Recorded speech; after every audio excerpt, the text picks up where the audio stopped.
我只是睡前小小奖励了自己一下。第二天醒来，竟发现我的巴雷特不见了，还意外觉醒了女神养成系统。什么鬼？我这是怎么了？宿主你好，我是女神养成系统，很高兴为你服务。难道我玩了2下巴雷特也能举起系统？那以后岂不是要风得风，要雨得雨了？等等，你刚才说你是什么系统？女神养成系统哦。女神？什么鬼？我可是个纯爷们，你是不是搞错了？宿主，你已经处于清醒状态了。你现在的身体是男是女，你自己心里没点批数吗？在没有感受到坤坤的存在后，吓得我赶紧跑去厕所照镜子，映入眼帘的面容跟之前相比，不能说是一模一样，只能说是毫不相干。我怎么会突然变成女生？系统，我能不能变回去？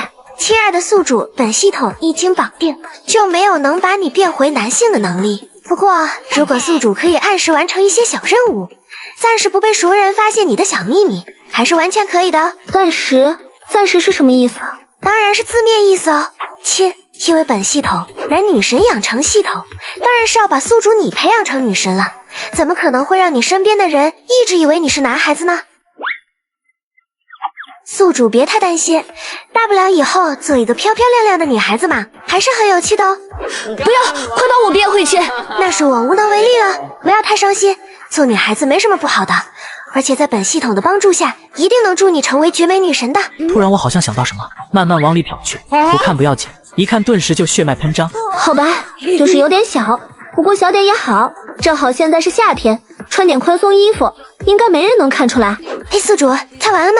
看完了。你想说什么？本系统名为女神养成系统，致力于把宿主打造成绝美女神，希望宿主多多配合，早日完成变美大业。行了，有话快说，有屁快放。得嘞，现在发布第一个小任务，请宿主在3天内穿上系统准备好的衣服，在校外的广场逛1小时。购物奖励：完美不伤身束胸带1条。束胸带？我一个大老爷们要这个做什么？什么大老爷们？宿主请注意你现在的言辞，你可是女孩子，这东西可是很有用的。好，我现在的确是女孩子，可你给我这个有什么用？如果哪天宿主完成任务，导致某个部位变大了，不怕别人看到，那你自己想办法去解决吧。好吧，这么一看，这个奖励还不错。那我穿什么衣服啊？就穿你现在这身就行。那我的声音怎么办？刚刚我就轻轻说了几句话，发现我的声音跟女孩子没什么两样，空灵悦耳，给人一种如沐春风的感觉，特别温柔。宿主自己解决，告辞。系统说完便没了声音，留我一人在厕所凌乱。无奈我只好先去食堂淡饭。几分钟后，我感觉自己的肩膀被人轻轻拍了一下，一个嘴角带着笑意的男子正看着我。当他看清我时，他承认自己心动了，有一种占有我的念头在心底疯狂滋生。我看了一圈，周围没有熟人，我索性也就用了原声。有事吗？清冷又不失温柔的嗓音直接俘获了他。你是学妹吗？我好像在大4年级都没看到过你。我是大2的。那还真是学妹了。我叫李胜利，或许你没听说过我，我是李氏集团董事长的小儿子，想跟学妹你交个朋友怎么样？他本以为自己自报家门，肯定会令我两眼一亮，然后跟自己走，但哪料到我只是淡淡的瞥了他一眼，摇头拒绝道：不用了，我还有事。接过窗口阿姨递过来的坤肉面，我头也不回的离开了。李胜利自然是不甘心的，他堂堂李少哪有被女孩子拒绝的时候？才没走2步就看见室友华子，我悄咪咪的走了过去，拍了拍他的后脑勺。笑个屁啊，差点被你吓死。这一笑直接迷住了华子，痴痴的说道：小苍啊，我发现你不做女还真是可惜啊，这叫差点让你滑电没把持住。赶紧走，傻狗！哈哈哈，真的，你可以考虑一下女装。去死！这有说有笑的一幕正好被追出来的李胜利收入眼底，微微眯了眯眼。我会得到你的。我把室友当兄弟，室友把我当萝莉。小苍你，我什么？你这样子也太像女生了吧？是吗？我瞧瞧，我丢，还真像。胖子则是从位置上走了出来，来到我的面前，凑近仔细端详着。胖子，你看我干什么？小汤，我怎么感觉你身上有股香味呢？而且这皮肤也比以前更好了，有种水嫩的感觉。走远点，你是哥布林。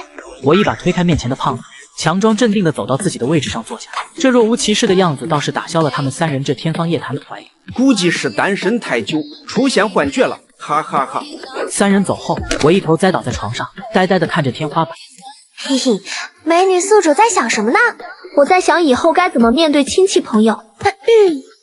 这个宿主不用担心，以后自会有解决的办法。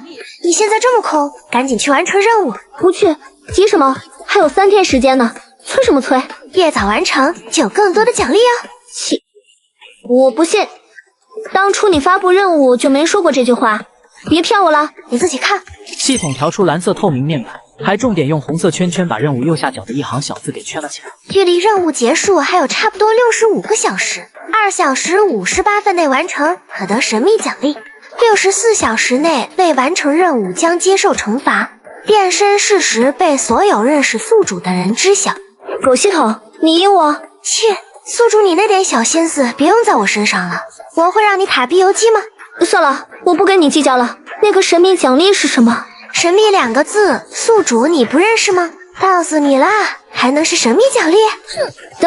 当我没问。3个小时内完成任务就能获得除了那个束胸带以外的神秘奖励，而任务是在校外的那个风华广场闲逛1小时，也就是说我还有接近2小时的准备时间，还挺充裕的嘛。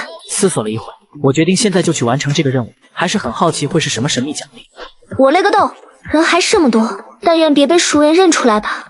我去，哪来的这么漂亮的妹子啊？在这待了3年，从来没听说过附近大学有这么漂亮的女生啊！电大的校花沈幼楚也不过如此吧？这要是能做她男朋友，我能一天不出门。格局小了，我直接枸杞当饭吃。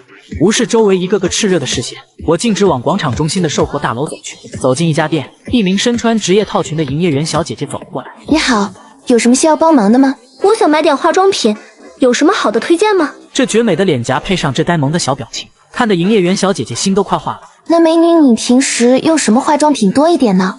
我们这各个品牌的优质产品都有的呢。啊，这个啊，我都没用过化妆品的，也就用洗面奶。这么漂亮的小姐姐还是纯天然的，木了。我要是有这么好的条件就好了。这样啊，没关系的。那美女，你跟我来，我给你推荐一下。好。不远处，穿着一身名牌休闲装的公子哥挡住了沈幼楚的去路。西伯，你有必要这么缠着我吗？彩蛋是没女生了吗？幼楚，你又不是不知道我对你的心思，咱们2家世代交好，平时走近一点也没什么的吧？沈幼楚懒得跟他废话，径直往前面走去。基伯可不管他对他是什么态度，跟块狗皮膏药一样，怎么都甩不掉。我说基伯，你有必要一直跟着我吗？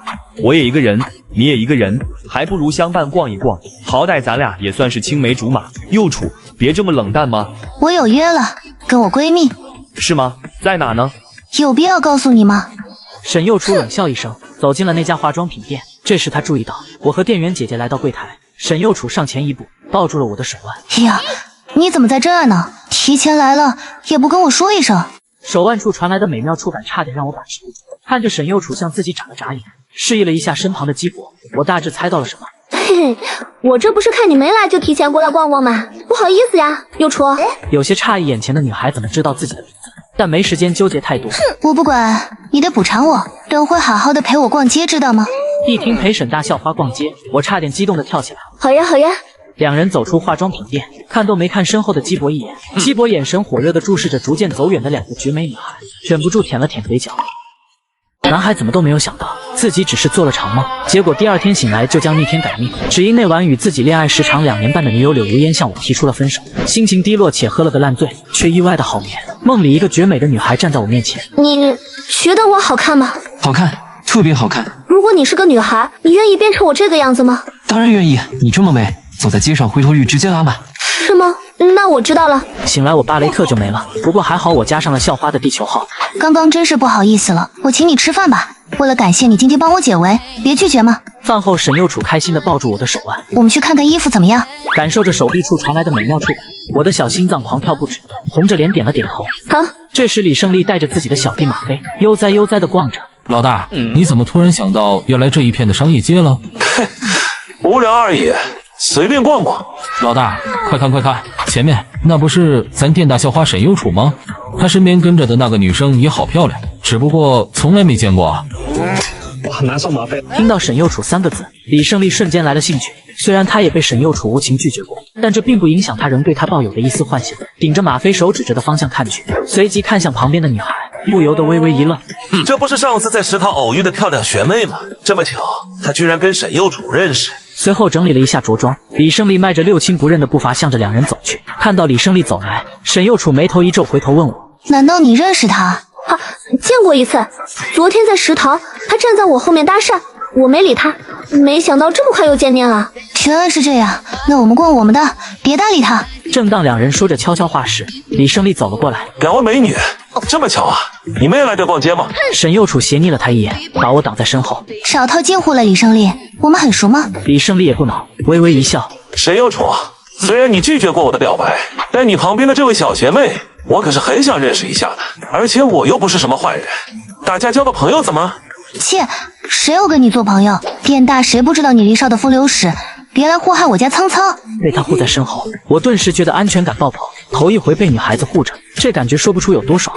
我不想跟你交朋友，你别来烦我。接连被两个女孩冷言相向，李胜利面上也是有些不爽。但沈幼楚家跟他家相比差不了多少，也不好再多说什么，便一言不发这么离开了。沈幼楚一字一句的认真说道：“说得好，苍苍，对待这种人就要硬气一点，不然跟个狗皮膏药一样，甩都甩不掉。”我懂，走吧，幼楚，咱们逛街，不能因为他就影响心情。嘿嘿，好哟。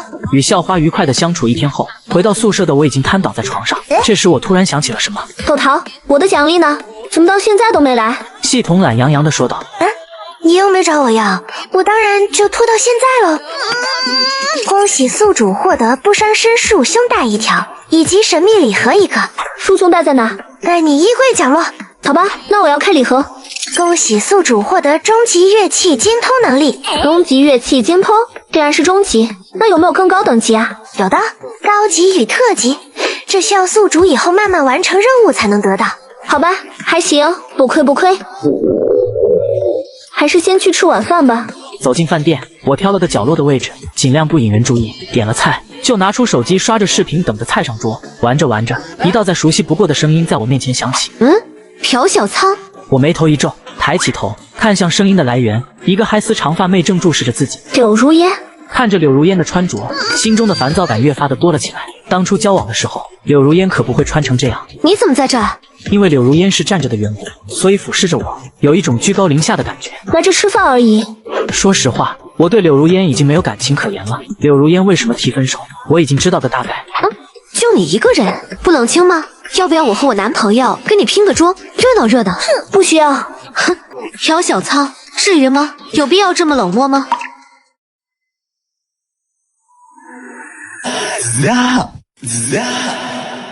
见我还是没有理他，柳如烟眉头一皱，正想说些难听的话，却很快就收敛了起来，立马换了一副嘴脸。铁柱，你怎么现在才来呀？等你半天了。你就是小兰的前男友吧？拼个桌不介意吧？我只是看了他一眼，继续玩手机，懒得搭理他。铁柱跟你说话呢，你怎么一点反应都没有？这么没有礼貌的吗？我正准备亲切问候的时候，看到正朝着他走来的两道身影。嘿呀，苍苍，这么巧啊，你也来这家店吃饭吗？眼前的妹子正是沈幼楚，跟他一起的女生是他的室友李星宇。苍苍，柳如烟头一次听到有人这么称呼朴小苍，连忙回头想看看是谁，这一看直接把他惊呆了，心里则是五味杂陈，复杂的很。抿了抿嘴，最终一言不发，拉着一脸恋恋不舍，明显想要多看看沈幼楚的铁柱离开了这里。看到柳如烟两人尴尬的离开，我心里也是默默的松了口气。还好他们俩都没有多说话，不然暴露了可就说不清了。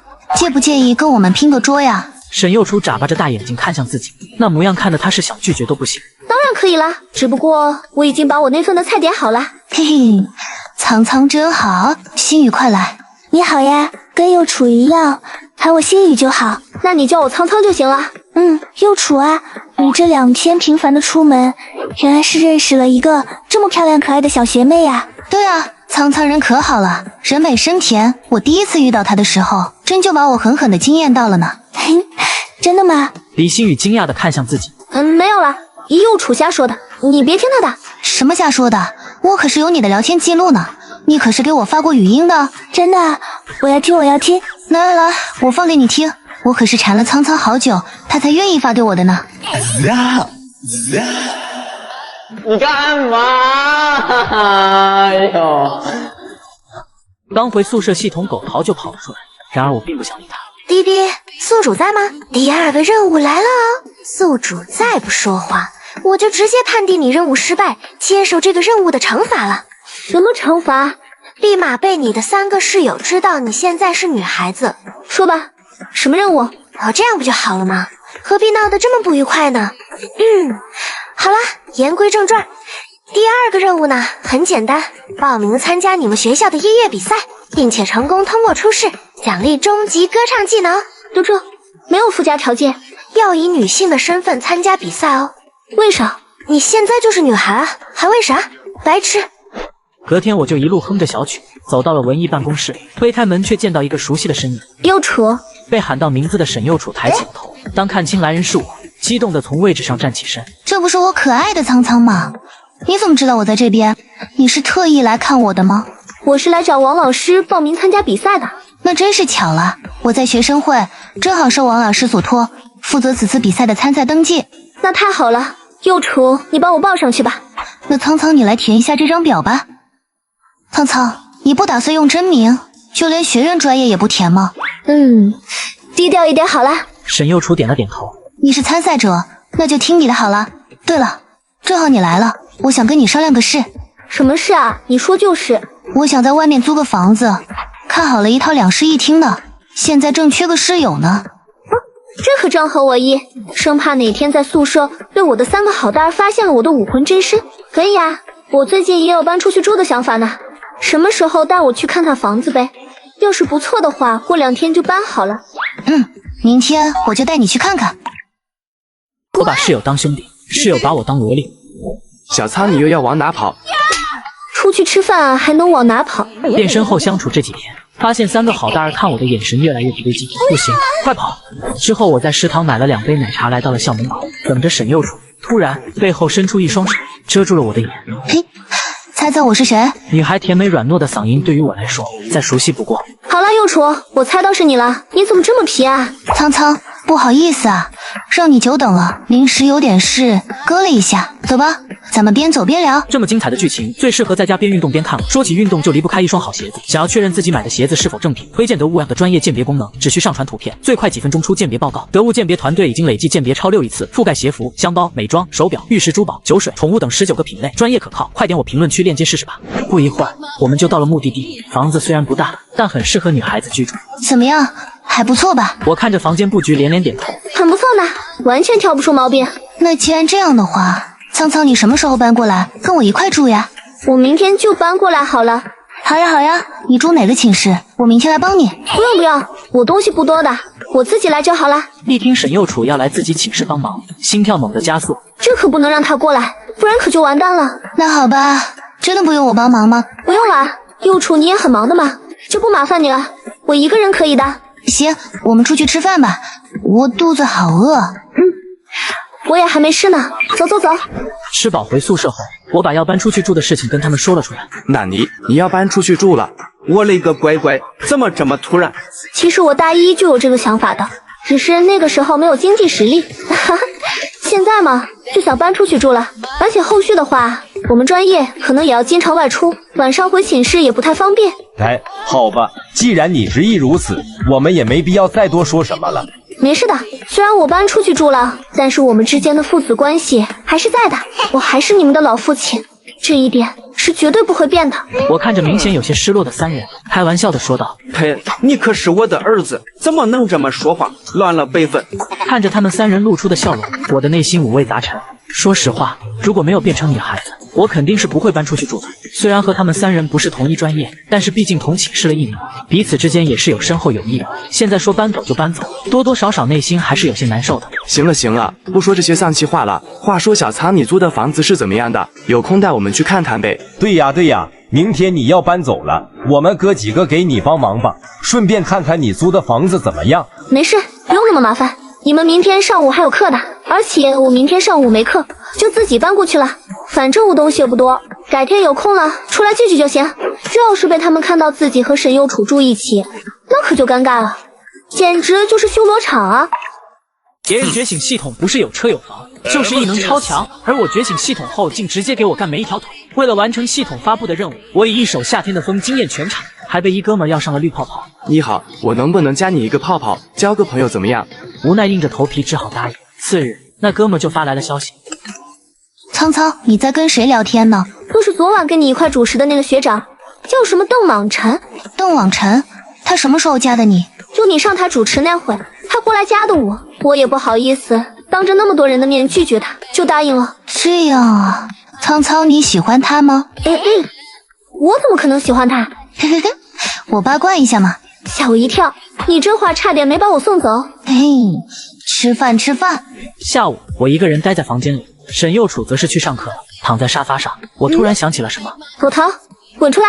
我在啊，我完成任务了，奖励呢？忘了？什么？你忘了？下次不会了。恭喜宿主完成任务，获得奖励终极歌唱技能。唱歌技能真不错，初赛已经通过了，下次的比赛可以边弹钢琴边唱歌了呢。我拿起手机，心里不由得咯噔一下，因为这2条消息是老妈发来的。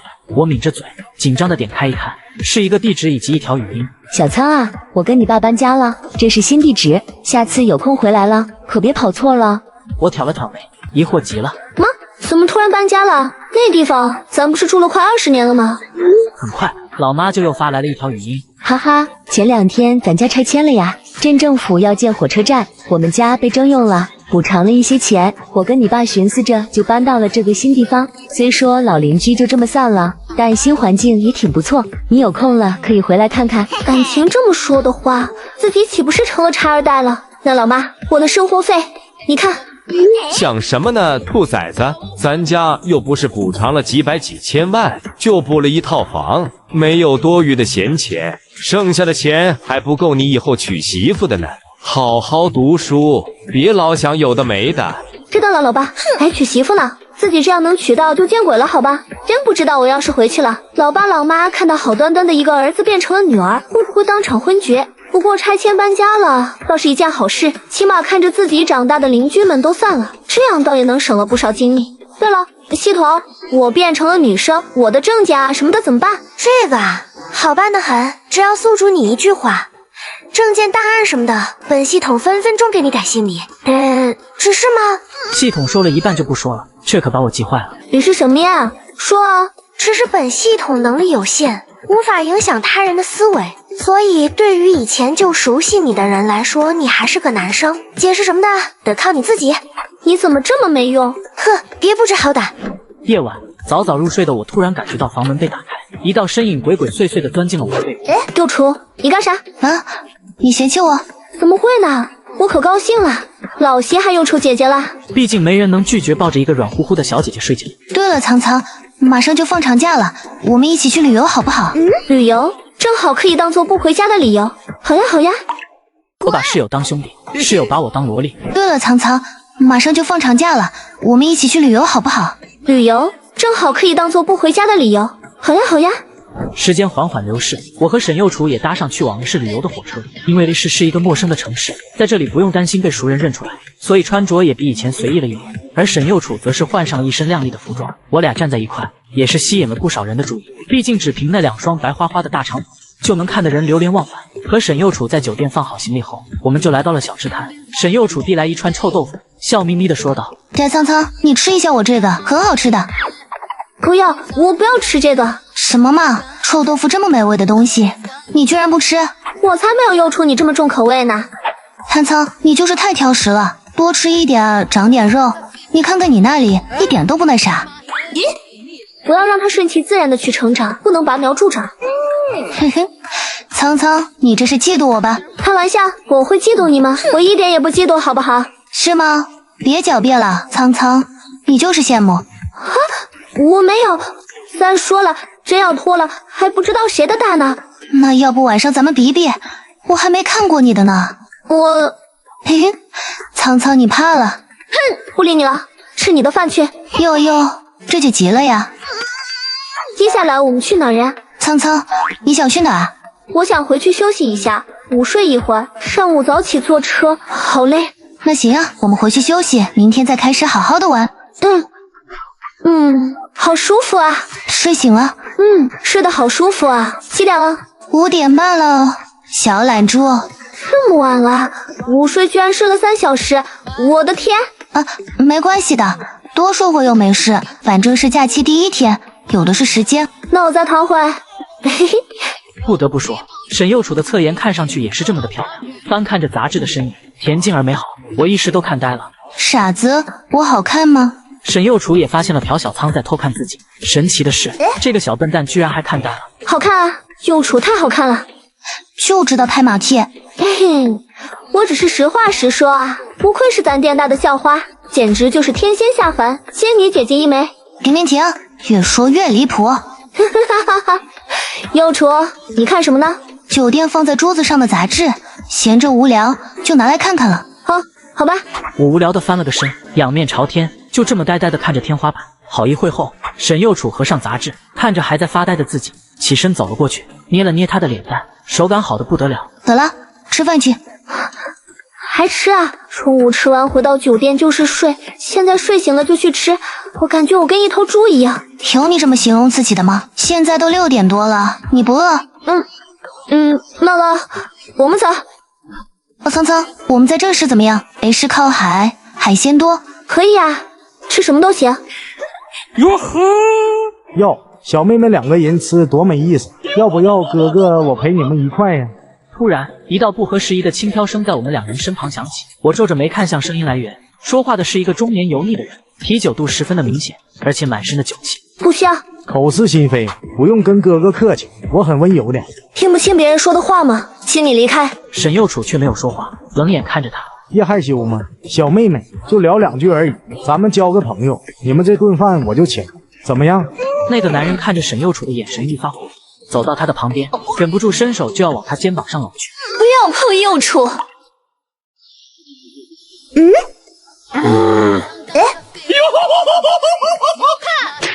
此时我的大脑一片空白。幼楚就这么简简单单的解决了眼前的彪悍，这也太厉害了吧！呜尔呜尔呜！突然一阵警笛声让我清醒了过来，2个警察走了过来。是你们报的警吗？沈幼楚和我面面相觑。这时服务员过来说道：“是我报的警，是个男的想欺负这2个姐姐，还准备动手动脚的，我这有监控为证。”这个人是什么情况？我打的。警察同志，我朋友这应该算是正当防卫吧？看监控就知道了。2分半钟后，2个警察也知道了事情经过，将这个醉汉押上了警车。然后我们叮嘱道：“你们2个女孩子以后要小心一点，注意安全。”幼楚，你怎么这么厉害的啊？深藏不露啊！女孩子嘛，学点这东西又没有坏处。况且我从小就练的，像他们那样的对付一下，还是绰绰有余的。好厉害，我都被惊到了。我厉害的地方多着呢，以后你就知道了。嘿，苍苍，我刚洗完澡出来，就看到了一脸坏笑的沈幼楚，心里顿感不妙，下意识后退一步。怎么了？沈幼楚坐在床上，歪着头，似笑非笑的看着我。你忘了你白天说过的话了吗？啊，我说什么了？某人白天不是还说脱了比比看的吗？怎么这么快就忘记了呀？幼楚，这哪能当真啊？我那就是随口瞎说的。这么晚了，该睡觉了。我不敢再上前一步。经过刚才的事情，我已经非常清楚跟沈幼楚的实力差距了。沈幼楚要是想做什么，自己根本一点反抗的机会都没有。好了，不逗你了。你怎么这么呆的呀？嘿，吓我一跳。然而欢乐的时光总是短暂的。长假回来的第1天晚上，是电大音乐比赛的决赛。苍苍，晚上的比赛你准备好了？沈幼楚的语气里充满了惊讶与难以置信。要知道国庆假期这7天，他可是时时刻刻跟朴小仓待在一块，别说是练习了，就连钢琴都没摸过一下。当然啦，我会骗你吗？可是我都没见你练习啊。我是没练习，但不代表我一定要练习了才能取得好成绩啊。而且我本来就不是冲着第1名去的，当时也只是一时兴起才报的名，重在参与嘛，结果怎么样不重要。说的也是哈，那你晚上的服装怎么办？嘿嘿，这就要请我们无所不能的幼雏姐姐帮我啦，把那件礼服借给我一次呗。哈，这是你参加比赛，又不是我凭什么说借你就借你？我不要面子的吗？哼，那咋办吗？什么咋办？这个问题不应该是问你自己吗？我用食指点了点下巴，思索着沈幼楚这个憨憨想要些什么。幼雏姐姐，你把衣服借给我，我以身相许，好不好呀？你又不是男孩子，我要你干嘛？那咋了？我的身体消消软软的，我也是可以的。幼雏姐姐，你难道就不心动吗？沈幼楚眨了眨眼，认真的打量着自己，最后嗤一声笑了出来。好了，我借你还不行吗？我怕你再说下去就要把我笑死了。嘿嘿，幼雏真好。很快就来到了决赛时间，随着参赛选手一个接一个的上台，很快就轮到了自己。下面掌声有请苍同学为我们带来钢琴弹唱《胆小鬼》。依旧是熟悉的流程，我将麦克风拉到自己嘴边，待全场安静下来后，纤细玉指微动，并开始了表演。你们的轻轻皱眉，敲我的小鬼，你的表情大过于朋友的暧昧。呀，幼雏，你什么时候回来的呀？哎，胡阿姨，你怎么来了？沈幼楚连忙起身，端正的站在一旁。你妈昨天下午就约了我，让我今晚来这坐坐。想不到我一来就看到你了呢，太惊喜了。被称作胡阿姨的妇人，看着面前亭亭玉立的沈幼楚，是越看越喜欢。在他们这块圈子里，就属苏应梦的女儿沈幼楚最漂亮，性格又活泼，古灵精怪的，而且做菜也是一绝，很讨喜。好几个老姐妹都想让她成为自家儿媳妇，可惜沈幼楚并没有那个意思。这样啊，胡阿姨你先坐，我去喊我妈过来。胡阿姨跟苏应梦聊了一会后，便将话题转向了沈幼楚。幼楚啊，你最近在学校过得怎么样呀？就那样呗，每天按时上课，按时吃饭，按时睡觉。呵呵。这样啊，幼楚你这么漂亮，肯定很多男生追你吧？有没有心仪的？这个还真没有，我暂时没有那个打算。沈幼楚抿着嘴笑了笑，心中却很是无奈。怎么这些长辈都喜欢这种问题，就不能换一个话题吗？没有这个打算吗？那太可惜了吧。胡阿姨叹息一声，身为苏应梦的好友，她也算是看着沈幼楚长大的，已经把她当做半个闺女了，也很期望她能成为自己的儿媳妇。但可惜沈幼楚对她家的傻儿子不感兴趣。沈幼楚笑了一声，也就不再说话，继续专注于跟朴小仓聊天，准确的说是消息轰炸。韩仓，你怎么不回我了？快点回消息啊！我好无聊，你怎么这么久还不回我？感情淡了吗？仓仓不要我了，好伤心。此时刚刚去客厅倒了杯水端到卧室的小仓，看到沈幼楚给自己发了这么多消息，一时竟无言以对。幼楚，你咋这么多信？我就是去喝口水而已。沈幼楚看到消息，哈哈一笑。嘿，我这不是想你了吗？还一天你就想我了？那明天你岂不是要寻死觅活的了？仓仓，你说什么呢？你是不是巴不得我离你远远的，然后你好一个人快活是吧？我可没说，是你自己说的。你就是这个意思，你等着。要干嘛？然后他就没有再回消息了，这让我有些懵了。不过沈幼楚又不是什么很小气的人，我也就没有放心上，舒舒服服的躺到床上，刷起了视频。苏应梦眼角余光看到沈幼楚时不时变换一下的脸色，好奇的问道：幼楚，你跟谁聊天呢？这么起劲？没什么，妈，胡阿姨，我先回房间睡觉了，你们聊哈。胡阿姨跟苏应梦面面相觑。应梦，你说幼楚是不是有喜欢的人了？只是他不想告诉我们罢了。应该不会吧？幼楚不像是那样的孩子。那可就不一定了。孩子偷偷谈恋爱了，不跟父母说也是常有的事。幼楚现在只是有喜欢的人，但还没有在一起，这种情况也是有可能的哦。你这么说的话，好像也有点道理。今天就先聊到这了，我先回去了。那好，我送你。沈幼楚一回到房间，坐在床上，戴上耳机，便迫不及待地给朴小仓打去了视频电话。你干嘛？你干嘛？你干嘛？你干嘛？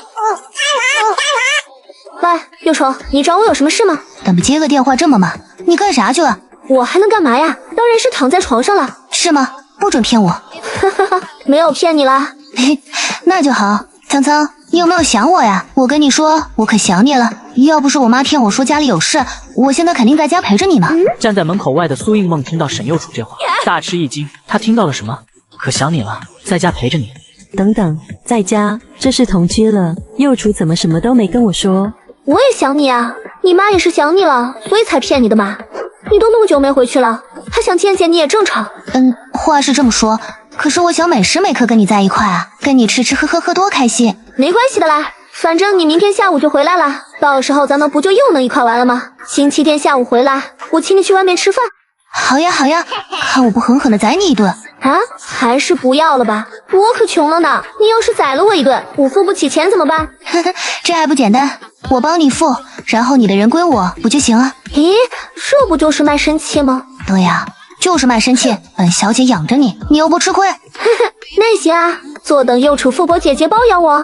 苏应梦听着房间里沈幼楚的话，脑补出了一副令她震惊的场面，狠狠地甩了甩头，深深地看了一眼沈幼楚的房间，随后就悄悄离开了。星期天，沈幼楚起床之后就发现苏应梦怪怪的，时不时就看自己一眼，这让他很是疑惑。终于，在被苏应梦看了不知道第几次后，沈幼楚终于忍不住了，问道：“妈，我脸上是有什么东西吗？你老是看我。”苏应梦手撑着下巴，缓缓说道：“我只是在想，幼楚你是不是有什么事情在瞒着我跟你爸？”沈幼楚一听这话，心里就更疑惑了。我瞒着你们什么了？我怎么不知道？你真没有。苏应梦看着沈幼楚这副模样，也不像是装出来的，心里也疑惑了起来。真的没有？那好吧。苏应梦看着他，并没有把昨晚偷听到的告诉沈幼楚自己的女儿是什么性格。他很清楚，得等掌握了确切的证据之后才能逼问，不然沈幼楚总有无数个借口来搪塞自己。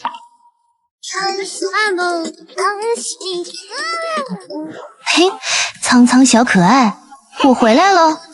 来了，幼楚你回来啦！苍苍宝贝，有没有想我呀？我实在受不了沈幼楚的小调皮，轻轻推开了他。谁是你宝贝了？你可别乱叫！苍苍，我才走了2天，你就翻脸不认人了？老实交代，你是不是趁我这2天不在家，在外面沾花惹草，认识了新的小伙伴，不要我了？幼楚，你说你是不是傻？我有没有出去你还不知道吗？看看绿泡泡不说，你不就知道了吗？沈幼楚这才想起来是有这么一回事，嘿嘿一笑，眼珠子转了转。我记得你说过晚上要请我吃好吃的，我现在饿了，怎么办？那还等什么？放好行李，我们走吧。好嘞。幼楚，你想吃什么？随便说。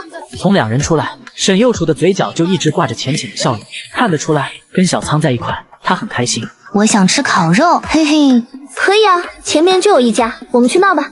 来到烤肉店，点了一堆东西后，总觉得少了点什么。你好，我们再要4瓶小麦果汁。好的，请稍等。幼楚，你要喝8+1？不是我，是我们。沈幼楚开了2瓶8+1，将其中1瓶放到我面前，笑眯眯地看着我。我酒量很差的，万一醉了就麻烦了。嘿，没关系的啦，这不是有我在吗？再说了，哪有人喝1点8+1就醉了的呀？那好吧。半小时后，沈幼楚看着眼前脸蛋通红、意识模糊的小仓，陷入了沉思。好吧，还真有，大意了。不过喝醉的苍苍更可爱了呢。嘿，结完账，沈幼楚轻轻拍了拍我的后背。苍苍，我扶你回去吧。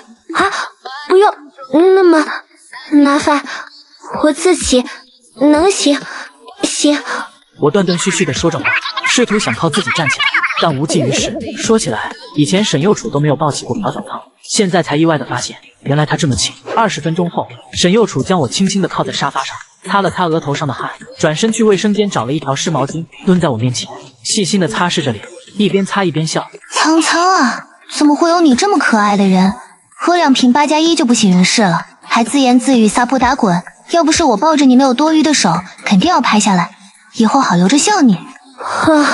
我轻轻摇着头，撒娇一般哼了一声。苍苍，你现在满身的烧烤味，我帮你擦一下身体，不然就这样去床上睡觉，肯定不行的。见我迟迟不说话，沈幼楚自言自语地说道：“你不说话，我就当你默认了哈。”束胸带，苍苍怎么穿着这个？沈幼楚看着朴小仓胸前的束胸带，很疑惑，但没有多想，把手放在他的背后，解开了束胸带。想不到苍苍还挺大的嘛，虽然比不过我。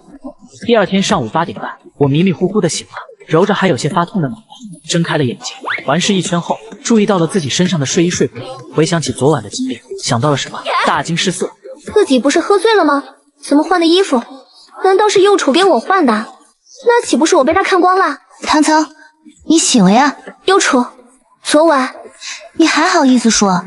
昨晚你一下子就醉倒了，我扶着你回来的，回来还帮你擦身体换衣服，可把我折腾坏了。啊，你帮我擦了身体换的衣服？对啊，这个房子就我们2个人，不是我还能是谁？难道是海螺姑娘吗？啊，好吧，谢谢你了，幼楚，昨晚麻烦你了。算了，被幼楚看光就看光吧，反正都是女孩子。我们之间不用说谢谢，那么客气干什么？早去吃早饭，我给你煮了皮蛋瘦肉粥。好。苍苍，怎么样？味道好吃吗？太好吃了，本来还有点不舒服的，现在喝了粥，感觉好多了。喜欢就好。吃饱了，一大清早就吃这么撑，我感觉迟早要被你养胖的。长胖一点不好吗？苍苍你就应该多长点肉，有些地方太瘦可不好呢。什么跟什么呀？我听不懂幼雏，你在说什么？嘿嘿，是吗？昨晚你都被我看光了，就别害羞了吧。幼雏，你耍流氓！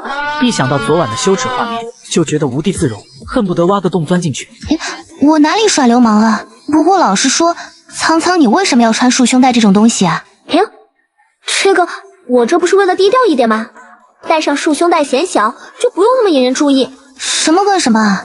你就不怕损伤身体吗？自己的身体就要好好爱护才对，戴久了肯定有坏处的。再说了，你看看我有穿这种东西吗？听到沈幼楚这么在意自己，心中涌过一阵冷。我知道了，幼楚，谢谢你这么关心我。别岔开话题，你得答应我不准穿束胸带了。可是我不穿这个穿什么？我都习惯了，要不还是算了吧。不行，我这是为你好，要么你穿我的，要么我带你去买，你自己选一个。啥？穿你的？怎么样，苍苍，是不是感觉比穿着束胸带舒服多了？我低头看了一眼比之前突出许多的蕾蕾，无奈一笑，还好吧。刚刚沈幼楚带我一口气挑了4件内衣，结完账后非要我立马换上一个，迫于无奈只好乖乖听话。束胸带则是收了起来放在了包里。再说了，系统赠送的东西怎么会有次品呢？那条束胸带可是完美不伤身的，而且穿上去还有一种冰冰凉凉的感觉，很舒服。现在突然被沈幼楚以伤身为理由要求他换掉，虽然心里不是很乐意，但毕竟人家也是关心自己，穿哪个都一样。这才对嘛，束胸带偶尔穿一下就行了，大多时候还是不能穿的，多多少少还是有些危害的。我知道了。对了，幼楚，我们接下来还要去哪啊？要不去看场电影？现在去看电影？这又没什么关系，现在都快10点了，差不多看完就12点，也该吃午饭了。怎么样？去嘛。那也行，听你的。老婆，你怎么好端端的开始收拾行李了？我这几天表现还不错的，没有惹到你吧？你这是怎么了？苏应梦抬起头，无语的看着有些着急的沈梦，没好气的说道：“你没惹到我，我这是要收拾东西去幼楚那边住2天。”你去幼楚那做什么？我上次忘了跟你说了，那天幼楚回家，我晚上路过他房间的时候，听到他在跟别人打电话，说什么可想你了，在家陪你之类的话。我怀疑咱女儿偷偷谈恋爱了，而且还跟人家同居了。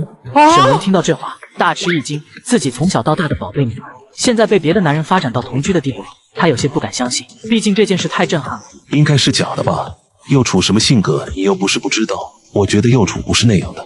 沈文内心深处还是很相信沈幼楚，他不会做出这种事情的。我不敢保证这件事100%肯定，但我放心不下，必须要过去看看，不然心里觉得不踏实。那好吧，要不要我陪你一块？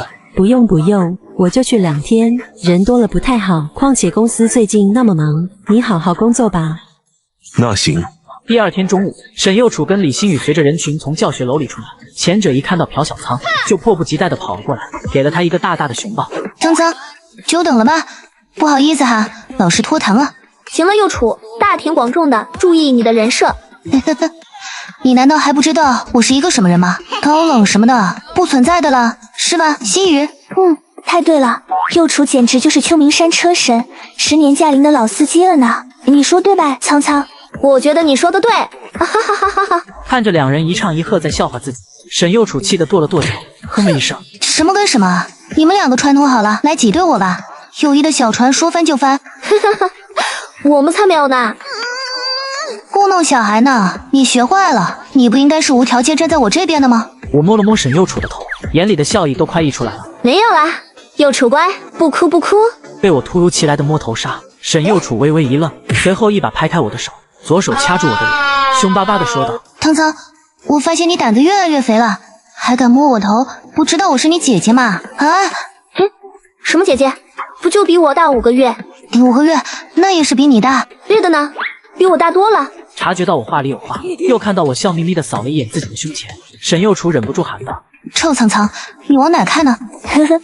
李星宇看着2人跟欢喜冤家一样，你一言我一语的躲着，笑得花枝乱颤。晚上9点半，我无奈地看着牵着自己的手走在前面的沈幼楚说道：“幼楚，这都几点了？你怎么还饿呀？你晚上没吃饱吗？”当然饿了呀，我晚上吃的又不多。过了半小时，沈幼楚边聊天边吃，总算是消灭了面前的烤串，闭着眼睛嘟起嘴。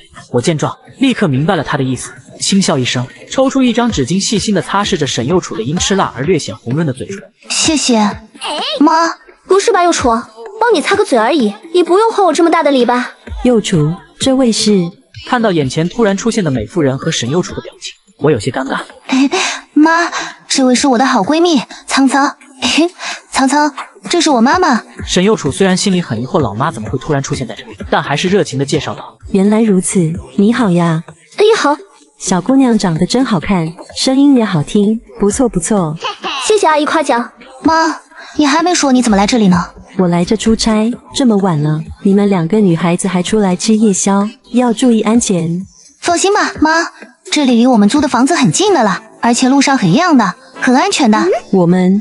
对啊，我忘了跟你说了，苍苍是我的合租室友，我们关系可好了。这样啊。苏映梦明白了，感情当时沈幼楚在跟面前这个叫苍苍的女孩子打电话呀，害她白跑一趟，这波大意了。妈，时间不早了，我们该回去了。你住哪？要不去我们那凑合一下？算了，你们那就2个卧室，我就不跟你们2个小女生挤了，我住酒店。那你要去我们那玩一玩不？不去了，不打扰你们了。你妈我明天下午就回去。啊，这么快？没办法，你妈我就是一个苦命人呐。哦，那老妈再见，苍苍我们走。说完，沈幼楚便拉着朴小苍的手往家的方向走去，留下苏映梦一人无奈地看着他们远去。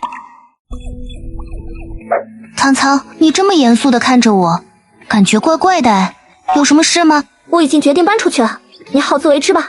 朴小苍淡淡地说道，语气之随意，就仿佛是在诉说着一件微不足道且不值一提的小事情。什么？为什么？一大早听到这种话，沈幼楚的困意全无，瞪大了双眼，不可思议地看着朴小苍。没有为什么，就是不想跟你住了，就这么简单。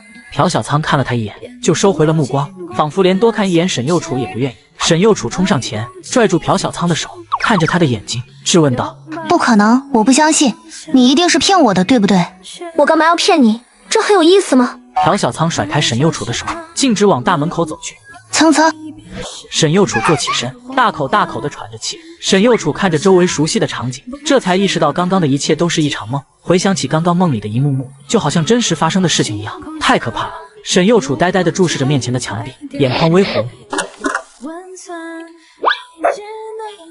怎么了，幼楚？我刚刚好像听到你在喊我。听到朴小苍熟悉的声音，抬头看向他，还不等朴小苍反应，沈幼楚一把扑了过来，紧紧地抱住了他的腰，把脸贴在他的肚子上。不要离开我，好不好？朴小苍听出了沈幼楚话音里的一丝颤音，感受到了怀里的女孩微微发抖的身体，轻轻拍了拍她的背，安抚道：“我肯定不会离开你的，幼楚，别乱想了，好不好？我怎么可能离开你呢？”真的吗？沈幼楚仰起头，眼眶里晶莹的泪珠在打转，痴痴地看着朴小苍。当然是真的，幼楚这么漂亮，这么可爱，香香的软软的，我刚没有离开你，对不对？呵呵，这可是你说的。现在可以告诉我，为什么幼楚一大早就哭鼻子了吗？被朴小苍这么一问，沈幼楚俏脸一红，幽怨地看着他。还不是都怪你？怪我？我也没有欺负你吧？我刚刚做了个梦。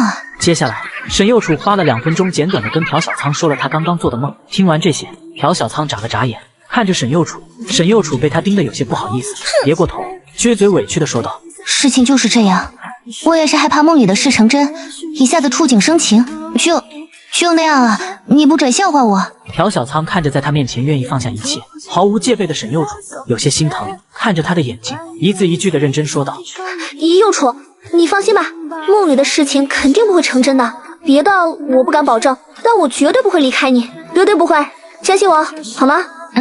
我相信你。那笑一个好不好？幼楚笑起来的样子真的很好看的。嘿嘿。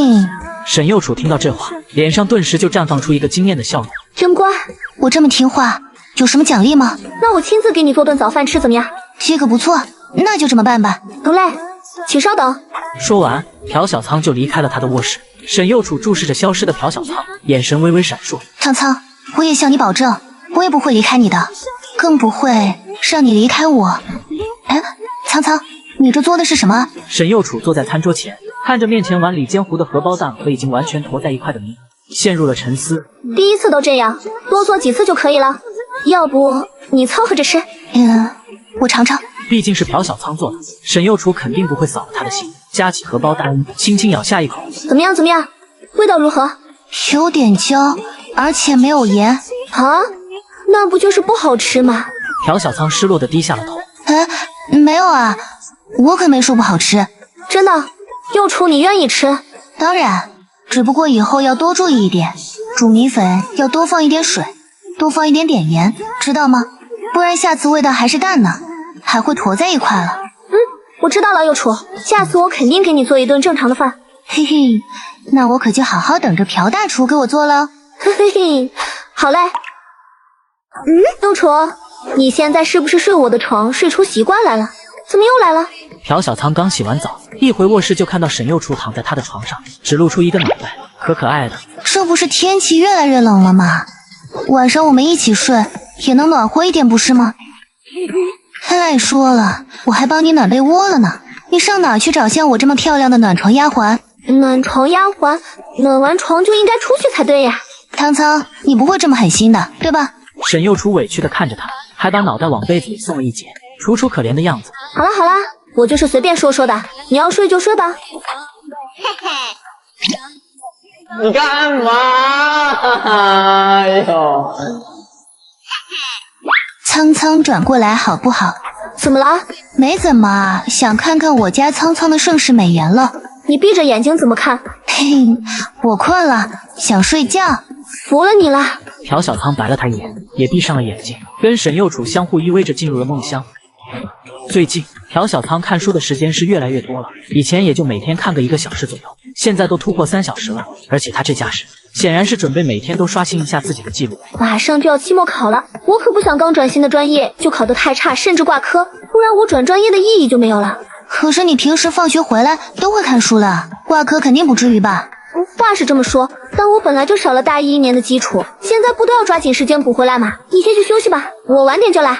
什么嘛，我不要，没有你陪着我一个人有什么意思？朴小仓看了一眼沈幼雏现在的样子，直接别过头，接着看书。这楚楚可怜的样差点让他破防，还是干正事要紧。见自己的卖萌攻势没有效果，沈幼雏无奈地叹了口气，趴在桌子上一动不动地注视着看书记笔记的朴小仓，这认真起来的样子，不得不说戳中了沈幼雏的心，越看越想看，跟有磁力一般，目光更是不得一开了，嘴角挂着一丝笑意。幼雏，你能不能别一直盯着我看啊？凭什么？眼睛长在我脸上，我想看什么看什么，想看哪里看哪里。你专心看书，我专心看你，不矛盾，不冲突吧？你赢了，我不看书了。好，不看就不看呗，反正不影响我看你，嘿嘿。行。朴小仓笑了笑，也学着沈幼雏的样子，趴在桌子上看着他，两女互相对视着，目光在空气中交织，气氛一时间变得越来越奇怪，甚至有那么丝丝暧昧。不行啊，忍不住了，苍苍你怎么这么幼稚啊？我幼稚？幼稚的不是你吗？你现在这是倒打一耙了呗？嘿，我不管，我说是你就是你。睡觉。等等我也要。你去你自己房间，别老赖着我。苍苍，你这是嫌弃我了？对，就是嫌弃你，你能怎么着？我生气了，还是哄不好的那种。沈幼雏鼓着脸，像极了一只小河豚。啊，我就不惯着你。晚安。别。我错了，快住手！我让你睡觉，你个没心没肺的坏家伙！幼雏，我开玩笑的嘛，你先放开我好不好？你说放开就放开呀，我不要面子的吗？那你想咋样？给姐姐喘一个。不要。朴小仓微红着脸，把脸别到一边去，不看沈幼雏。姐姐就喜欢你对我倔脾气。嘿嘿。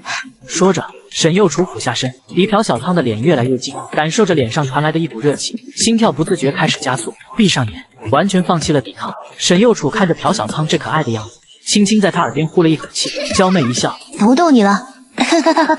你干嘛？你干嘛？你干嘛？你干嘛？不跟你说了，我接个电话。去吧去吧。妈，有什么事吗？话音刚落，朴小仓就意识到自己说错了话，他没有像往常一样压低声音去说话，而是用了自己的原声。小仓，怎么会有女孩子的声音？妈，你听错了，没有的事情，就我一个人啊。不对，刚刚我听得那么清楚，怎么可能听错？老实交代，你是不是跟女孩子待在一块呢？你又交女朋友了吗？没有的事，妈，你想多了，你就是听错了。不可能，你妈我还没有老到听力退化的程度，你别骗我了。我给你打电话来就是想问问你什么时候回来，您回来的时候记得把她带回来让妈瞧哈。什么啊妈？什么叫把她带回来让你瞧瞧？我都说了，没有的事啊。那我管不着，就这么定了，拜拜。听着电话里的嘟嘟声，有些头疼。怎么就大意了呢？唉，只能到时候再说了。本期视频由得物独家冠名播出。最近剪视频这么顺畅，多亏我在得物换的新电脑，关键是没花1分钱，因为抽中了得物2888元购物金，好多人都晒出了中奖记录，抽中了直接到账，快点评论区链接参与。日子一天天的过去，终于把期末考给熬走了。崭新的寒假开始了，最后一门考完走出考场，朴小仓感觉一身轻松。这2天的考试让他知道自己这个学期以来的努力没有白费，心情大好。苍苍，沈右楚的声音从不远处传来，朴小仓回头望去，就看到他正朝着自己挥手。苍苍，真羡慕你，回家只要2个小时，不像我得坐4个小时的高铁。没办法呢，你票买好了吗？上午那会考完试的课间买的，运气不错，还剩1张商务座的票，嘿嘿。富婆姐姐啊，那你愿不愿意坐我腿上的挂饰呢？愿意。富婆姐姐，宝嘟嘟打来啦！时间1分1秒的过去，很快就到了说分别的时候。朴小仓拖着行李箱来到客厅，正准备开口说话，沈右楚走了过来，拉着他的手抿着嘴，不舍地说道：苍苍，马上就要1个月都见不到你了，我已经想象到了接下来的日子有多么难熬了。虽然见不到，但是我们还能手机聊天啊，有什么难熬的？那能一样吗？看不见摸不着的，没劲。那你要是想我的话，我们就打视频好了，怎么样？唉，也只能这样了。最后，在沈右楚不舍且幽怨的目光注视下，朴小仓离开了。小仓到哪了？在车上了，很快就到了。这样啊，注意安全，知道吗？放心吧妈，跟你说件事，我现在有些变化，希望晚点你见到了别太惊讶。你能有什么变化？花了30斤还是剪掉了你那根宝贝似的头发？我回来你就知道了。那行，妈等着。关掉手机，随着经过的站越来越多，距离自己的家也越来越近，心里也越来越紧张。以他现在这个身份，回去了保准要把老爸老妈吓得说不出话来。到时候该怎么解释呢？去泰国了？不，先不说自己压根就没去过，而且还没钱去。但凡他要是把这个扯淡的理由说出来，老爸朴宰范100%要抽出气皮囊把自己打废骨肉。朴小仓一路上绞尽脑汁也想不出什么好理由，毕竟像什么医疗报告这种东西他也没有了，系统也不帮他，最后只能选择最简单粗暴的理由了，大不了就是2脚一蹬。哟，姑娘，你走错门了吧？妈，是我，小仓。啥？你是小仓？真的是我，你先让我进去，我再跟你解释好不好？那行吧，你先进来。妈，你别说话，让我好好看看，你真的是小仓？一个男孩子怎么会长得这么水灵呢？妈，我就说我真的是小仓，你还不信？你是不是去泰国了？啥玩意？你们现在的年轻人玩的花，也不是没有这种可能对吧？那什么网红，不也是做了手术的吗？只是你就不怕你爸打死你吗？不是这样的吗？你听我给你狡辩，事情的经过是……接下来，朴小仓花了几分钟把事情的来龙去脉跟夏静山说了一遍。当然，那个许久未曾出场的系统自然就被他忽略了。也就是说，小仓你现在是女孩子了。是的吗？我也很无奈。事情已经发生了，不是吗？再说了，地球几十亿人，什么离谱的事情没发生过？尽管我的内心还是觉得你去偷偷做手术的可能性要大一点，但是身为你妈，把你生下来的母亲，不管你变成什么样，我都是你妈，会一直爱你的。妈，你的声音没变成女生嘛？听起来怪怪的，我老早就想说了。得到了夏静山的理解，朴小仓也不用再压低声音，直接用了原声。变了的，只是那会不敢让你们发现而已。哎呀，真不错，声音真好听。谢谢妈妈。哭什么呢？傻孩子。我没哭。女儿也不错，乖乖的，又听话。夏静山看着面前明眸皓齿、肌肤胜雪的漂亮女儿，忍不住好奇地问道：小仓啊，你变成女孩子了，那生活习性什么的也变了吗？变了，不过现在都已经习惯了，没什么问题了。怎么变成女孩子了？反而知道害羞了，不敢看你妈了。妈，别说了。好，我不说了。夏静山笑眯眯地看着朴小仓，总感觉还是女儿看得顺眼，以前怎么就没发现这一点呢？对了，那爸那边怎么办？这个啊，刚刚光顾着想小仓你的事了，倒是把你爸给忘了，这有点难搞啊。你爸你也知道，他的思想有些古板，就是不清楚他回到家看到爱眼儿子变成了贴心小棉袄，会不会大吃一惊？妈，这都什么时候了，你还在这开玩笑？哈哈哈，你爸那边我会跟他讲清楚的，等会你先回房间，等我把他的思想工作做得差不多了，你再出来。唉，也只能这样。没事的，小仓，你也别想太多。不管怎么说，你就是我们的孩子，你爸就算再想不通，也不会对你怎么样的，放心好了。我知道的妈。什么？静山，你不是跟我开玩笑吧？这种事情怎么会发生在小仓身上呢？夏静山早就料到了他的反应会是这样，眼神坚定地看着他，缓缓说道：“事实就是这样，事情已经发生了，改变不了了。那小仓人呢？我让他出去溜达了，嘱咐他晚一点回来。大晚上的，你让他一个女生跑出去，你放心得了吗？这有什么不放心的？他都20了。再说了，咱们搬到这边，对于小仓来说是完全陌生的环境，我让他出去熟悉环境，有什么不好吗？这怎么行？你都说了，陌生环境，我不放心，我得出去找找。回来，小仓哥家待着好好的呢，出去干嘛？在房间。在家呢。让他出来，我得好好问问。爸，有什么话你就直说吧，能别老盯着我看吗？我都听你妈说了，大致的事情经过我也知道了。朴宰范眼神复杂的看着朴小仓，怎么养了20年的儿子莫名其妙变成了女人了？真就生儿育女呗？该说的你妈都跟你说过了，我也就不废话了。我们就算再怎么接受不了，也得面对现实。从今往后，你就好好的对自己就是了。我跟你妈呢，就当养女儿好了。谢谢老爸的理解。撒手不知道避嫌吗？你可是我爸，没关系的。这不一样，还是注意一下。朴宰范嘴上这么说，但心里还是有些高兴的。行了，该吃饭了，边吃边聊。妈，你做的饭还是一如既往的好吃，我都半年没吃到了呢。那当然了，你妈我的厨艺可是越来越好了，寒假把你养得胖胖的，绝对没问题。夏静山看着眉清目秀的朴小仓，是越看越喜欢。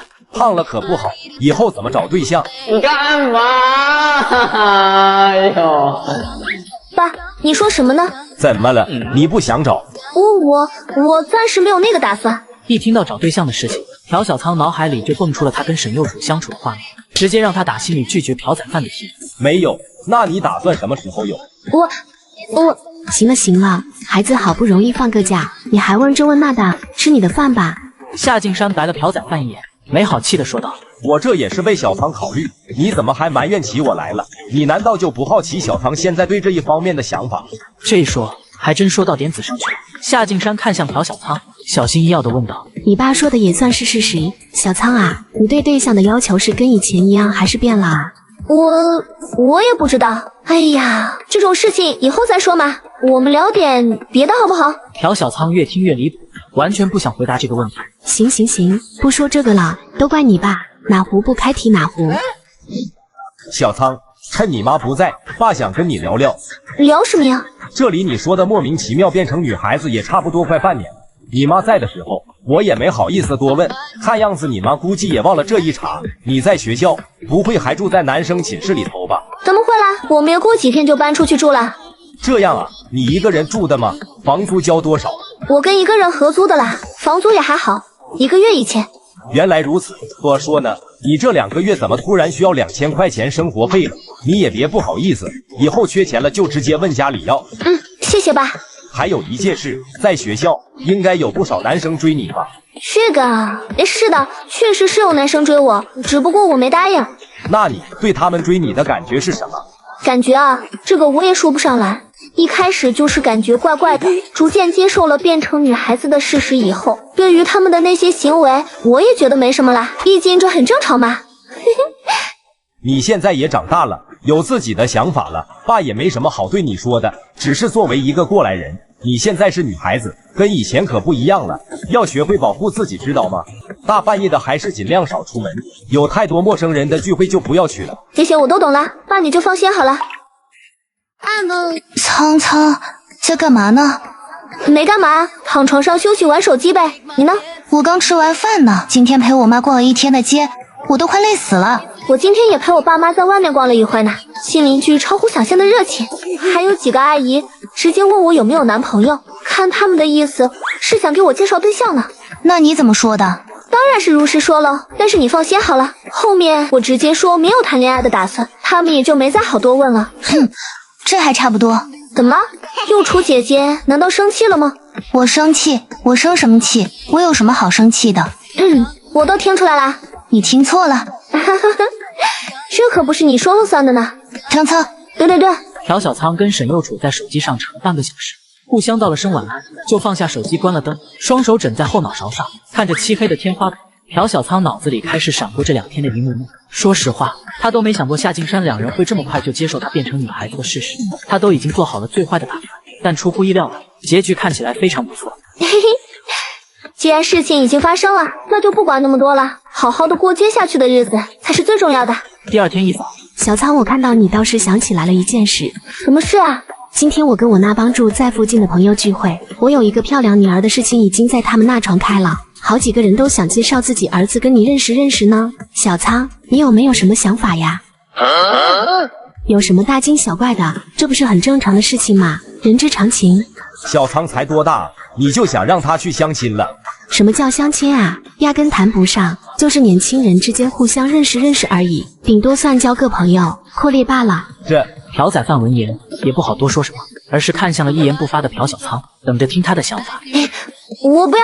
为什么呀？多认识认识朋友不好吗？还是算了吧，我是什么性格的，妈你又不是不知道。你看这2天除了陪你们出去逛街以外，压根就没出过门，妥妥的不爱跟人打交道。可是我看你不是挺活泼的吗？这哪能一样啊？对你和爸当然要热情一点啊，对别人可就说不准了。我可不想被别人说我不礼貌。那好吧，反正这是主要还是看你个人，你没那个想法，我也就懒得管那么多。嘿嘿，谢谢老妈理解。听到朴小仓的回答，朴宰范的心里也是松了口气，毕竟这还没多宠几天的女儿，要是就这么被拐跑了，他第一个不答应。幼楚，好长时间没见到你了，真的是越来越漂亮了呢。沈幼楚坐在沙发上，突然身后传来几道脚步声，回头一看，是一对中年夫妻，身后跟着一个年轻男子，说话的正是那个中年女人。吴阿姨好，姬叔叔好。你别那么客气，老沈呢？怎么不见他人？这个啊，叔叔阿姨你们先坐，我爸在楼上书房忙工作呢，我帮你去喊他。沈幼楚说着就往楼上走去，从始至终都没有正眼瞧过那个年轻男子姬博。看到没有，人家幼楚压根就不带搭理你的，瞧瞧你平时干的好事，归咱们还是世交呢。爸，这能怪我吗？当时我追幼楚，他本来就对我没感觉啊，我不就只能放弃去追别人吗？算了算了，你也别说他了。你也是，明知道幼楚压根不喜欢这小子，上次还让我在老沈面前提一嘴，整这一出干嘛呢？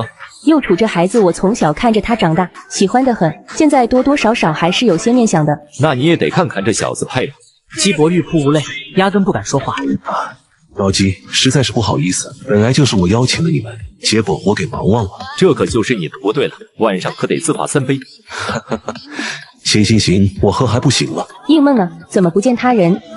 他去买菜了，这不快过年了吗？吴妈也回去休假了，什么事都得我们亲自来。幼楚，还不快倒茶？好。沈幼楚拿来2个茶杯，放了点沈家专门买来负责招待客人的上好茶叶，沏了2杯热茶，小心翼翼地放在了季方云和王兰面前，笑着说道：“叔叔阿姨喝茶。”好的，谢谢幼楚。幼楚我的呢？姬博看到沈幼楚直接无视了自己，忍不住说道：“瞧，这是你的。”姬博见状，嘴角微微抽搐，无奈地说道：“幼楚，怎么我的就是白开水啊？大冬天的多喝热水对身体好。再说了，你不是不爱喝茶吗？”姬博被堵得哑口无言，毕竟他不爱喝茶这件事可是当着几位家长的面说过。沈幼楚说出来一点毛病都没有。沈文见状没有多说什么，毕竟姬博作为一个年轻人，平日的作风确实是有些不好，自家女儿不喜欢也很正常。姬方云和王兰则是满脸无奈，正所谓近水楼台先得月，这么漂亮这么好的儿媳妇人选在他们的圈子里，多少人眼馋着，可惜他们姬家是没这个机会了。都怪这臭小子。姬方云现在是越看姬博是越不顺眼，上了大学就开始放飞自我，四处沾花惹草。姬博也注意到了姬方云看他的嫌弃的眼神，简直是有苦说不出啊。爸，好香啊！你做什么好吃的呢？这个都是你以前爱吃的卤味，什么卤坤爪、卤坤翅、卤坤蛋什么的香吗？要不要来尝一个？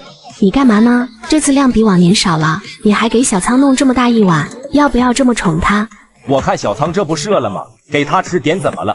反正最后这些东西不都是要进咱们肚子里去的吗？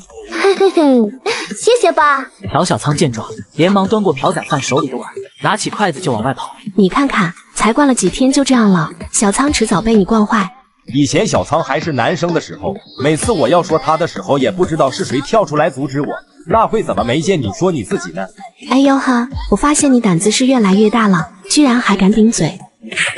开个玩笑嘛，你看你怎么还想着动手呢？都老夫老妻了，不至于。哼，下次再敢顶嘴，小心你的耳朵不保。赶紧的，把剩下的都给卤了，寒假的日子一天天过去，转眼离过年又近了几天。朴小仓靠在沙发上，心满意足地拍了拍小肚子。你看你一点淑女的样子都没有，吃个饭吃成这样。妈，我这才回来几天呀，你就开始用这种眼神、这种语气跟我说话了？在家那么淑女做什么嘛？又不会被别人看到。你还有理了是吧？爸，你看没有说我。朴宰范正准备开口说些什么，听到夏静山的一声咳嗽，给小仓递了个爱莫能助的眼神。长本事了哈，还想联合你爸，不知道这个家谁做主。朴小仓撇撇嘴，不说话了，免得又被他说一顿。果然网上说的都是真的。回家前，父母表示各种想念；回到家的一两天，父母非常客气；几天之后就原形毕露，各种嫌弃。夏静山看着拖着腮低头看手机的朴小仓，突然问道：“小仓，你什么时候来亲戚？月底吧。怎么了？那你第一次来亲戚的时候怎么解决的？”啊，妈，你怎么对这个感兴趣？我是你妈，我关心关心你怎么了？你这是什么眼神？你管我！我告诉你，长本事了，还敢消遣你妈了？妈，疼疼疼！你快松手！下次再敢这样，看我怎么收拾你！下手真狠，我到底是不是你亲生的呀？嘀咕什么呢？还想来一次？别了吗？告辞！我拿衣服洗澡去了。待在夏静山旁边，简直就是折磨。一想到刚回来那2天他对自己的态度，再跟现在对比，完全就是天差地别。苍苍，想我了没？唉，怎么了？突然唉声叹气的。没什么啦，有些累。不是放假了吗？你前几天还跟我炫耀，你天天吃了睡，睡了吃，现在跟我喊累，我怀疑你在凡尔赛，而且我还有证据。我妈这2天性情大变，天天准时把我从床上拽起来，让我干各种家务活，我感觉已经失宠了。呵呵，想不到你也有今天。哼，不想理你了。打脸露过来。不要，你说录就录，我岂不是一点面子都没有啦？嘿，那你想怎么样嘛？我摸摸你的头可以吧？安慰安慰你。你怎么摸头？你又摸不到。我可以隔空摸呀，而且苍苍你现在这个样子简直太可爱了吧。哼，隔空多没意思啊。既然苍苍想，那就回去摸个够怎么样？哼哼，好呀好呀好呀，过几天就过年了呢，时间过得好快呀。是啊，对了，差点忘了，苍苍，我给你准备了新年礼物，你把你家地址发给我，我到时候寄过去。新年礼物是什么呀？嘿，是很特殊的礼物哦，可不是网上那些东西可以比的，很有纪念意义的。不过现在还不能告诉你呢。嘿，好呀，那我等着。唉，累死了，休息一会儿。朴小仓把2大袋零食放在门口，站在那里甩了甩手。呀，这不是静山家的闺女小仓吗？你怎么一个人在这啊？朴小仓回过头，就看到一个40来岁的妇女，她的身后还跟着一个看起来刚成年没多久的男生。李阿姨，这么巧吗？这个人朴小仓自然是认识，前几天来过他家找夏静山唠嗑。我买了点东西，有点重，放下来休息一下。这么多啊，你一个女孩子提起来确实费劲。这样，我让我儿子帮你提回去吧。你家还是在3楼。啊，不用了不用了，我一个人可以的，你们忙你们的去吧。要是让夏静山看到他居然让李阿姨的儿子帮自己提这些零食，绝对要被狠狠的教训，说什么也不能答应。那么客气干什么？都是邻居好友，互相帮个忙也是应该的嘛。刘浩，还愣着做什么？好的妈。被叫做刘浩的男生微微一愣，随即就反应了过来，刚刚光顾着想别的了。哎，快放下！小仓，别客气嘛。朴小仓闻言也只好就此作罢。那就谢谢阿姨了。还有刘浩弟弟。朴小仓的声音如甘泉，沁人心脾，听得刘浩不自觉心跳加速。没事的，姐，我帮你提回去。那行，小浩你先送小仓回去，我在这等你。刘浩，你今年多大了？马上要20了，怎么了妈？没什么，我就随便问问。你在这等我，我去拿个快递。行。朴小仓拿到了快递后，并没有第一时间拆开。既然这是沈右楚说的很有纪念意义的特殊礼物，那他自然是不会这么草率的打开，等回到家再慢慢拆吧。谢谢你了哈，刘浩，真是太麻烦你了。没事的，不用那么客气。那我先走了，姐。拜拜。朴小仓松了口气，还好刘浩没有提出帮他把东西送进家门，不然被夏静山发现，可就彻底完蛋了。你怎么又买这么多零食？家里的还不够你吃吗？果不其然，当朴小仓提着2大袋零食进屋时，夏静山一看到就开启了说教模式。那些不是快吃完了吗？我就想着再去买一点点。买一点点？我看你这是去进货的吧？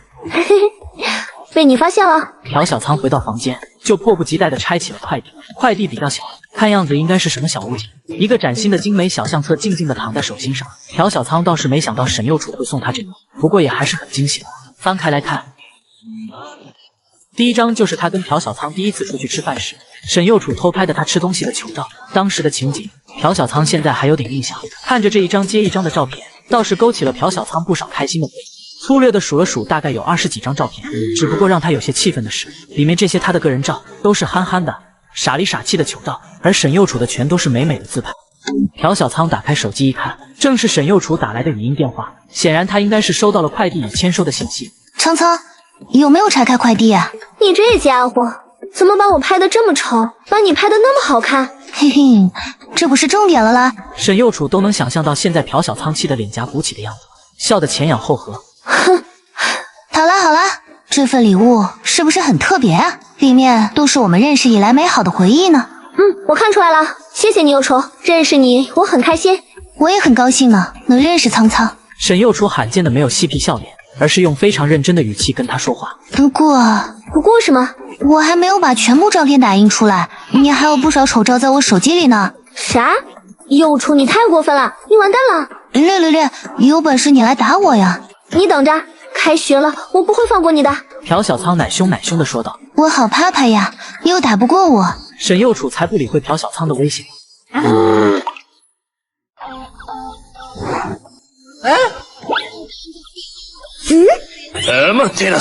右楚，你啊，我老早就看到你了，结果你现在才发现我。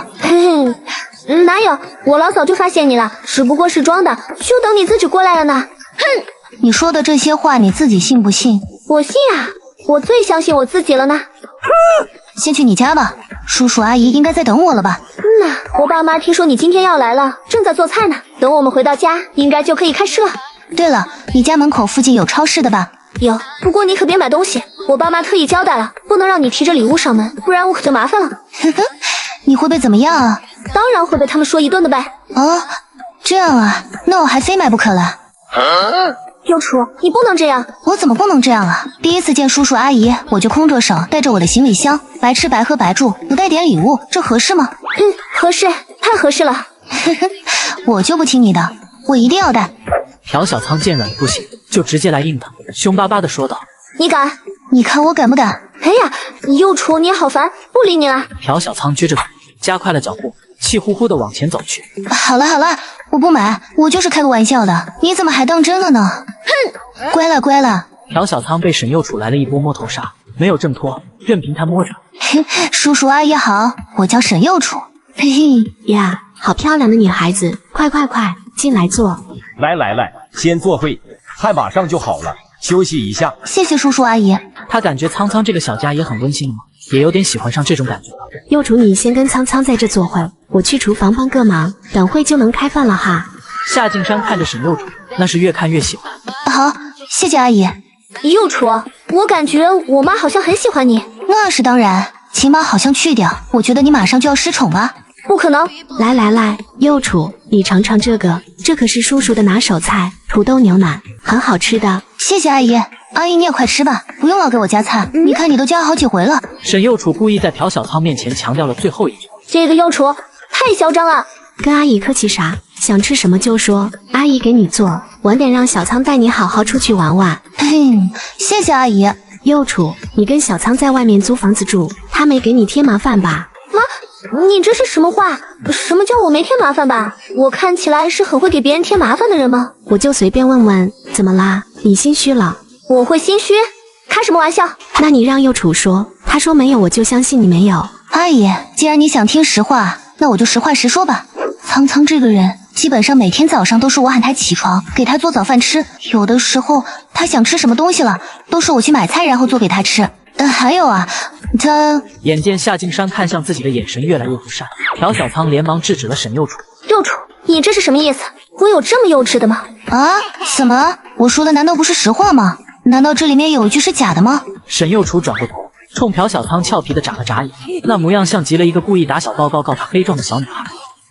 怎么，小仓你没法解释了吧？还说没给人家添麻烦，多大的人了，还要人家照顾？阿姨，你就别说苍苍了，我跟他是好朋友，生活上照顾一下也是应该的嘛。还是右楚懂事，你看看你，朴小仓简直是欲哭无泪。怎么过个年沈右楚就变了个人呢？这也太坑了吧！苍苍，晚上我睡哪个房间啊？你爱睡哪个睡哪个。哼，还在生气呢？不是了，什么时候这么小气了？哼，你还好意思说？你怎么能向我妈告状呢？朴小仓撇撇嘴，看向沈右楚。刚洗完热水澡的沈右楚领口微微敞开，白里透红的肌肤尤为引人注目。嘿，当时就是觉得好玩嘛。再说了，谁让你之前在网上这么嚣张的？我报复你下不行吗？那你也不能。朴小仓一边说，一边转过头，话还没说完，沈右楚的脸就凑近在自己面前。那我也不能什么。既然苍苍你还在生气，那我补偿你一下好不好呀？怎么补偿？你想怎么补偿都可以，我没有意见的。嘿嘿。算了吧，我可无福消受。哎，怎么会呢？你说什么我就做什么，这还不好吗？真的，我说什么你就做什么吗？姐姐绝对不反抗。朴小仓眨了眨眼，站起身，在沈右楚诧异的目光中走到卫生间门口，转过头朝沈右楚说道：“你去睡那个门关上的房间，还有，我想你离我远一点。”这家伙真的是越来越调皮了，不就说了他几句吗？哼！过来，宿主想我了吗？哈，你这么久没出来，我都已经忘了你的存在。这，好伤心。你现在突然蹦出来，又想干嘛？嘿嘿，不干嘛，你别这副语气好不好？搞得我好像是个坏系统似的。你难道不是吗？我不是，我来是要告诉你，你的第3个任务他来了。第3个任务，说来听听。气，还说来听听？我发布的任务，你不想做也得做。朴小仓此时很无语，这么久过去了，确实是忘了他的存在，反正有他没他也不差。第3个任务，让沈右楚主动提出一起睡觉。啥？系统，你是不是有什么不治之症？你想说什么？我要是记得没错的话，你一开始说要把我培养成女神来着。那这个任务跟你当初对我说的目标有什么关系吗？女神也是需要人际圈的嘛，跟沈右楚打好关系也是重要的一步。友情提示，人家可不是一般人哦。人家是富婆，你以为我不知道吗？嘿嘿，反正我不管，这就是第3个任务，你不做也得做。现在对我来说重要的人都知道我是女孩子了，你又有什么可以威胁我的？既然如此，你也不想让沈右楚知道你以前是个男孩子吧？朴小仓倒是给忘了这一茬，毕竟沈右楚对自己这么好，如果让他知道自己以前居然是男生，事情就绝对不好收场了，而且还是系统找方法告诉他，那后果肯定更加不堪设想。行，我去，我现在就去，这才对嘛！任务奖励随机身体属性点加1哦，加油！要让沈右楚主动提出，这就有点难度了，总不可能逼他说这种要求吧？虽然他确实是喜欢跟自己一块睡觉，但现在毕竟是在我家，肯定是要收敛收敛的。算了，不管那么多了，去试试。你这是要做什么？朴小仓坐在沈右楚的床边，看着他嘿嘿一笑。右楚啊，你看你刚来我家，对你来说这算是个陌生的环境，对吧？对啊，怎么了吗？陌生的环境多多少少还是有些影响睡眠的。你看你的房间是不是缺少了点人气？沈右楚看着一直在尬笑而且心不在焉的朴小仓，仿佛明白了什么。好像是，这该怎么办？对啊，怎么办呢？你好好想想。听到朴小仓这毫无技术含量的暗示，沈右楚彻底明白了。不过他才不要如了朴小仓的。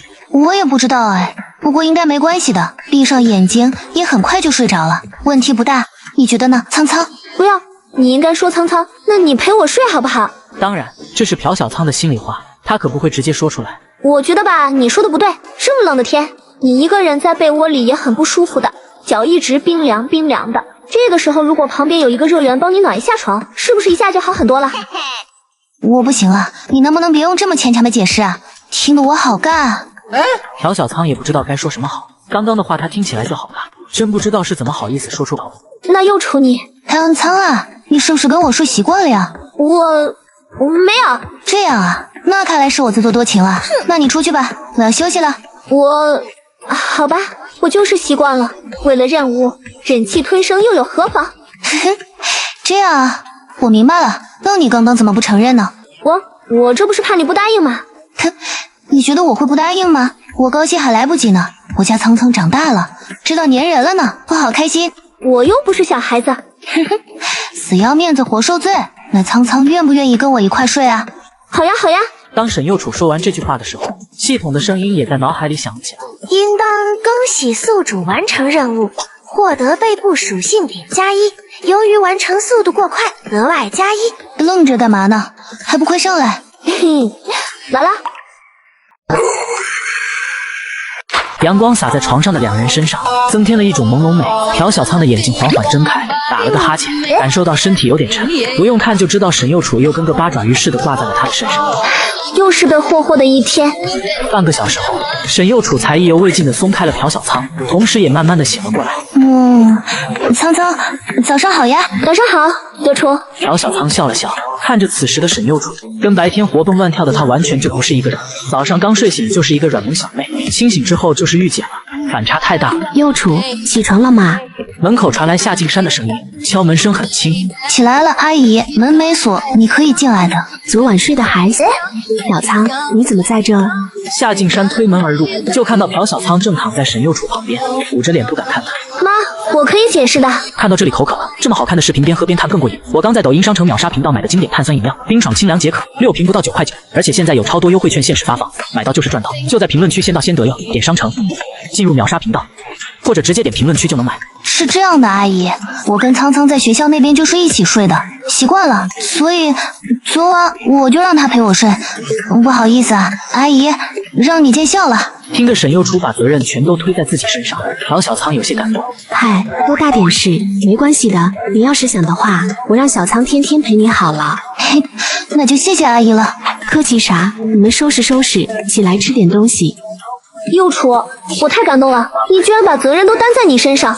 嘿，多大点事，安了，我只是不想让阿姨再数落你了。小可怜，走吧，吃点东西，我们等会出去玩。你可答应我了的，要带我玩的。好久没出来玩了，这还是我头一次来地市呢，感觉真不错。那当然了，地市还是有挺多好玩的好吃的东西的。对了，苍苍，我看导航上说你家附近有个景点，好像还能爬山，要不去看看？行啊，正好我也好久没去了，那边还是个大公园呢。Go go go！ 15分钟后，两人就来到了这个大公园。好漂亮！这所公园在的士也是比较有名的，平常的时候就会有很多人来这里野餐，环境也是没得说，空气也是比较清新的，非常适合一家人来踏青。只不过现在因为过年的缘故，来的人不是很多。那右楚，你看这条湖里，以前我来的时候还是能看到很多小鱼苗的，还有好多大鱼，可惜现在结冰了，看不到了。而且我上小学那会还掉下去过。还有这种事？小时候调皮呗。谁小时候没有糗事？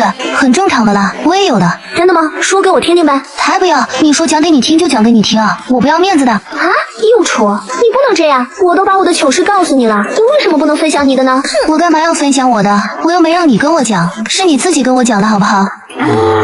可恶，臭右楚！沈右楚在朴小仓家待了3、4天，就被苏应梦催回了家。临走之前，沈右楚还恋恋不舍地跟朴小仓道了好一遍。当仓，我们回学校再见。路上小心。小仓，你过来，坐这。怎么了，妈？小仓，我怎么感觉你跟右楚这孩子关系很不一般啊？我们之间的关系确实是挺好的，就跟好朋友、好闺蜜一样，这没什么问题吧？作为一个过来人，夏静山一眼就看出了朴小仓现在的小心思。你怎么想的？妈也猜了个大概。你现在也大了，有些事情你自己要学会做判断。我就这么一句话，你记住就行了。说着，拍了拍朴小仓的手。夏静山起身离开了，留下他一个人坐在位置上不知所措。时间一天天过去，很快就到了开学的时间。朴小仓同学，你是身体不舒服吗？没什么，你有什么事吗？是这样的，我这周有生日，想邀请你一起过来。班里我邀请了挺多人的，你能来吗？近距离注视着面前令自己心跳加速的女孩，刘万峰说完这些话，就不断的在心里祈祷朴小仓能够答应，但同时又有些忐忑，害怕他不愿来。听完刘万峰的话，朴小仓微微一愣，毕竟是自己的同班同学过生日，还邀请自己参加，如果拒绝，多多少少还是有点尴尬。可以，你到时候把具体时间地点发给我就行了。真的，你答应了啊？怎么？你觉得我是那种不愿意来的人？没有，我只是太高兴了而已，哈哈哈哈哈！那就这样说好了。我感觉你笑起来很好看，可惜平时看不到。见朴小仓愿意来自己的生日聚会，刘万峰也大胆了几分，开始了闲聊。是吗？那谢谢你的夸奖了。现在都是上完课就散了，又不像初中、高中那样，下了课大家还都在一个教室，看不到很正常。那太可惜了，要是你可以天天笑着，绝对能迷倒很多人的。这样啊？那你被迷倒了吗？哈哈哈，你猜？两人笑着交谈的一幕，正好被刚下课过来接朴小仓的沈右楚看到，后背突然感受到一阵寒意。朴小仓莫名的感到有些奇怪，但没有多想，只当是天气还很冷产生的错觉。刚一出教室，朴小仓就看到了正坐在不远处的休息椅上看着他的沈幼楚。Hello， 幼楚，你在等我吗？那我们现在回去。不急的，5分钟前就下课了，你怎么现在才出来？这时候，反射弧在长的朴小仓也嗅到了空气中的一丝不对劲，连忙解释道：“下课之后，有个同学找我聊了一会儿，所以有点迟了。男生女生？男的。哼，算你老实，没有骗我。要是骗我，你就完蛋了。苍苍，你还记得你以前是怎么跟我说的吗？你说你不会离开我的，对吧？”朴小仓眨了眨眼，点了点头，说道：“对。那你要是骗我了，怎么办呢？”我不会骗你的，你看我们认识这么久了，我哪次骗过你？那就好，这可是你说的，不会骗我的。不过幼楚，我感觉你现在的语气有点怪怪的，我有点害怕。你怕什么？我还会吃了你不成？朴小仓看了一眼此时笑盈盈的沈幼楚，产生了一种错觉，仿佛刚刚的沈幼楚跟现在的沈幼楚不是同一个人。苍苍怎么不反抗了？刚刚不是劲挺大的吗？是可杀不可辱。你都被我抓住了，要杀要辱还不是看我心情。你要是表现好，我就不欺负你了，怎么样？你想干嘛？说一句姐姐不要，我就放了你，怎么样？很划算的哦。姐姐不要，别不懂装懂，我要的是这个语气嘛，别逼我动手。幼楚，你放了我好不好？这样太羞耻了。赶紧的。切切，不要。说完这句话，朴小仓就把头转了过去，不敢看沈幼楚的眼睛。嘿嘿，真乖，欢迎苍苍妹妹下次再来哦，姐姐我乐意奉陪。幼楚，你出去。朴小仓被他这句话逗得面红耳赤，拿起床上的抱枕就丢了过去。嘿嘿，拜拜哦，我去洗碗了。什么时候才能翻身呢？次次都是我被欺负，太难了。叮咚，恭喜宿主成功完成上次的任务，神秘奖励高级厨艺技能。对了，系统有没有任务可以让我获得更好的身体素质啊？我要翻身，我要推，打倒幼楚，不能老是让他欺负我。有啊，而且这个任务很快就来了呢，再等2天。好吧。朴小仓，时间和地点我已经发给你了，你记得看一下哈。好的，我会准时到的，你放心吧。真的好大儿，惦记人家1学期了吧？什么时候去表白啊？刘万峰的一个室友把手搭在他的肩膀上，看了看低着头走在前面不远处的朴小仓，意味深长地说道：“我看明天不就正好，良到吉日，很适合表白哦。而且那么多好友给你撑场面，搞得浪漫一点，说不定人家就答应了呢。”别，你可别瞎出主意，我看得出来，人家对我没那个意思。那你还对朴小仓念念不忘？你敢说前段时间跟你表白的那个女生，你不是因为朴小仓才拒绝的她？刘万峰哑然一笑，点了点头，大大方方地承认了一部分原因确实是因为他。看着朴小仓的背影，刘万峰心里对他的印记怎么也挥之不去。具体什么想法还是看你本人。不过我估计你要是不行动的话，人家迟早要被别人抢走了。刘万峰顺着他的视线往前看去，正好看到沈幼楚跟朴小仓有说有笑的往另一头走。你看，人家跟沈幼楚关系这么好，沈幼楚是谁？你又不是不知道。咱们店大的校花，有名的白富美，身边的优秀男人一抓一大把，给她介绍一个还不是分分钟的事情。刘万峰没有说话，似乎是在思考着舍友的话。对了，苍苍，明天就周末了，要不我们一起出去好好玩玩？这个恐怕不行呢。为什么？我前几天答应了我们班一个同学，明天他生日要去参加他的生日聚会。这样啊？男的女的？男的。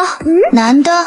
沈幼楚闻言皱着眉头，看着朴小仓欲言又止，但最终还是没有把心里话说出来。毕竟这是朴小仓的同班同学的邀请，于情于理，他都没有什么合适的理由拒绝，而且他也不能强行跟着去，这样显得太不礼貌了。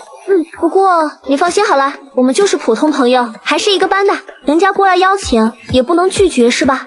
那你要去多久啊？我一个人在家岂不是独守空房要无聊死的？朴小仓摸了摸沈幼楚的头，笑道：“用不了多久啦，估计也就2-3个小时吧，很快就能回来陪你的。”正当朴小仓准备把手收回来时，沈幼楚注视着他的眼睛说道：“继续，别停。”咦，今天幼楚怎么让我摸你的头了？心情不好罢了。不是吧，想不到我们的幼楚姐姐居然还是个粘人精了。你现在才知道啊？幼楚，都快10点了，你能不能放开我？朴小仓看着把自己缠得紧紧的沈幼楚，无奈地说道：“怎么了？不是11点集合吗？这不是还早着呢吗？你急什么？可是我过去就要花半个小时啊，算上等会的准备工作，不得提前1小时吗？听话好不好？那好吧，看在你这么客气的份上，我就让你去。我脸上是有什么东西吗？你怎么一直在笑？没什么，呵呵呵。这让朴小仓更是摸不着头脑了。没有多想，他起身就往卫生间走去。没过多久，卫生间传来一道尖叫声。六楚，说这是不是你干的？朴小仓羞愤地走了进来，指着自己脖子上十分显眼的一抹红色印记质问道：“我不知道，反正肯定不是我干的。”胡说，这房子就我们2个人，难不成还是我自己干的？我真不知道，不过有可能是我晚上做梦的时候干的。我好像梦见我拿着一个果冻，拆开包装袋的时候怎么吸都吸不出来，就用力气来着。后面的事情我就记不得了。那怎么办？这也太显眼了吧，肯定会被误会的。大不了你戴个围巾呗。现在外面谁还戴围巾啊？而且就算戴了，等会吃饭的时候肯定也是要摘下来的。完了，这得当场射死了。算了，不管了，还是戴围巾吧。要是被发现了，射死就射死吧。苍苍加油，我看好你。沈右初把被子盖到鼻子下面，只露出半个头，眉眼弯弯笑道：“嗨，都怪你，我走了。”听到朴小仓关门的声音，沈右楚意味深长地笑了笑。哇哦，我们的朴大美女来了啊！不好意思，路上慢了点。刘望风，这是给你的礼物。谢谢，人来了就行了，还带礼物。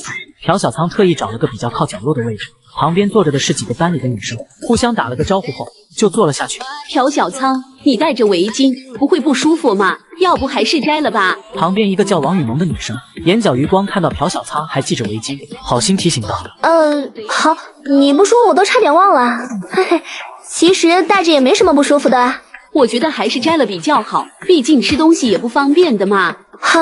摘下围巾的一瞬间，朴小仓礼貌伸手挡住，但他还是低估了王雨萌的观察力，就那么一下下的功夫，眼尖的他就发现了端倪，看了看其他人，王雨萌凑了过来，低声笑道：“想不到朴小仓你男朋友这么黏你的呀，看得我好羡慕。”被一眼戳穿的朴小仓尴尬的笑了笑，脸颊微红，不好意思的笑道：“没有，你别误会了，其实……哎呀，我都懂的啦，嗨，别解释了，我可不想被你狗粮塞一脸，哈哈。幸亏刘万峰几个男生越聊越嗨，没有注意到朴小仓的异样。时间就这么一分一秒的过去了，在聚会即将接近尾声时，众人也越聊越开心。刘万峰端起饮料杯，走到朴小仓面前，笑着说道：“朴小仓，我敬你一杯怎么样？”“好啊。”朴小仓端起饮料杯，轻轻跟他的杯子碰了碰，只不过他没有注意到的是，下意识的动作让他脖子上的印记直接就被刘万峰看得一清二楚。刘万峰当场震惊的说不出话，但还是强撑着跟他又说了几句客套话后就离开了。回到座位上，看着正低头看手机似乎是在聊天的朴小仓，刘万峰苦涩一笑：“我说万峰啊，怎么见你后半段闷闷不乐的？小仓不是来了吗？人家还给你带礼物呢。”算了，不提这个了，我们先回去。仓仓，你怎么不说话？都怪你，脖子上的印记都被看到了。那又怎么了？看到就被看到呗，有什么大不了的？你真的是站着说话不腰疼，被误会的又不是你。嘿嘿，我现在是坐着呢，腰可好了。来，让姐姐摸摸你的狗头，安慰你。沈右楚说着，就趁势在朴小仓头上胡乱搓揉了一把。无不无聊？朴小仓拍他的咸猪手，白了他一眼。要我说啊，你看这小草莓多可爱呀，是不是？我想要还没有呢。你想要，那我给你一个。好啊，求之不得呢。来。沈右楚开心的笑了笑，把脸凑了过去，仰起头，用手指点了点脖子，一脸期待的看着朴小仓。你走开，我才不要碰你呢。哼，不碰就不碰，外面不知道有多少人想一清芳泽呢。给你机会，你也不珍惜。我愿意把这个机会让给别人，需不需要我晚上回避一下，不打扰冰毅姐姐你的美妙时光呢？苍苍，你要死啊？说什么呢？我这不是顺着你的话茬来的吗？呸！刚走进教室，就发现刘万峰看他的眼神怪怪的，他也说不上来，总感觉是一种不甘心但是又认命了的样子。朴小仓也没想那么多，照常上课，只不过下课的时候，朴小仓有空吗？我想跟你聊聊。有空的，怎么了？有什么事吗？边走边聊怎么样？行啊。两人肩并肩走在电大校园里的小道上，一路上人来人往，并没有多少人注意到他们俩，毕竟一男一女走在路上太稀松平常了。你有什么事啊？怎么到现在都不说话？刘万峰看着身侧令自己朝思暮想的大半年的女孩，一时之间不知道该如何开口。我就想知道你对我是什么感觉。听到这句话，朴小仓微微一愣。身为一个阅读理解满分的人，他自然是明白刘万峰说出这句话的意思。这个嘛，我们可是同学，而且你也邀请我参加你的生日聚会，我觉得我们之间还是比较好的朋友关系。朋友嘛，我知道你的心思，我也看得出来的。只不过我现在没有谈恋爱的想法，我觉得我们还是做朋友吧，你觉得呢？你没有谈恋爱的想法，那你前天聚会时脖子上的啊？你看到了？见刘万峰点了点头，朴小仓恨不得找个地方钻进去。那个是我朋友的恶作剧，他跟我合租的，你千万别误会呀！哈哈，一开始我确实是误会了，还以为我没机会了呢。刘万峰了解到了事情的经过，一下子心情舒畅了不少，就连刚刚朴小仓拒绝了自己这件事所造成的苦闷也消散了一些。既然这是一个误会，那就说明你还是单身，我是不是还有机会呢？啥？你没有听明白我的话吗？我现在没有谈恋爱的想法。我知道啊，现在没有，不代表以后没有，对吧？你看，你都无话可说了，说明我以后还是有机会的，我是不会放弃的。呀，你看咱店大那么多女生，你何必吊在我一棵歪脖子树上呢？他们哪能跟你比？我就喜欢你一个。可是我不喜欢你，我会让你喜欢我的。苍苍，正要准备继续说点什么的朴小仓，听到不远处传来的沈幼楚的声音，顿时如获大赦，看了过去。苍苍，你怎么跑这来了？亏我还特意去你教室找你来着呢。我同学找我有点事情，就边走边聊了。现在聊完了，我们走吧。朴小仓不敢看刘万峰，拉着沈幼楚就往外面走。看着逃离的朴小仓，刘万峰笑了笑，转过身往另一头走去。沈幼楚回过头，面无表情地看了一眼渐行渐远的刘万峰的背影，转过头对朴小仓说道：“苍苍啊，刚刚那个男生是谁啊？找你有什么事吗？你们现在什么关系啊？你们聊了什么啊？”停！打住！幼楚，你怎么跟加特林一样，糊涂个没完啊？问这么多问题，我脑袋都快要炸了。可是我想知道啊，万一他对你心思不正，把你骗了怎么办？我这是关心你。哎呀，我这么聪明的人，谁能骗我啊？真的是，你别想多了好不好？我不管，你必须要告诉我。啊，好，我告诉你，他……朴小仓边走边说，2分半后才简要的把他们2个人的关系一五一十的说给沈幼楚听。听完朴小仓的话，沈幼楚微沉的脸色这才缓和了一些。在朴小仓惊讶的注视下，大庭广众之下，沈幼楚伸手抚摸着他的脸，一字一句缓缓说道：“苍苍，我这也是为你好，我可不想你被别人的花言巧语蒙蔽了，我才是对你最好的那个人，对吧？”朴小仓感受着沈幼楚温暖的手心温度，轻轻点了点头。知道就好，真乖，那我就不惩罚你了。惩罚？什么惩罚？不告诉你。那好吧。晚上依旧是朴小仓的卧室，朴小仓的床，沈幼楚一把抱住刚钻进被窝的小仓，笑着说道：“明天开始，我要是没课的话，就去陪你上课，旁听一下你的课。”怎么突然想到要陪我上课了？正义的骑士当然要保护公主呀。可是公主最后不都嫁给了王子吗？我的女骑士。去，就知道破坏气氛。哼，本来就是嘛，说不过我就动手欺负我，真烦人。你又在说我坏话是不是？哼，幼楚，咱们是合租，你怎么天天往我卧室跑啊？你卧室不用了？嘿嘿，这大冷天的，还是抱着我家宝贝暖和。朴小仓这回是真的无话可说了，每晚都能抱着一个软乎乎的、香香的、漂亮的小姐姐入睡，多是一件美事。但是每天早上醒来，都被她八爪鱼式的缠绕方式给勒得动弹不得，可以说是痛并快乐着。哎，快看，那不是你女神沈幼楚吗？她怎么会来咱们班旁听？肯定是来看我的，嘿嘿嘿。看来是没救了。下一位。这还用问吗？肯定是陪朴小仓的呗，人家跟沈幼楚关系好着呢。果然漂亮的小姐姐只跟漂亮的小姐姐玩。不，她就是来找我的，只不过人多害羞而已。鉴定完毕，彻底没救了。苍苍，想不到你们班女生有点少嘛？什么？我觉得还好吧。我觉得挺少的。那这么说的话，以你这样的姿色，岂不是很受欢迎？没有啊，我没什么感觉，大家都是上课就来，下课就走嘛，没什么特别的。是吗？我不信。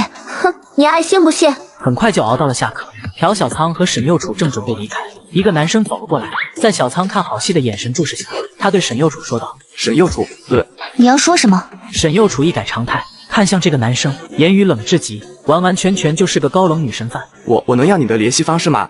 不能，我不加陌生人。哦，那好吧。看着那个男生落寞的背影，朴小仓忍不住说道：“幼楚，你怎么这么无情？婉拒一下也好啊。”直接拒绝不太好吧？你要学会说不，要知道拒绝。婉拒只是适用于一些场合，其他时候该怎么样就怎么样。直接拒绝断了他的念想，总比我含糊不清的说辞吊着他要好得多。朴小仓恍然的点了点头，竖起大拇指称赞道：“幼雏，你说的对，别人道就好。下课了，走吧。”我不。嘿嘿，我这是活学活用。你要知道一点，你不能对我说不。凭什么呀？就凭你打不过我。走在路上，脑海里突然传出许久未曾听见的系统声音：“宿主要主动一点。”什么要主动一点啊？触发第5个任务，主动为沈幼楚做3件让他感到惊喜的事情。内容不限，但不得重复。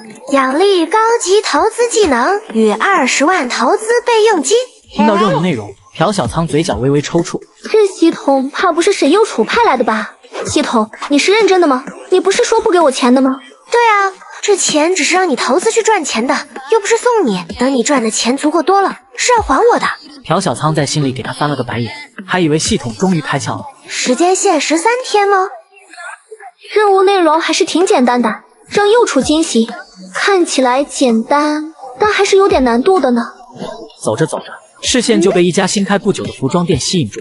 这家店朴小仓好像有点印象，跟班里几个女生聊天的时候，她们说的，据说质量和款式还不错，而且很适合小年轻。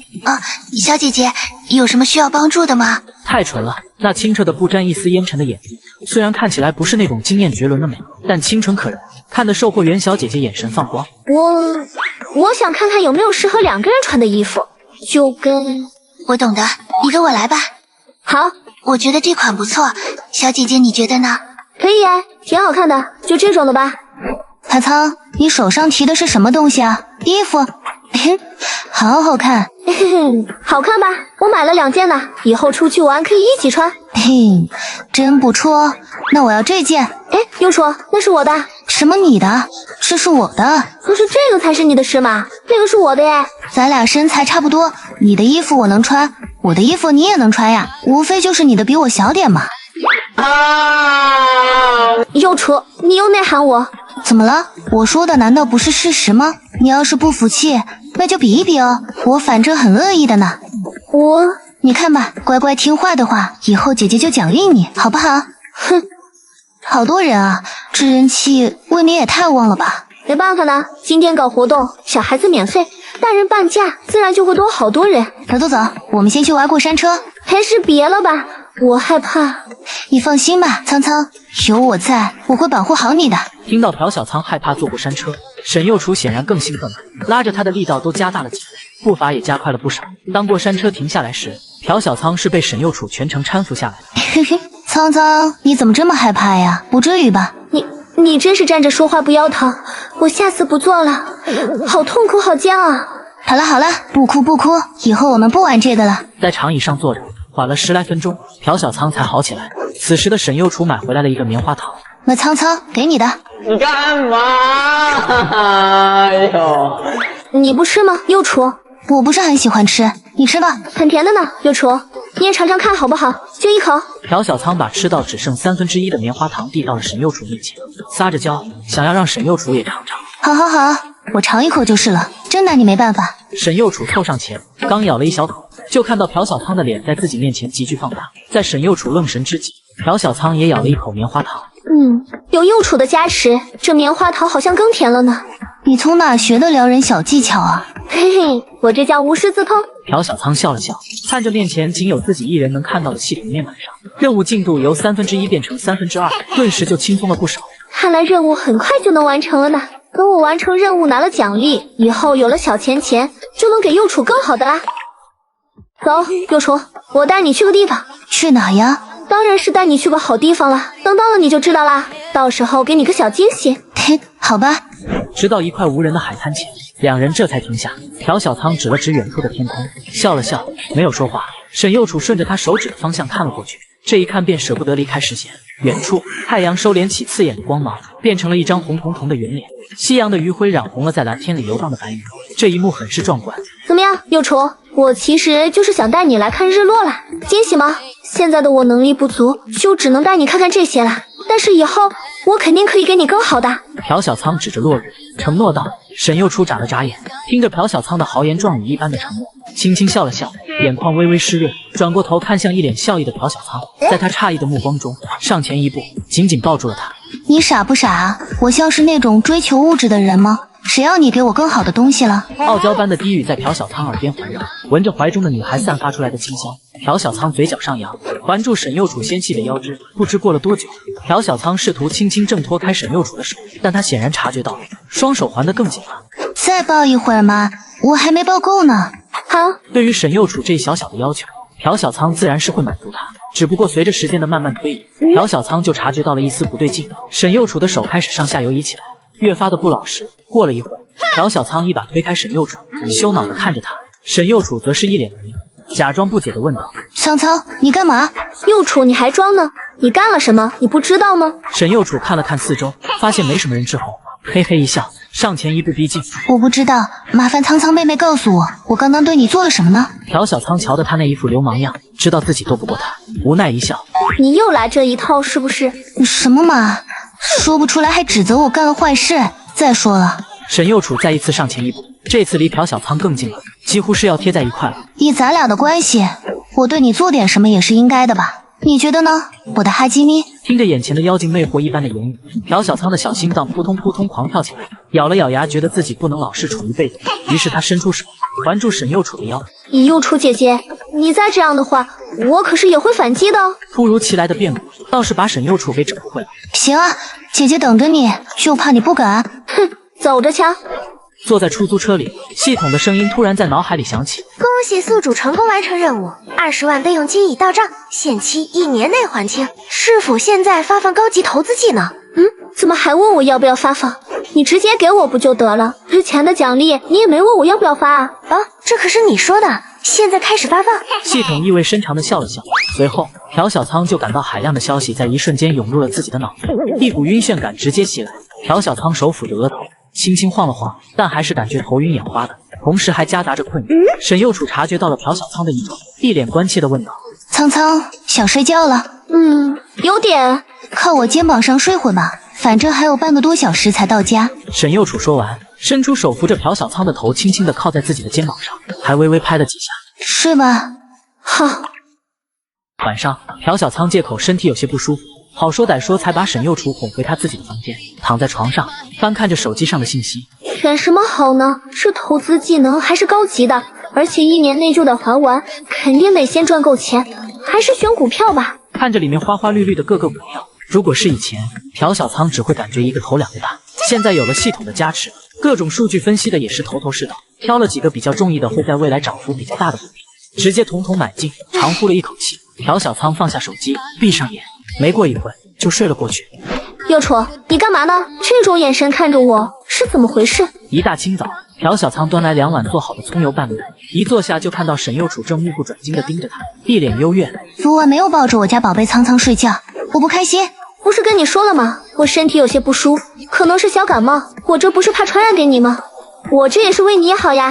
哼，身体有些不舒服，那我也可以睡在你旁边呀，这样不是也能照顾你吗？我昨晚都失眠了，你看黑眼圈都出来了。朴小仓闻言，连忙把脸凑了过去，仔仔细细地看了一小会。没有啊，这不是挺好的吗？皮肤又白又嫩，哪来的黑眼圈？我不管，我说有就有。那你想怎么办嘛？喂我。好，我喂。朴小仓用筷子夹起沈幼楚碗里的面，放在嘴边轻轻吹了吹，喂进了迫不及待的沈幼楚的嘴里。嘿嘿，真好吃。傻乎乎的。我这不叫傻，叫可爱，你懂不懂啊？我感觉你的形象不适合走可爱风。那我适合什么？当然是适合御姐了。但是在别人面前跟你在一起的时候，我当然要可爱一点了。你这么可爱，打你一拳应该会哭很久吧？你笑得这么开心，我打你一拳应该会躺很久吧？来人帮忙抓小偷啊！背后的脚步声越来越急促，朴小仓想也没想，直接向外伸出腿，顺势绊倒了一个年轻的身影。旁边几家饭馆里的人也听到了这声呼救声，连忙冲了出来，上前几步就围住了还没反应过来的小偷。小姑娘，这是你的包吧？谢谢大家。女孩朝众人鞠了个躬，不停地道谢。嗨，不用谢我们，要谢就谢那个小姑娘吧，是她绊倒了这个小偷。大妈指着已经离去几十米的朴小仓的队伍，笑着说道：谢谢各位帮忙。姐姐别走呀！朴小仓突然听到身后有个声音，似乎是在喊自己，回过头，怎么了？有什么事吗？严梦瑶听到朴小仓的声音，一开始还有些懵，但随后就有些兴奋地眨了眨眼。这声音好好听，对于她这种十足的声控来说，这声音简直就是仙乐啊！而且这个大姐姐还好看的样子。我听刚刚一个大妈说，是姐姐你帮我扳倒了小偷，我就是过来特意谢谢姐姐的。这个我也是下意识的反应，举脚之劳而已，不用谢。不行，哥哥说出门在外遇到好心人帮忙，肯定要好好感谢的。没事了，你去忙你的吧，我还要吃饭呢。朴小仓说完，正欲离开，发现衣角被他扯住了。我请姐姐吃饭吧，就一顿饭而已，而且这个包里有我的很多重要的东西，我必须要感谢姐姐。这看得朴小仓有些于心不忍了，那眼睛扑闪扑闪的，实在是太萌了。那好吧，姐姐，我叫严梦瑶，你叫什么呀？我叫朴小仓。姐姐，我们加个微信好不好？行啊。吃完饭，严梦瑶跟朴小仓走在一块，笑嘻嘻地问道：姐姐，你住哪里的呀？你怎么问题这么多？查户口吗？嘿嘿，我就是好奇嘛。你是出来玩的吗？算是吧，我好久没出来玩了，哥哥管我管得可严了，天天逼我读书，唉。严梦瑶一想起被书本支配的日子，就感到一阵头大。好啦，饭也吃完了，天也聊得差不多了，我该回去了。你保护好你的包，可别再让人偷了。拜拜。那好吧，姐姐再见。没走多久，仿佛是看到了什么煞神一般，连忙调转方向，往另一个方向跑去。没过一会，他就跑不动了，因为他被一个身材高大的俊逸男子抓住。梦瑶，你又准备跑哪去？哥哥，我错了，我不乱跑了。爸妈，你们是不是要跟我说什么呀？有什么话直接说不就好了？夏静山和朴宰范面面相觑，后者清了清嗓子，憨笑道：是这样的，小仓，我跟你妈在你放假之前就已经计划好了，这段时间去旅游来着，所以啊，就这事啊？你们放心就好了，我一个人没问题的。朴宰范闻言挠了挠头，夏静山没好气地瞪了他一眼，顺着话茬接着说道：这是第一件事，还有一件事就是，你还记得咱的老邻居你吴叔，也就是你小时候挨你爸揍的时候，老往人家里跑的那个？记得。怎么了？你吴叔他女儿静怡今年高中刚毕业，想来这边玩玩，在咱家住段时间。本来想着大家都是快20年的老邻居了，知根知底，想也没想就答应了。但是吧，夏静山说着，上下看了一眼朴小仓，苦笑道：静怡还不知道她从小玩到大的哥哥变成姐姐了。我们毕竟是你父母，你变成什么样都可以接受，就怕静怡那孩子。听到这，朴小仓算是明白了，感情老爸老妈在担心这俩。关于吴静怡这个女孩，朴小仓还是印象深刻的，可以说是一块长大的青梅竹马。不管是什么，她都很喜欢跟在自己屁股后面，一口一个哥哥。即便是后来两人上了高中，也依然如此。只不过自从他当初发了跟柳如烟在一块的朋友圈之后，吴静怡好像就不怎么找自己了。叮当，恭喜宿主触发第6个任务，告知邻家小妹关于自己变成女孩子的事情。任务奖励：拥有更加完美的脸蛋。系统你导资。不等朴小仓说完，系统就消失不见了，握紧的拳头也不得不松开。在朴宰范两人诧异的目光注视下，莞尔一笑：没事的，你们放心去玩吧。静怡，我会去解释的，分分钟的事情啦。那这样的话，我跟你爸明天就去旅游了。怎么这么快？早点去就不用伺候你这个祖宗了。仓仓，你洗碗吧，我跟你爸收拾行李去。第二天觉睡到自然醒，简直不要太舒服。朴小仓躺在床上揉了揉眼，打了个哈欠后接着补觉。难得夏静山不在，自己想睡多久就睡多久，但没过一会就被一阵敲门声吵醒。谁啊？话音刚落，朴小仓就愣住了。站在他面前的是一个年轻的女孩，1米6出头的个子，提着一个行李箱。对不起姐姐，我可能走错了。看了看地址，吴静怡小脸上的疑惑更深了。小区、单元号、门牌号都没错，为什么开门的是一个姐姐，而且还这么好看？你没走错，静怡。你是？我是朴小仓。花了5、6分钟的时间，朴小仓才把事情一五一十的给吴静怡讲清楚。事情的经过就是这样，这么说你明白了吗？吴静怡眨了眨眼，一动不动的，看起来十分的呆萌。也就是说，哥哥你现在变成姐姐了？是的，我知道这种事情对你来说太不可思议了，但这是真的，你要去相信他。那你那个女朋友，她……我们早就分了。分了？什么时候的事情？就差不多1年前吧。这样啊。吴静怡面上没什么表情，但心里已经打起了小九九。原来哥哥早就分手了啊！可恶，我都没有第一时间知道这个消息。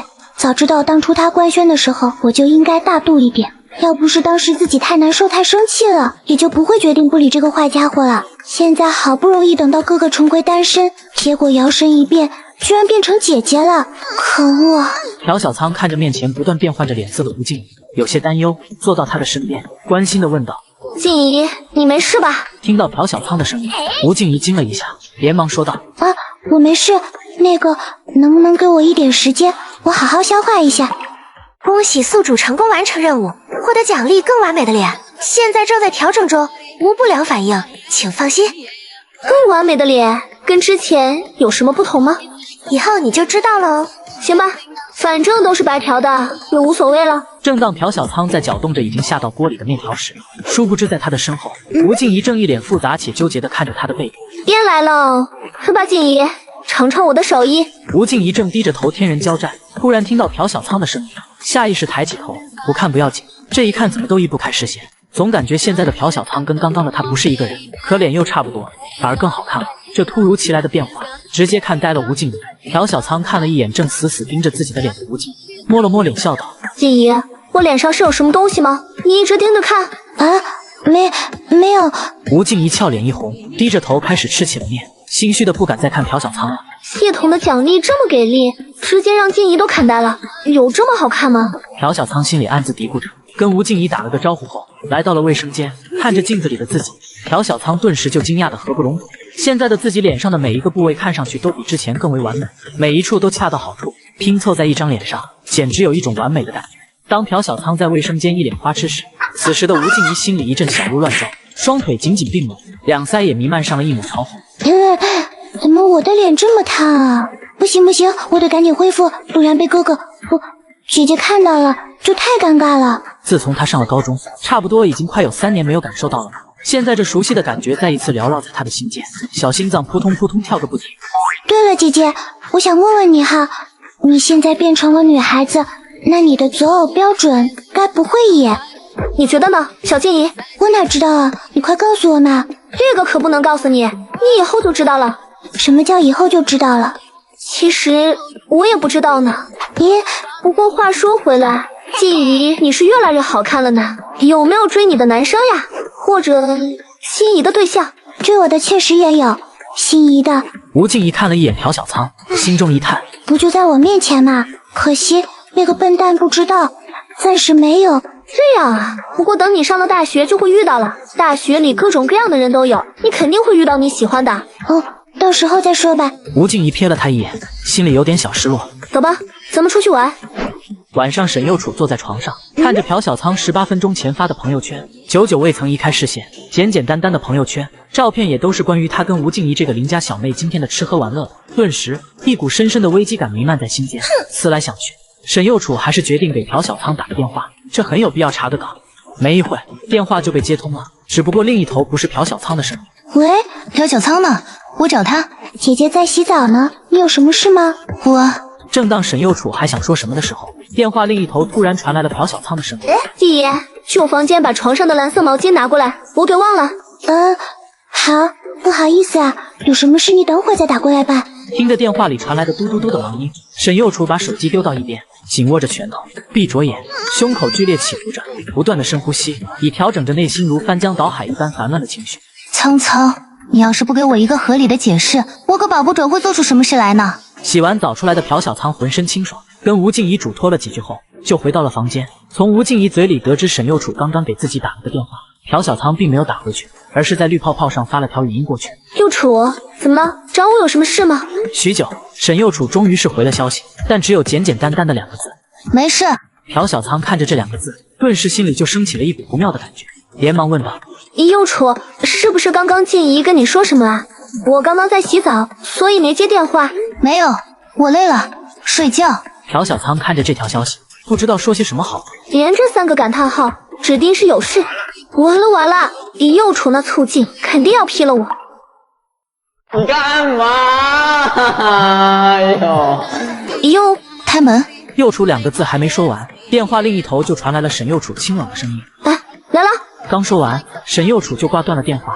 朴小仓顿时有一种大难临头的感觉，整理好头发跟衣领，一路小跑出卧室，来到了门口。算了，死就死吧，反正迟早都是要来的，大不了先发制人，在幼楚面前撒个娇卖个萌，他应该不会太生气的吧？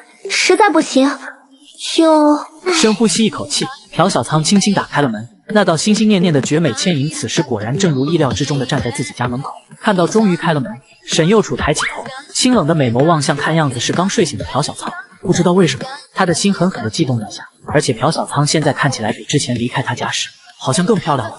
但沈幼楚并没有忘记此行的目的，一言不发，拖着行李箱就进了屋。早在朴小仓回来的那天晚上，他就跟自己说了，夏静山两人第二天就去旅游了，家里目前应该只剩朴小仓和吴静怡两个人了。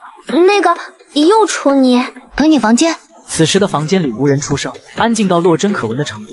朴小仓不安地坐在床边，不敢看沈幼楚。沈幼楚瞧得朴小仓这副委屈又不安的样子，嘴角微现，坐在一旁的电脑椅上，手撑着脑袋，看向朴小仓，淡淡的说道：“怎么不说话了？不想狡辩啊？不想了。”朴小仓瞄了沈幼楚一眼，此时的他浑身上下散发着高冷的成熟预警。说也说不过，打也打不过，我狡辩能有啥用？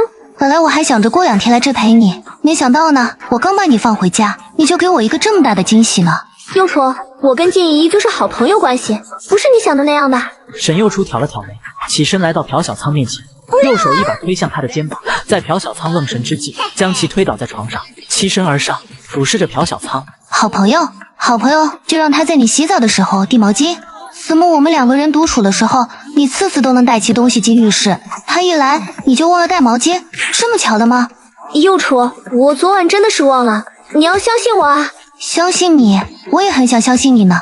沈幼楚右手抚摸着朴小仓的脸颊，从刚刚一看到朴小仓开始，他就移不开视线了。这张脸真的是越看越喜欢，只不过他只能是属于自己的。要怎么样你才能相信我？这个……沈幼楚听到这话，看着身下朴小仓不经意间展露出来的楚楚可怜的姿态，勾唇一笑，视线缓缓下移，来到朴小仓那雪白的脖颈处。朴小仓看到沈幼楚玩味的眼神，顿时有种不妙的感觉。突然，脖颈处传来一道火热的触感，然后就是瞬间的吸力。朴小仓只感觉浑身酥麻，大脑在一瞬间陷入空白。良久，沈幼楚放开了朴小仓，看着他脖子上一左一右2个鲜红的印记，伸出舌头舔了舔嘴唇，笑眯眯地看向朴小仓。好了，我现在相信你了，小可爱。说着，刮了刮他的鼻子。沈幼楚起身坐回电脑椅上，心满意足地哼着小曲。朴小仓则是躺在床上，久久无法回神。怎么会这样？幼楚居然……虽然之前跟幼楚承诺过，等到他生日那天会满足他的一切要求，也早就做好了思想准备，但现在这算什么？直接把他整不会了。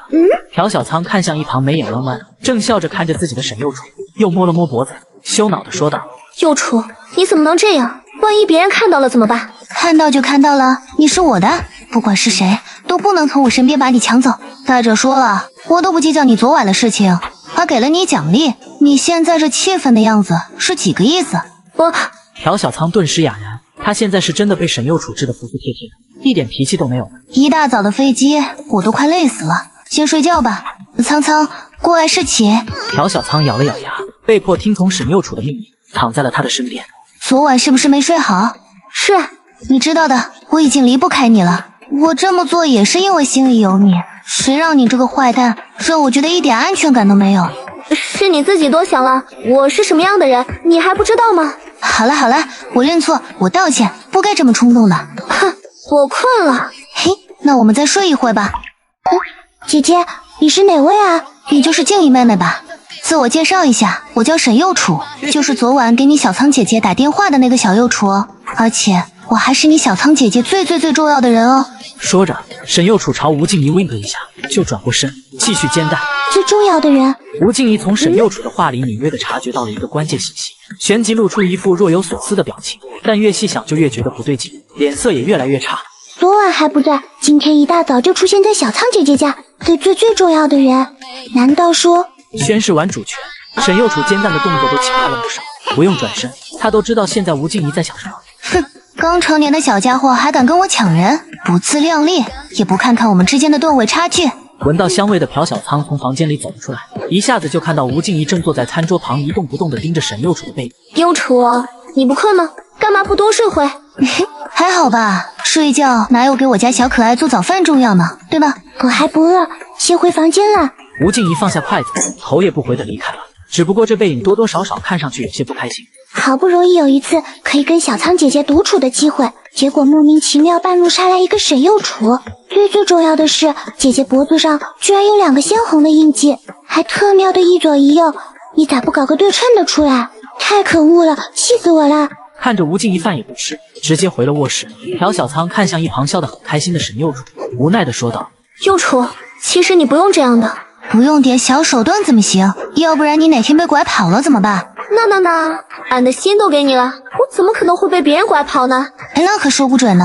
你这么漂亮，性子又偏向软萌，指不定哪天就被别人勾搭走了。而且我不像某些小姑娘，她们年轻，不像我年纪这么大，对吧？”沈右楚看着朴小仓，哼了一声：“天天的就知道瞎想，你说的这些压根就不存在，好吧？而且你看看，你胡思乱想之后又容易冲动，这次突然跑过来麻不麻烦啊？浪费钱又浪费精力，你要是没休息好，我会心疼的。”嘿嘿，有你这些话，我就知足了。你先吃饭吧，心仪的我给他端进去。那好。你进来干嘛？看着推门而入的沈右楚，吴静怡小脸一板，不满地说道：“早饭可是很重要的，怎么能因为赌气就不吃呢？”我不管，我又不饿，拿走。你的小心思，姐姐我还是知道的，所以我可以在此很负责任的告诉你，你是没有机会的。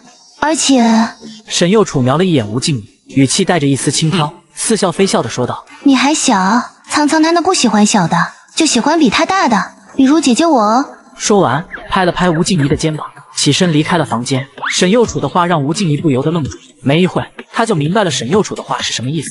这家伙一语双关，明显在内涵我才18岁，小点怎么了？我还会长大的好不好？但气归气，抛开其他的不谈，他还是很羡慕沈右楚的身材火辣，怪不得小仓姐姐那个笨蛋。哼，我迟早也会变成这样的，等着瞧吧。这顿早饭吴静怡吃得很不是滋味，不吃又显得自己小气，吃吧又感觉自己像沈右楚服软了似的。只不过在吃的过程中，吴静怡还听见了门外朴小仓和沈右楚的笑声。我不要出门，等这印记什么时候退下去了，我再出去。为什么呀？我好不容易来一趟，你就陪我出去玩玩吗？你说为什么？这大夏天的被别人看见了，我还有不要面子的，我又不是社恐。你真不打算出去？不去，什么时候印记退了，我什么时候出去？这样啊，既然如此，那我觉得吧，你这个暑假都别想出去了。回头一看，这才发现刚刚沈右楚离开的时候门也没关，很显然那是他故意开着的。什么意思啊？你现在这么漂亮，我当然要把你看紧了。我天天吸一个，你不就天天待在家了，对吧？沈右楚凑到朴小仓面前，近距离凝视着他的眼睛，媚一笑。吴静怡气呼呼地来到门口，正好瞧见了两人差点贴在一块的女人，幼小的心灵顿时如遭雷击，拳头下意识握紧，眼神复杂的看向两人，看样子有委屈又生气，直接砰的一声关上了门。听到声响，朴小仓一把推开沈右楚，看向了声音来源，看着脸上挂着莫名的笑意的沈右楚，顿时就明白了什么，无奈的翻了个白眼。干嘛了？用这种样子看着我？你知不知道你这个样子可爱到犯规了？没什么，就是想静静的看着你。现在的右楚好像跟以往不同了。嘿，哪里不同了？越来越主动了，还会要小心眼啦。我一直都很主动啊，对待我喜欢的人或者事情，我都很热情，很主动的。只不过现在这份热情大部分都分给了某个花心大萝卜。说完还象征性的叹了口气，装出一副朴小仓负了他的憔悴模样。哼，我花心？难道不是吗？两人独处，深更半夜帮忙拿毛巾，要不是我碰巧打个电话过去，指不定还会发生什么呢。你还想着这个啊？要不要这么小心眼？防人之心不可无，千防万防，家贼难防。我得看好你。那以后呢？我毕业了总得工作吧？我负责赚钱养家，你负责貌美如花就行了。沈右楚嘿嘿一笑，似是有些憧憬那一天的到来。起来洗碗。朴小仓撇撇嘴，拍了一下沈右楚的脑袋，吩咐道：我去洗碗。不然呢？这是对你的惩罚，谁让你这么对我的？我先去换衣服，下午陪你去玩。听到朴小仓的后半句话，沈右楚眨了眨眼，笑了一声，就开始收拾起桌上的碗筷。下午的天气正好，乌云遮住了毒辣的太阳光，夹在两人中间的朴小仓隐约之间嗅到了一丝危险的气息，心中长叹一声，对此他也无可奈何。两个小祖宗，他一个都得罪不起。苍苍热不热？吃不吃冰激凌？还不等朴小仓回话，吴静怡一把拽住朴小仓的右手，紧紧抱住，轻晃着身体，直接拒绝。不行，夏阿姨特意嘱咐我了，不能让小仓姐姐吃这些东西。怎么不行了？冰激凌偶尔吃一个酱薯，怎么了？反正就是不行。昨天我们已经吃过了，今天不能吃了。一天一次又没关系，反正不行。你想造反吗，小丫头？别以为你是大姐姐，我就怕你。感受着右手处传来的奇怪但又熟悉的柔软触感，朴小仓可不敢当着沈右楚的面露出什么不对劲的表情，轻轻从吴静怡的怀里拔出自己的手，笑着打着圆场。别吵了，一天试一次没关系的啦。走吧，静怡，这么热的天，没事的。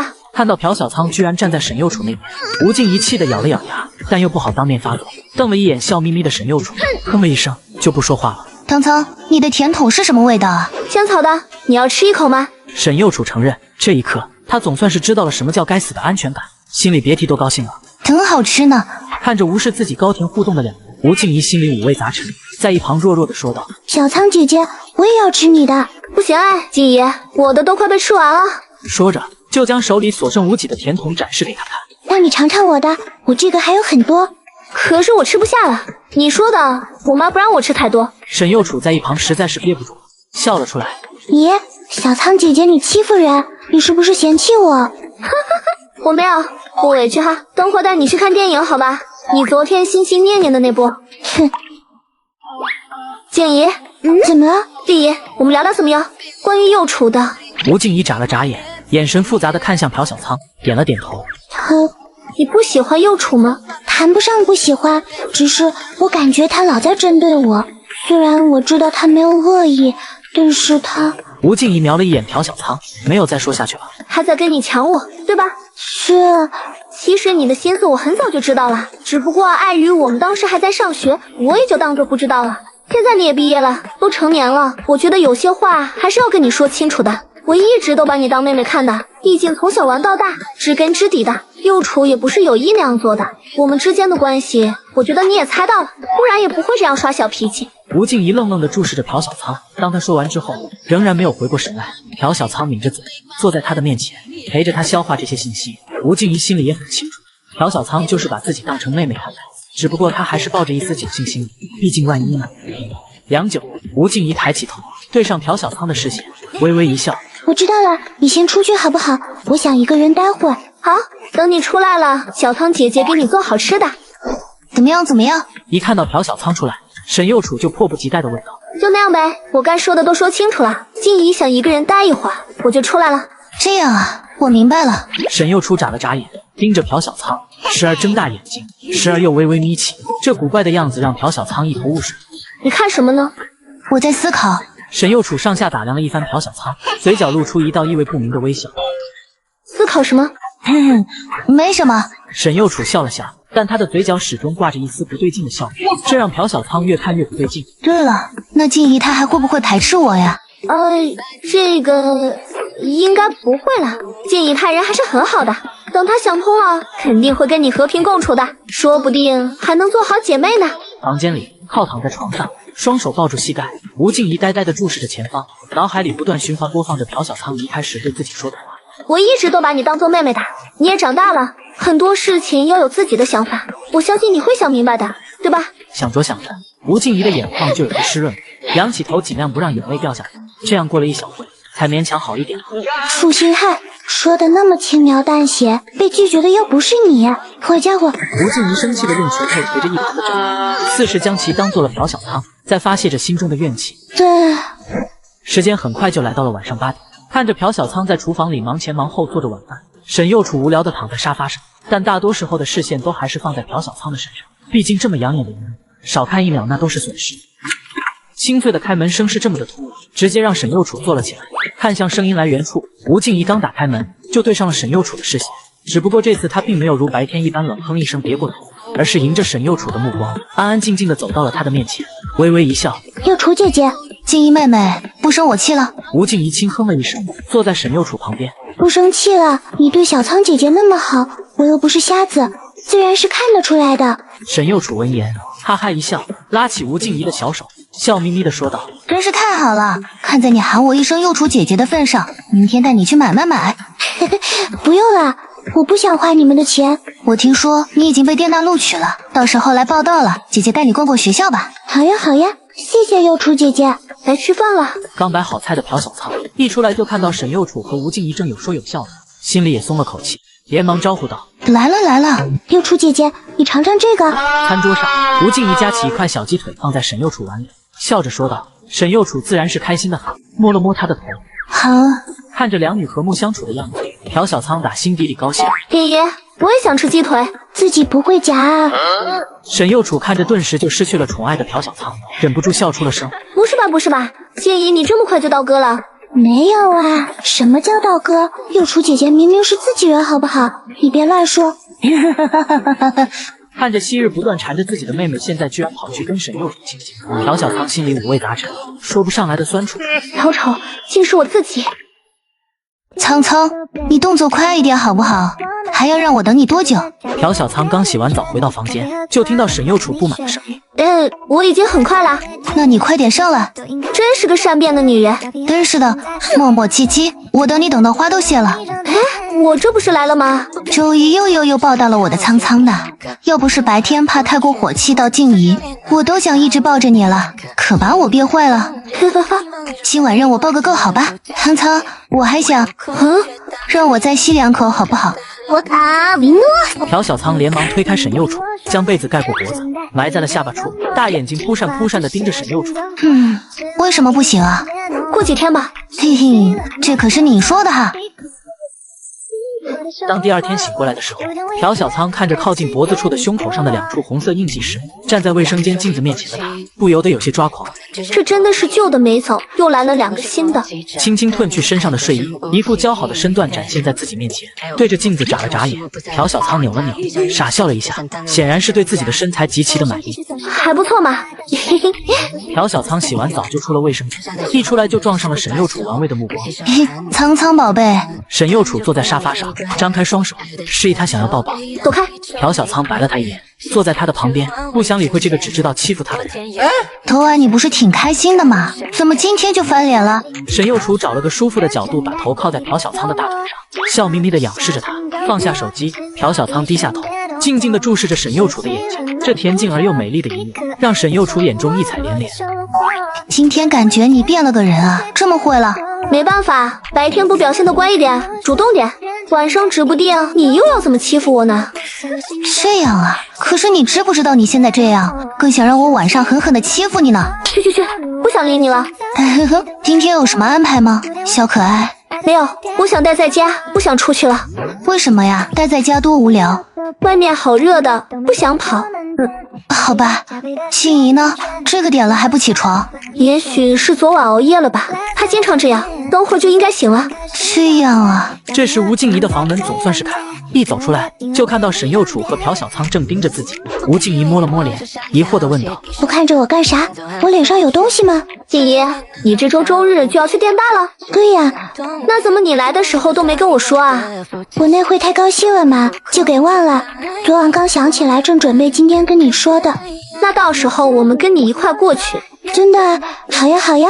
一听到朴小仓跟沈幼楚会跟自己一起过去，吴静怡就开心得不得了。昨晚还在想该怎么跟小仓姐姐开这个口呢，今天就直接愿望实现。等你军训完了，带你好好逛逛电大，里面可是有很多有趣的地方呢。我知道了，谢谢幼雏姐姐。我觉得静怡的性格很不错呢，进了电大肯定会有男生追她的。我给她介绍介绍也不是不可以。你给静怡介绍大2大3的学长吗？那我在学校部门还是认识挺多人的，牵线也不是不可以。嘿嘿，这么多男生里，肯定有很多是暗恋你的吧？敏锐地嗅到空气中有一丝酸酸的臭味，沈幼楚会心一笑，搂住朴小仓的脖子，笑嘻嘻地说道：这是怎么了？小可爱吃醋了？没有啊，我有什么好吃醋的？你人缘好那是你的优点，我高兴还来不及呢。死鸭子嘴硬，放心好了，我跟他们都没什么交集的，不信你随便看。我才不看呢，免得看完之后某人说我小心眼。嘿嘿，苍苍你吃醋的样子好可爱呢。趁着沈幼楚在厨房做饭，朴小仓拿出手机翻看着之前的收益，已经翻了个番，果断出手卖掉后，呼唤了不下5遍系统，他才舍得出现。系统，我要还钱。停，金额已扣除，现在发布第7个任务，在新生军训时表演节目，时间为整个军训期间，节目形式不限。完成任务可获得身体属性点10点，可随意分配。在新生面前表演，会不会太社死了？不会的，只要你不尴尬，尴尬的就是他们。不过这个奖励好哎，到时候全部加到身体素质上，说不定就可以反抗幼雏了。小仓姐姐，你笑什么？怎么这么傻？没什么。静怡，你有什么事吗？要吃饭了，幼雏姐姐让我进来喊你。哦，走吧走吧，我肚子都饿了。小仓姐姐，小萝莉，两人同时惊呼出声。只不过当严梦瑶听到这熟悉的小萝莉称呼，顿时就不满地说道：“我才不是小萝莉，别老喊我小萝莉好不好？”好好好，下次一定。你一个人来的？不是，我刚报道完，我哥哥他去买水了，我想来这凉快凉快，结果就看到你了，好开心。哎，我感觉小仓姐姐你怎么变漂亮了？不过小仓姐姐，你来这干什么呀？是来等我的吗？我好感动。严梦瑶一看到朴小仓，就打开了话匣子，嘴巴嘚啵嘚啵说个不停。停，我来这是陪我妹妹报道的。朴小仓连忙止住了严梦瑶继续说下去的念头，解释道：“这样啊，阿瑶跟谁聊天呢？”严继则拿着一袋水走了过来，询问的目光看向朴小仓和严梦瑶两人。哥，这是我之前说的那个帮了我的小仓姐姐，这是我哥哥。严继泽，谢谢你啊，要不是你帮忙，这小丫头就麻烦了。细细打量，严继泽看向朴小仓的眼里满是惊艳。不客气，应该的。我们先去买生活用品了，就先走了。小仓姐姐再见。严梦瑶朝朴小仓挥了挥手，嘿嘿一笑。拜拜。严继泽回过头看了一眼站在树下的朴小仓，耳边却传来了严梦瑶的意味深长的声音：“哥，你看上去好像对小仓姐姐很感兴趣啊。”看着严梦瑶嬉皮笑脸的样子，严继泽直接上手：“有本事了，敢调侃你哥？”哥，我错了，你先放手好不好？哼，我说的明明就是实话。你还嘴硬，投了也没关系。小仓姐姐那么漂亮，是个男人都要多看几眼的好吧？听着自家妹妹的碎碎念，严继泽忍不住笑了笑。管好你自己的事情，军训了注意防晒，身体不舒服了就请假，别应承，知道吗？知道了。严梦瑶撇撇嘴。不过哥，你要不要小仓姐姐的联系方式？你皮痒了是吧？嘿，不敢。带着吴静怡解决了报道的问题，朴小仓将吴静怡送到了寝室楼下。寝室是有电梯的，你住8楼，自己坐电梯上去吧，我在楼下等你。小仓姐姐，你不跟我一块吗？不了，家属不能进，你手上的报道照只能让本人进去。好吧。吴静怡挥了挥手，走进了寝室楼。这么巧啊，又遇到了。严继泽提着一大袋生活用品，走到朴小仓面前，微笑着说道：“嘿，还真是。”朴小仓有些惊讶，毕竟短短时间里遇到2次，确实挺巧的。你这是给小梦瑶买的？他去楼上整理床铺了，我在这等他。严继泽微微一笑，本身身材就高大帅气的他，这么一笑，更是增添了几分魅力，看得一旁路过的新生学妹眼中异彩连连。这样啊？朴小仓点了点头，没有再说什么，毕竟本来就不怎么认识，没有什么共同话题。朴小姐是学什么专业？国贸的。国贸，那就是经济学院的。以后如果有想法了，可以来严木集团面试，我们很欢迎电大的学生的。严木集团可以啊，我会考虑的，谢谢。毕竟严木集团在全省也是响当当的企业，福利待遇也是很不错的。朴小仓转专业，除了兴趣爱好以外，也是对以后在这个企业工作有些想法的。随时欢迎。你们来了。看到朴小仓两人朝自己这边走过来，吴静怡朝他们挥了挥手。这边在干啥呢？这边的学长学姐等会要唱歌呢，等会还可以上去跟他们互动，一起唱有小礼品送。有小礼品？啥东西？看着一脸好奇就差眼神放光的朴小仓，沈幼楚不知道为什么心里有种不祥的预感。手链吧，好像红色跟蓝色的，有对象的可以各拿1条。吴静怡看了看朴小仓跟沈幼楚牵在一块的手，意味深长的说道：“有没有想要上来大胆唱一首的同学呢？有小礼品赠送哦。”虽然围观的人比较多，但是想上去的却一个都没有。毕竟社牛还只是少数，被那么多人盯着，难免有些尴尬。我来。顺着声音的来源处望去，可以看到沈幼楚旁边的朴小仓挥了挥手：“裴幼楚姐，这是你朋友？”好漂亮的学姐啊！入学第1天就看到这么好看的，值了。那可是咱电大的校花沈幼楚，我之前在学校贴吧里看到过照片，可算是见到真人了，比照片上美多了。我感觉她旁边的学姐应该也挺漂亮的吧？听到旁边的窃窃私语声，沈幼楚颇为头疼地看向朴小仓，低声说道：“你要干嘛？这还用说吗？上去唱歌呀！幼雏姐姐，小苍姐姐什么时候这么大胆了？这要是换成我，脚趾头都能抠出一趟50一听。鬼知道他葫芦里卖的什么药。沈幼楚越想越气，早知道就不应该让朴小苍出来，就应该锁在家里。周围那么多小学弟小学妹盯着他看，尤其是那些男生，老是看他的腿，气死了。怎么称呼呀，这位同学？我姓朴，我开学大3，说起来还是你们的学妹。这样啊，那你准备唱什么呢？随便唱一下吧，哈哈，浅唱一首。有着系统的终极歌唱技能的加持，朴小苍即便是用着手机上并不怎么清晰的伴奏，唱的依旧很动听。学妹唱的很好听诶，有没有兴趣来我们社团？一个大3学长看着朴小苍，直接发出了邀请。我都快大3了，还是以学业为重吧。那个，听说有小礼品。哈哈哈，给。那个，我还能再拿一条吗？你懂的。底下一片起哄声，顺带夹杂着一些梦破碎的声音。这个学长微微一愣，笑了笑，又拿出一条同款手链递给了朴小苍。谢谢。朴小苍喜滋滋的走了回去，当然开心的原因还是因为脑海里系统的播报声。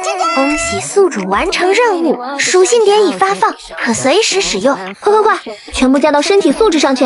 旅行家，10个属性点加到了身体素质上，朴小苍只觉得一股暖流涌过全身，然后伴随着的就是一种不一样的感觉。朴小苍一路傻笑着走向沈幼楚，这让后者更加确认了想要把他锁起来的想法。受欢迎不说，还傻乎乎的，这哥谁看了不得，想方设法把他拐走。跟我回去。朴小苍刚走到沈幼楚身边，就被后者一把抓住手腕，往人群外走去。被拉走的朴小苍一头雾水，丝毫不知道已经大祸临头。今晚注定是个不眠之夜了。啥意思？你还小，不懂。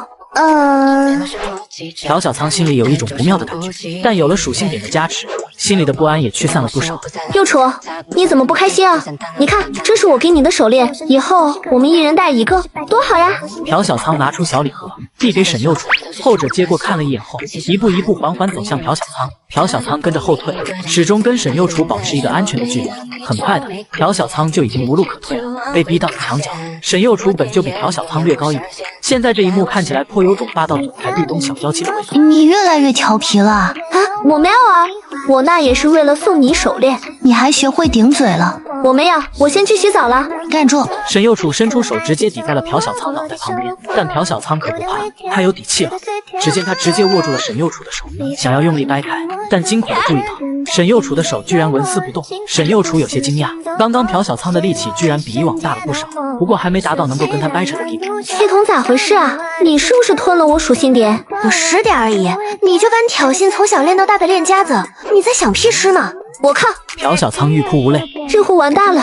苍苍，你还学会反抗了？我不是故意的，都错事要受惩罚的。沈幼楚挑起他的下巴，舔了舔红唇，笑着说道：今晚是栽了。沈幼楚的脸在自己的眼中急速放大，嘴唇处直接传来了一道陌生的触感。这一刻，朴小苍大脑一片空白，眼睛瞪大，愣愣地注视着沈幼楚。许久过后，沈幼楚松开了朴小苍，脸颊一片通红，眼里的兴奋都快溢出来了。朴小苍更惨，大脑依旧处于宕机状态。我这是初吻没了。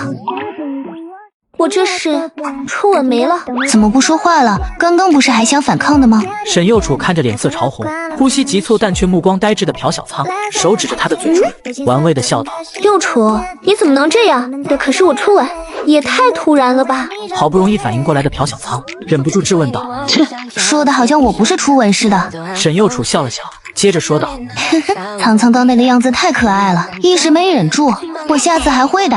朴小苍闻言咬着嘴唇，一时之间都不知道该说什么好。眼前的人的嘴唇经过刚刚的滋润，变得娇艳欲滴。沈幼楚忍不住舔了舔红唇，娇笑道：苍苍再来一次好不好？啊，还来？听到沈幼楚这话，朴小苍的脸红得像个泡泡茶壶。这一大好的机会，沈幼楚自然不可能放过，又一次欺身而上，右手轻轻扶着他的后脑勺，增添了一丝魅力。半分钟后，沈幼楚才恋恋不舍地放开朴小苍。后者此时身体一阵酥麻，要不是系统送的10个属性点的加持，估计现在他已经腿软倒下去了。好了，苍苍，你可以去洗澡了。沈右楚后退一步，坐到床上，笑眯眯地看着他。朴小仓顾不得凌乱的头发，直接跑向卫生间，锁上了门。看着朴小仓颇有种落荒而逃的样子，沈右楚闭上眼，瘫倒在沙发上，细细回味着刚刚的美妙。洗完澡坐在床上，虽然早就有一些心理准备，但朴小仓此刻的脑瓜子还是有些懵的。晚上他的心情就跟坐过山车一样，大起大落。还以为系统给的属性点可以让他咸鱼翻身，结果直接激起了沈右楚的欲望。真是偷鸡不成蚀把米，以后还得蜷缩在沈右楚的阴影中。苍苍宝贝，在等我呀，不然呢？我要是睡着了，你又得骂我。我怎么可能舍得骂你啊？你别乱讲好不好？沈右楚扯过枕头，取代了他的位置，躺在朴小仓的大腿上，仰视着他。试试而已。朴小仓撇撇嘴，低下头，正好对上了沈右楚笑盈盈的视线，抿着嘴，不知道在想什么。发什么呆呢？还没回过神？我不介意帮你好好回忆一下哦。没什么，就是觉得好突然，我没反应过来。嘿嘿，要的就是措手不及。得了吧，你就是想占我便宜。这哪是占便宜，我这叫关心。怕你嘴唇太干，给你涂点润唇膏。睡觉。第二天中午，吴静怡收到了朴小仓的消息，结束了军训就往朴小仓和沈右楚家走去。怎么就你一个人？小萝莉怎么没来？他说老师来这蹭饭不太好，就跟别人去吃了。晚饭我再跟他一起吃。吴静怡像是想到了什么，瞄了一眼正在厨房里切菜的沈右楚，鬼鬼祟祟地坐到朴小仓旁边，一脸八卦地问道：小仓姐姐，昨晚右楚姐姐有没有对你做什么呀？你问这个干嘛？不干嘛呀，我就好奇想问问右楚姐姐有没有请你吃嘴子。嘿嘿嘿，你右楚姐姐对我好着呢，你少搁着幸灾乐祸。我哪有，我这是关心你好吧？毕竟昨晚你被那么多人围观加议论，而且我都听到右楚姐姐旁边的男生在谈你的长相和身材了，他肯定听到了，这都不生气，我可不信。我警告你，少管闲事啊，好好军训，别一天到晚想着有的没的。嘴上这么说，但朴小仓心里还是留了个心眼，以后要是再出这种任务，绝对要背着沈右楚完成，不然每次都被他看到，次次生气的话，朴小仓也心疼。略，小气鬼，现在都有秘密了，什么也不告诉我。哼，没什么好说的，你让我告诉你什么？朴小仓拍了拍吴静怡的脑袋，起身说道：我去帮右楚做菜，你在这自己玩吧。看着迈着欢快的步伐走向厨房的朴小仓，吴静怡不满地嘟着嘴。来苍苍，多吃点肉，补补身体。好。吴静怡眨了眨眼，怎么感觉右楚姐姐话里有话呢？是我错过了什么吗？可恶，好想知道昨晚发生了什么呀。静怡，这2天感觉怎么样啊？别提了，都快累死了。有没有认识新同学，比如男生或者男生来找你的？有倒是有，只不过我没搭理。他哪不知道朴小仓说的话是什么意思，无非就是想八卦一下吧。干嘛不搭理人家？朴小仓一拍桌子，颇为激动地说道。吴静怡和沈右楚同时看向了朴小仓，前者眼神是看傻子一般，后者则是瞪了他一眼。嘿嘿，当我没说。兵的宿主醒了吗？见朴小仓不搭理自己，系统冷哼一声，直接使用了推请手段。你要死啊！系统，别人放电，不讲武德。幸亏右楚临时有事去了学校，不然被他听到了可就麻烦了。谁让你不理我的？你又要干嘛？当然是让你做任务了。你怎么最近变得这么勤快了？你猜我为什么这么快？你猜我猜不猜？少废话！现在发布第8个任务。听完系统描述的任务内容，朴小仓的表情精彩极了，最后斟酌着用词。我可以婉拒一下吗？你觉得呢？可是这不太好吧？会不会显得我很那个？奖励可将任意一项身体属性强化至高级。朴小仓听到这个奖励，并没有第一时间就喜出望外，毕竟上次就被坑了一把。如果我让身体素质强化到高级，能不能打过右楚啊？你觉得可以吗？我觉得可以吧。可以。系统当然知道朴小仓的心里打了什么算盘，给出了一个明确的答复。成交，我接受任务。其实你不接受也得接受。去。走出会议室，沈右楚长呼了一口气。正欲回家的沈右楚突然收到了来自苏映梦的电话。妈，你找我干嘛？你这语气是什么意思？你都开始对你老妈不耐烦了吗？我没有，刚忙完，心情烦着呢。不好意思哈妈。行吧，原谅你了。你后面还有没有事情？没事的话就回来一趟。跟你商量点事。什么事啊？非得我回去一趟？你还有1年就毕业了，反正接下去这1年也得去实习。接下来正好去你爸开的新的分公司历练历练。在哪？在 A 市。A 市？要是没记错的话，A 市可是他跟朴小仓第一次去旅游时选的城市。喂，幼主你在听吗？在听的，什么时候得回去？就这几天吧，最好明天到。不说了哈，我这正忙着呢。沈幼楚有些无奈地摇了摇头，慢慢往家走去。你要去试？去呗，对你自己有很多好处的。可是苍苍你……不用担心我啊，我会照顾好我自己的。而且你要是做得好，以后我可以躺平了呢，抱紧富婆，想象软软的大腿。我明天就走，我的生日怎么办？你答应我的，到时候再看了。要不今天你就兑现诺言怎么样？不行，说好的，别耍赖。命苦啊！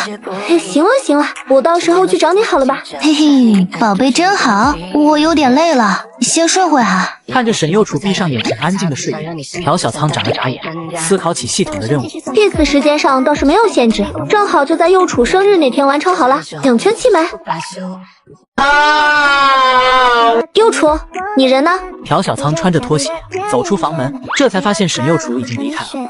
无奈是回了房间，朴小仓郁闷地躺在了床上，打开手机，不出意外的，全是沈幼楚发来的消息。小笨蛋，我走了，记得照顾好自己。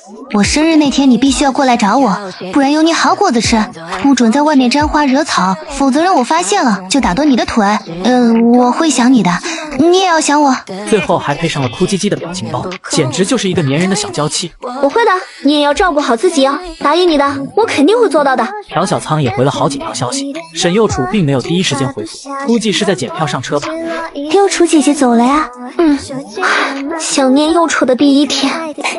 没事的呀，小仓姐姐，你还有我们呢，我们继续玩，来陪你怎么样？谢谢你啊，小萝莉。虽然很讨厌被人叫小萝莉，并且不喜欢被人摸头，但现在严梦瑶一想到朴小仓有些难受，也就哼唧了一声，没有多说什么。那你以后岂不是要无聊死了？幼楚姐姐接下来1年都要去工作嘞。是啊，只能说慢慢来吧，等我有空了放假了就去找她，或者她回来。你们先吃吧，我结完账了出去走走，没什么胃口。吴静怡和严梦瑶面面相觑，不知道说些什么好，只得埋头干饭。一个人走在大街上，朴小仓都不知道除了回家还能做什么。你干嘛？哎呦！幼楚，苍苍，想我了吗？你怎么这么久没回我消息啊？我都难受死了。我一回来就被我爸安排了一堆事情，然后就是坐飞机来市了，现在刚到酒店呢。对不起啊，苍苍，我今天实在是太忙了。没关系的，我理解。我刚刚有点小激动，你在那边好好工作，时间到了，我自然会去找你的。嘿，好耶，我等着呢。时间一天天过去，距离沈幼楚的生日也越来越近。生日前一天下午，朴小仓拖着行李箱出了市高铁站。我来啦，幼楚姐姐，现在正在前往你的住址哦。好，我还有半个小时下班，等我。外面的房门被人大力的推开，朴小仓刚打开沈幼楚的卧室门，准备走出来，迎面就感觉一个柔软的身影撞进了自己的怀里。苍苍，你可算是来了，我太想你了。沈幼楚紧紧地抱住朴小仓，后者也很是配合地拍了拍他的背。我这不是来了吗？让我抱会，是久违的感觉。该说不说，幼楚你这身真好看。嘿，那当然，我可是行走的衣架，穿什么都好看。话说回来，明天就是我生日了，正好轮到我休息。你打算什么时候兑现诺言呢？沈幼楚揽过朴小仓的腰，笑眯眯地说道：你想什么时候？今天好不好？我忍了很久了。好，就现在吧。在朴小仓愣神之际，沈幼楚直接堵住了朴小仓的脸，不让他有一丝的拒绝的余地。还不待朴小仓有所反应，沈幼楚直接将他推倒在了床上，嘿嘿一笑，扑了上去。朴小仓全程闭着眼，不敢看沈幼楚的眼神。许久过后，沈幼楚俯视着底下满脸羞红的朴小仓，长呼了一口气，意味深长地说道：想不到啊，苍苍你居然穿着那个。朴小仓眼角余光瞥了一眼地上的残渣碎片，紧咬着嘴唇，不想说话。都怪系统那个坑货，发布的任务居然是服装3选1，而且一个比一个羞耻。这个已经算是最低调的了。疼。不好意思啊，苍苍，我有些太过了，毕竟忍得太久。嘿嘿。朴小仓别过头，内心则是在疯狂呼唤着系统。我完成任务了吧？奖励呢？任务失败。为什么呀？任务期间不得破坏任务道具，鉴于宿主是初次违规，取消惩罚。破坏任务道具。朴小仓看了一眼地上，刚刚右杵有点疯，好像是直接扯下来的，这也算？那岂不是没法翻身了？点爆碎块。一想到任务失败，从此错失咸鱼翻身的大好机会，朴小仓就一阵心痛。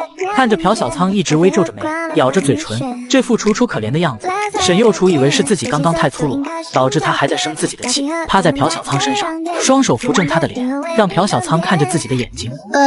仓仓，对不起嘛，理理我呀。我又没怪你，只是觉得第一次就这么没了，好突然。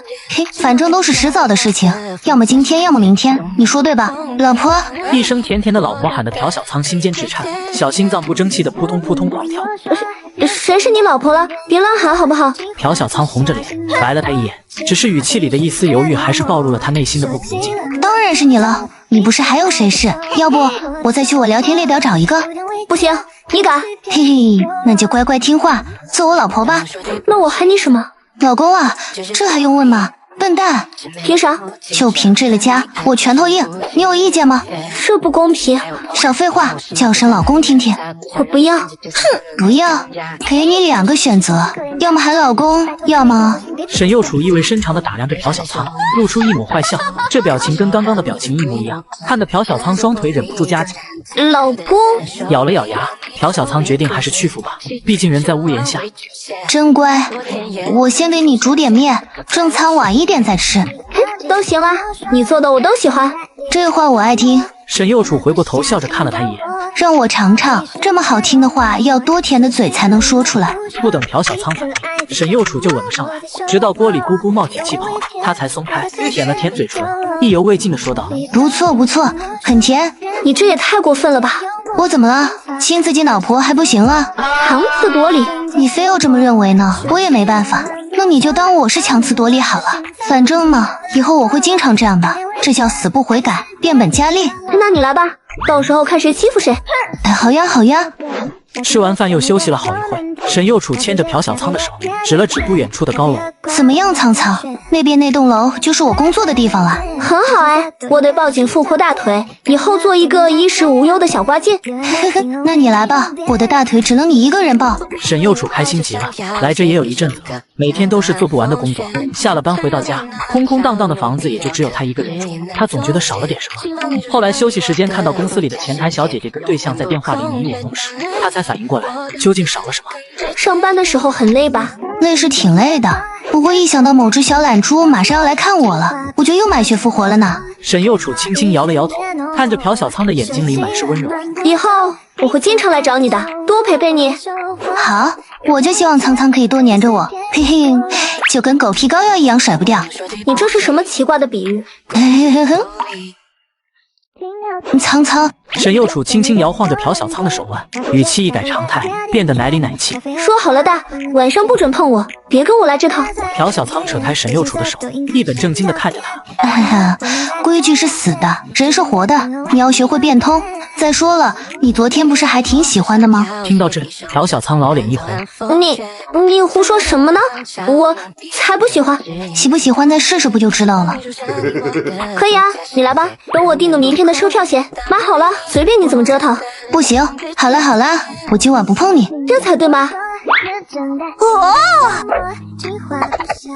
没过多久，朴小仓就察觉到身旁传来一阵均匀的呼吸声，回头一看，沈右楚居然趴在他身边睡着了。辛苦你了，右楚，再过1年我就能抽出时间去实习，到时候就可以天天陪着你了。晚安，做个好梦哦。一个昵称叫雨林的陌生人加他好友，而且还是通过手机号添加的。虽然很疑惑，但朴小仓还是点了同意。看到对面一下子就说出了自己的名字，朴小仓有些惊讶，按捺住心里的疑惑，连忙回复：“你是哪位？”堂姐，我什么时候有这亲戚了？我怎么不知道啊？我记得大舅跟二姨他们2家好像都在国外来着。大舅跟舅妈没有孩子，二姨她好像是有个女儿来着，不过从来没联系过呀。怎么今天加我好友了？朴小仓自言自语着，一时间给忘了回复了。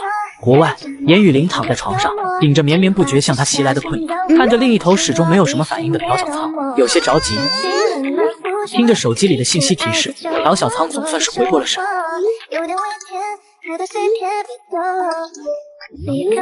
两人又聊了一会后，严雨林实在是顶不住了，直接说了句晚安就撤了。岩木集团，那不是小萝莉她哥哥工作的地方吗？居然会这么巧，二姨父居然是小萝莉她叔叔，这未免有些过于那啥了吧？算了，来就来吧，正好见见这个20年没见过面的姐姐长什么样。我给你送任务来了，我保证这次绝对没有任何的坑，而且还很容易完成，完成就送5点属性点哦。什么任务？穿上本系统为你量身打造的衣服。朴小仓冷笑一声，懒得理会这个坑他的系统。都说了一点坑都没有了，这次哪怕是衣服损毁，也算你任务完成。你确定？他觉得系统不可能会这么好心，坑他多少次了？我确定。那行吧，衣服在哪？在你行李箱夹层里。我知道了。当朴小仓翻开行李箱，映入眼帘的衣服着实是让他大跌眼镜。系统，滚出来！咋了嘛？这是我这个年纪应该穿的吗？又不是什么奇怪的衣服，只不过是一件平平无奇的衣服而已，而且这还是很保守的呢。话是这么说，我要是穿了这个，又处不得现场吃了我，关我什么事？你已经接任务了，失败是要接受惩罚的，你好自为之吧。看着旁边晾衣架上坑货系统给他的衣服，不知道是因为刚洗完澡的缘故，还是有些害羞，朴小仓的脸颊逐渐攀爬上一丝绯红。可恶的系统，一天天的竟出些稀奇古怪的任务，与其这样，还不如潜水去别出来呢。算了，不穿也得穿。没过多久，躺在床上刷着手机的沈右楚就听到了一声清脆的开门声。你今天怎么洗澡洗得这么慢？此时的朴小仓两只手有些拘束地握在一块，低垂着头，不敢看沈右楚，一头乌黑的秀发披散在肩头，一双水汪汪的大眼睛展示着她的可爱与纯真，黑白相间的服饰在她的陪衬下仿佛增添了几分灵性，一双修长的美腿完全暴露在空气中。你这是哪买的衣服？沈右楚喉咙动了动，极力掩饰着内心的翻江倒海。就上午出去的时候偶然间看到了，就买了。你不喜欢吗？这副娇艳欲滴的模样，好像沈右楚说不喜欢，他就会哭出来似的。喜欢，很喜欢，这衣服很漂亮。让我仔细瞧瞧。沈右楚近距离打量着朴小仓，心里满是激动与兴奋。苍苍圣武说的话，果然是在暗示我，这惊喜准备的也太好了吧。右楚，你觉得怎么样？漂亮到没话说，你喜欢就好。朴小仓笑了笑，笑容甜美，看得沈右楚心脏扑通扑通狂跳。恭喜宿主完成任务，属性点已发放，请及时使用哦。还不等朴小仓使用这5个属性，他就被沈右楚扑倒了。这一夜注定是一个不眠之夜。第二天一大早，朴小仓就醒了，揉了揉有些发酸的腰，哭笑不得地看着房间，尤其是地上的衣服，回想着昨晚沈右楚的所作所为，脸颊不自觉又开始泛红。呀，小可爱醒了呢？醒了。你要去上班了吗？对呢，早上有个会，我得早点过去。你在家好好休息，饭也不用做了，只要乖乖等我回来就行。好。沈右楚刚走没多久，朴小仓就收到了严雨林的消息。Hello， 小仓，我明天下午大概2点就到你那边了，记得来接你漂亮的堂姐。看着手机上严雨林的消息，朴小仓忍不住笑了笑。这个堂姐她算是简单的猜到了是什么性格，妥妥的自来熟，很是热情。好，明天我准时去机场接你。啥玩意儿？你明天就要回去？我堂姐要过来了，我得去接她。关于严雨林，沈右楚也早就听朴小仓说过了，只是没想到来得这么突然。我还没开心几天，老婆就又要离我而去了，而且还是去找别的女人。我说右楚，你能不能不要这么戏精啊？什么叫我去找别的女人？那是我堂姐。再说了，就算我明天不走，过2天还是得回去，马上就要开学了。我舍不得你嘛。沈右楚咬着嘴唇，有些委屈地看着朴小仓，眸子里满是依恋。乖啦，我每周周末过来陪你好不好？朴小仓抱住沈右楚，亲了一口他的脸颊，笑着说道：“碎边也要。”沈右楚指了指自己另一边的脸，鼓起腮帮子，语气软糯。好好好，这点小要求朴小仓还是会满足他的。睡觉吧。沈右楚还是一如往常的抱着朴小仓，只不过今晚似乎抱得更紧。小仓，我下飞机了，马上到出站口，你在哪儿呢？我就在出站口等着呢。我看到你发的照片了，先挂了哈，这边太吵了。好。疑惑的挂断了电话，严雨林皱起眉头。外公不是说小仓是男孩子吗？怎么声音跟女孩子一样？而且这声音好好听。算了，不想这么多了，见到真人就知道了。严雨林正准备给朴小仓打个电话，就看到一个女孩朝着自己走来，眨了眨眼，心中有了一个猜测：你是堂姐吧？你就是小仓。眼前的女孩比她在国外见过的女孩要漂亮多了，特别是她的气质，给人一种对方很是柔弱的感觉，让人情不自禁就心生怜爱。是我，堂姐，欢迎你回国。好好。这一路上，严雨林的脑袋都嗡嗡的，他忍不住怀疑是不是外公年纪大了，脑子不好使了，竟然把这么漂亮的外孙女继承外孙。来到严雨林早早就订好的酒店，朴小仓正准备帮忙一块收拾，就被严雨林拦住了。小仓，你先坐着，姐姐问你点事。外公跟我说，你可是男孩子啊，可是你现在……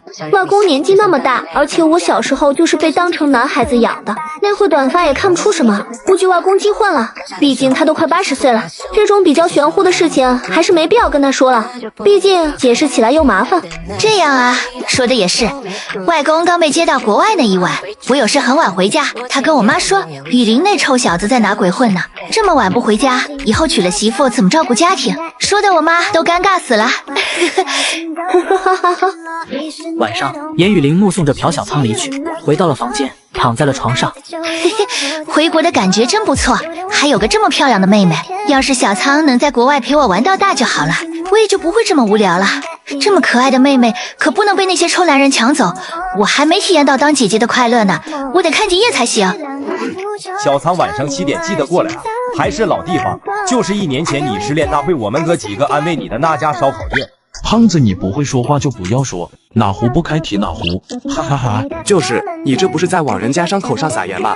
小仓别听胖子胡扯，这家伙不会说话，晚上这顿我让他请了。啥玩意？同意胖子请客的扣1。看着寝室群还是一如既往的闹腾，朴小仓微微一笑，就是不知道这3个好大儿要是知道寝室另一个的人居然变成了漂亮的小姐姐，会作何感想呢？很快就来到了约定好的时间。怎么小仓还不来？都超时5分钟了，估计是有点事情吧。既然他答应我们了，那就肯定会过来的。再说了，他不是住在校外的吗？说不定有点远呢。说的也是，快看，进来个美女 A。苏震戴着眼镜，得到了视力加持，一眼就看到推门而入的朴小仓，只不过没有第一时间认出来。还真是耶，这侧颜绝了。我怎么感觉他有点眼熟呢？你这么一说，好像还真是。人家朝我们这来了 A。带着朴小仓走到跟前，坐在了王华旁边的空位上。3人愣是一句话没有说出来。愣着干啥？点菜没？美女，你是谁呀？你是小仓。眼睛反应挺快啊。得到证实，这回3人算是彻底傻眼了。他们是想破脑袋都想不明白，朴小仓现在居然是这个样子。小仓，你这事呢，说起来很复杂，晚一点我会把事情发在群里。现在你们只要知道我是女孩子就对了。好吧，都是年轻人。王华3人过了一开始的震惊之后，也渐渐接受了这一事实。只不过昔日的好大儿变成了漂亮的小姐姐，多多少少还是令他们有些拘束。等到菜上齐之后，朴小仓正欲拿起一罐啤酒，就被王华给制止了。你现在还是别喝酒了，喝饮料吧。啊，一罐而已，没什么的，不喝不够意思呀。你得清楚你现在的身份，女孩子还是别喝酒了。瘦子，你这是在关心我吗？嗨，我这只是关心我的儿子。哈哈哈，得了吧，瘦子，你看你的脸，居然还红了，笑死我了。去，你少在旁边幸灾乐祸。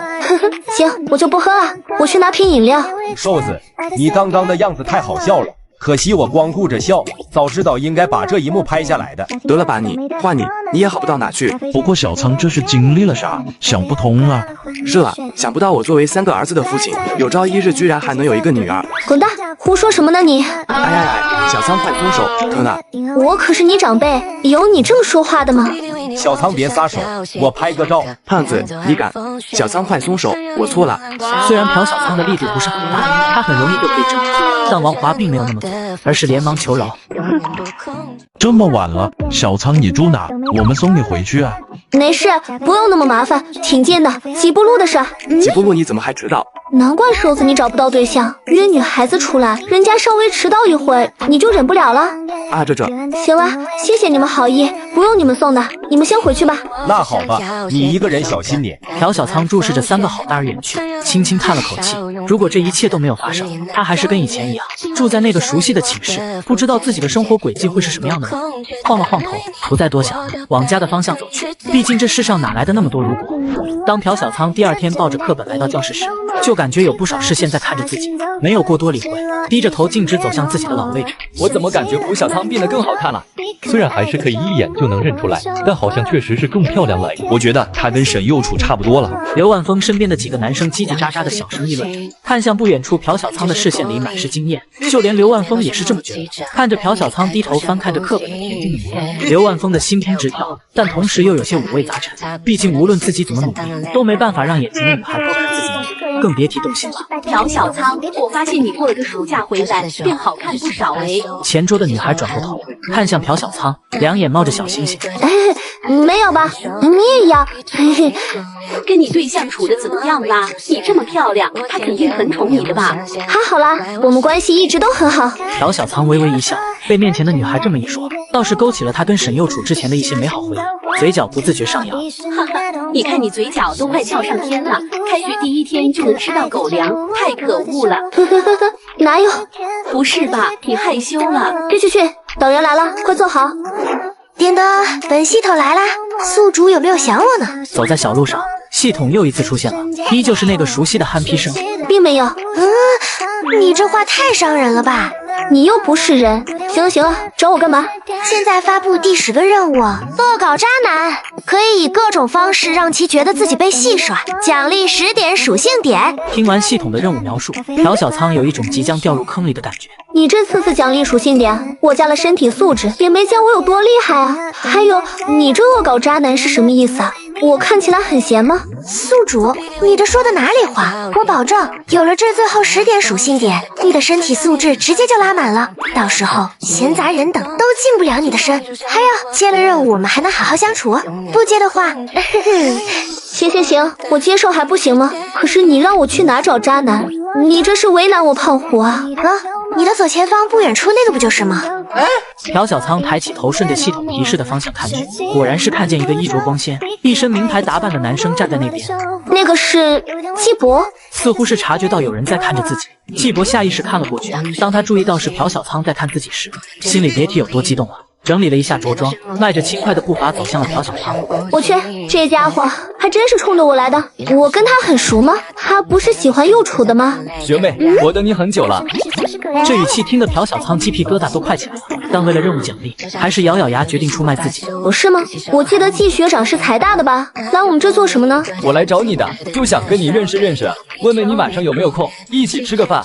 说完还上下打量着朴小仓，这眼神看得后者无语极了。晚上啊？可以啊，具体几点呀？不过先说好，不能太晚的，不然我可能就回不去了呢。这娇艳欲滴的模样，看得季博直呼受不了。那就晚上8点行吗？我在哥布林餐厅等你，我们加个微信吧，这样也方便联系。可以呀。朴小仓扫了扫季博亮出来的2维码，只不过用的是平时不怎么登录的小号。来，学妹拿着这个，我特意给你买的限量香水。那就谢谢学长了。朴小仓甜甜一笑，很是开心的接过季博递来的礼品袋，心里却对他很是不满。那我晚上就在那边等学妹过来。好呀，那我先回去了。学长晚上可不要放我鸽子呢。怎么会？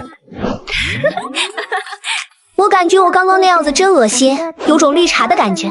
不用你感觉，你就是。切，我这也是为了完成任务，迫于无奈，都怪你。行，都怪我。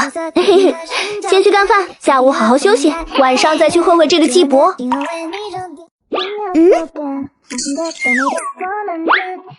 不好意思啊，学长，让你久等了吧？没事，我也刚来不久，哈哈。那真是谢谢学长了。不客气。虽然不及沈右楚的规模，但也算是非常不错的了。学妹想吃点什么，随便点。我吃什么都可以的。对了，学长就不要叫我学妹了，太生疏了。那我应该叫你什么？学长不介意的话，可以叫我苍苍的。我受不了了，好肉麻啊！系统，你一定要让我这么说吗？嘿嘿，我可没说要让你一定这么说。我给你的绿茶手册只是推荐你这么说而已。你哪来的这种东西？我可是系统，什么东西没有？666。行，那我就听你的，苍苍。那你对我的称呼是不是也该换一下呢？季博哥哥。哈哈，苍苍，你想怎么叫我就怎么叫。服务员，要一份这个。好的，请稍等。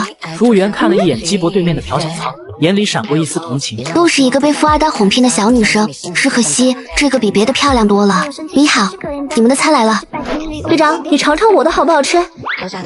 很好吃，你也先吃吧。好的，今晚谢谢鸡伯哥哥了，苍苍很开心的。哈哈，应该的，我送你回去吧。好啊，就送到这吧，鸡哥哥再见。还好我早就知道他俩住一起，现在沈佑楚去 A 市了，这间房子就剩他一个人了，这大好的机会可不能错过啊！这么晚了，要不我还是把你送到家门口吧，我也不太放心你。没事的啦，今晚还是鸡伯哥哥请我吃饭呢，我哪好意思再麻烦你呢？不行不行，不能破坏形象。那好吧，你路上小心点。鸡伯哥哥再见。哈哈哈，宿主，你很有做绿茶的潜力，要不要考虑以后多接一下这种任务？滚蛋，恶心死我了！那家伙还以为我不知道，偷偷看我秋秋多少次了，怪不得幼楚这么讨厌他，我算是知道原因了。那你打算接下来怎么做？当然是吊着他了，我可是为了替被他迫害过的女孩子报仇，我准备欲擒故纵，先给他点甜枣，然后再冷漠几天，如此往复，等到时机成熟，就去他们学校曝光他，揭穿他。这回有女朋友了还来惹我，不给点教训可说不过去。接下来的几天，朴小仓算是吊足了鸡伯的胃口，对于他发来的消息，基本都选择无视。毕竟谁有事没事去看没几个好友的小号。老婆，你这周一个人在电大那边，有没有发生什么事呀？怎么突然这么问？我就是单纯的好奇，毕竟这算是我第一次这么久没有陪你在电大，我就想知道有没有不开眼的憨批来招惹你。而且我以后很长一段时间都不能陪着你，万一你被他们的花言巧语骗走了，我岂不是亏大发了？你要说没有的话呢，还真有。鸡伯那王八蛋居然趁我不在来招惹你，真不要脸！这种人最恶心了。不过我以前怎么就没有发现你竟然还有当小绿茶的天赋？你是不是背着我还偷偷干过别的？天地良心啊，什么干过别的？我啥也不知道，我就想教训教训他，没有别的意思啊。嘿，那么紧张干嘛？我又不会怪你。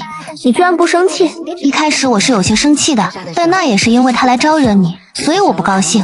但是呢，我是没想到你居然还会主动跟我说这件事，这倒让我挺意外的。不过你自己小心点，可别被人家的糖衣炮弹唬到了。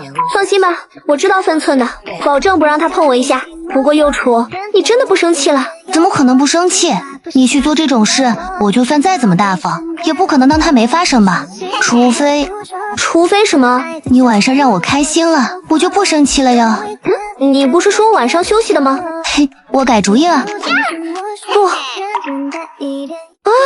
不好意思啊，鸡伯哥哥，我又来晚了。明明是我主动约你的，结果我又迟到。没事没事，我也就刚到，别自责了。先坐先坐。那就谢谢鸡伯哥哥了，你人真好。看你这话说的，既然是我请客，那菜就由鸡伯哥哥点吧。你想吃什么就点什么。怎么了，苍苍？我想跟鸡伯哥哥合张影，可以吗？当然可以了。那用鸡伯哥哥的手机可以吗？可以可以。那个，能不能让我 P 一下图？我加点小事物。当然可以了，苍苍说的我都同意。朴小仓拿起手机，有模有样的加上了一些足以遮挡自己的脸的小装饰，点击保存后，点开鸡伯的绿泡泡，快速的发了条朋友圈。鸡伯并没有察觉到什么异常，继续跟朴小仓有说有笑着。等看上气后没多久，朴小仓就透过玻璃窗看到了一个一脸怒意往他们这边走的女孩。鸡伯哥哥，我去趟洗手间。卫生间并不远，光是站在洗手台前，朴小仓就听到了一阵激烈的吵闹声，估计是吵了起来。嘿嘿，你在和谁吃饭？和隔壁老王。那我问你，照片上的是谁？回答我 ！Look in my eyes. Tell me why? Why, baby? Why? 啊，我不好看吗？嘿嘿，快跑快跑！系统，我要把这5点属性点全部加到体质上去。有了这些属性点，自己以后就可以翻身了。想想就刺激。不行，凭什么不行？因为宿主，你老是把属性点加到同一地方，数值不均衡是会对你的身体造成负担的。就好比大脑发育不全，小脑完全不发育。听着系统的比喻，朴小仓也明白了他所说的道理，无非就是劝他不要老是执迷于体质这一项，要多把属性点用在别的地方。那好吧，那我能加到哪里去啊？其实我觉得吧，宿主你有点小，可以考虑考虑那里。系统你丫的，我哪里小了？我这是刚刚好，你懂不懂啊？太大了不方便。朴小仓自顾自吐槽着，双臂抱胸，悄咪咪低头看了一眼，看着眼前挤压出来的弧度，眨了眨眼。好像是有点小，至少跟幼楚的完全没法比。嘿嘿，心动了吗？心动不如行动哦。事先声明，这不是我主动要加的，我只是被迫的，是你不让我加体质的，那就3点给那里，2点给腿吧。好嘞，接下来发布第11个任务，你扮男装去参加高中同学聚会，任务唯一条件，不得被高中男同学发现你现在是女生。一切道具由本系统独家提供，任务成功奖励智力属性点加5。怎么现在加智力了？我这么聪明，加不了多少智力就封顶了吧？加智力当然是因为你蠢，不然怎么把你打造成女神？我特喵，你故意找茬是不是？是又怎么样？不是又怎么样？你打我噻！嘿，我就喜欢宿主你看不惯我，但又打不着我的样子。嘿嘿嘿。狗系统，那我的头发怎么搞？我可以给你变短，不过有时间限制，12小时内就会变回来。你想用了就在心里默念即可。这么溜，那我以后岂不是可以？就这一次机会，要不是因为你的任务特殊性，你觉得平时我会让你用这个？好吧，一次也行啊。好久没有体验到做男孩子的感受了，真是怀念呀。系统快出来，快让我变身！想得美，还给你变身。说错了，给我变头发。宿主请蹲好，5秒之后给你变，注意12小时后会自动变回长发。如果想提前变回，心中默念我要变回去即可。蹲好，什么意思？没什么，我怕你掉坑里。要了个咪。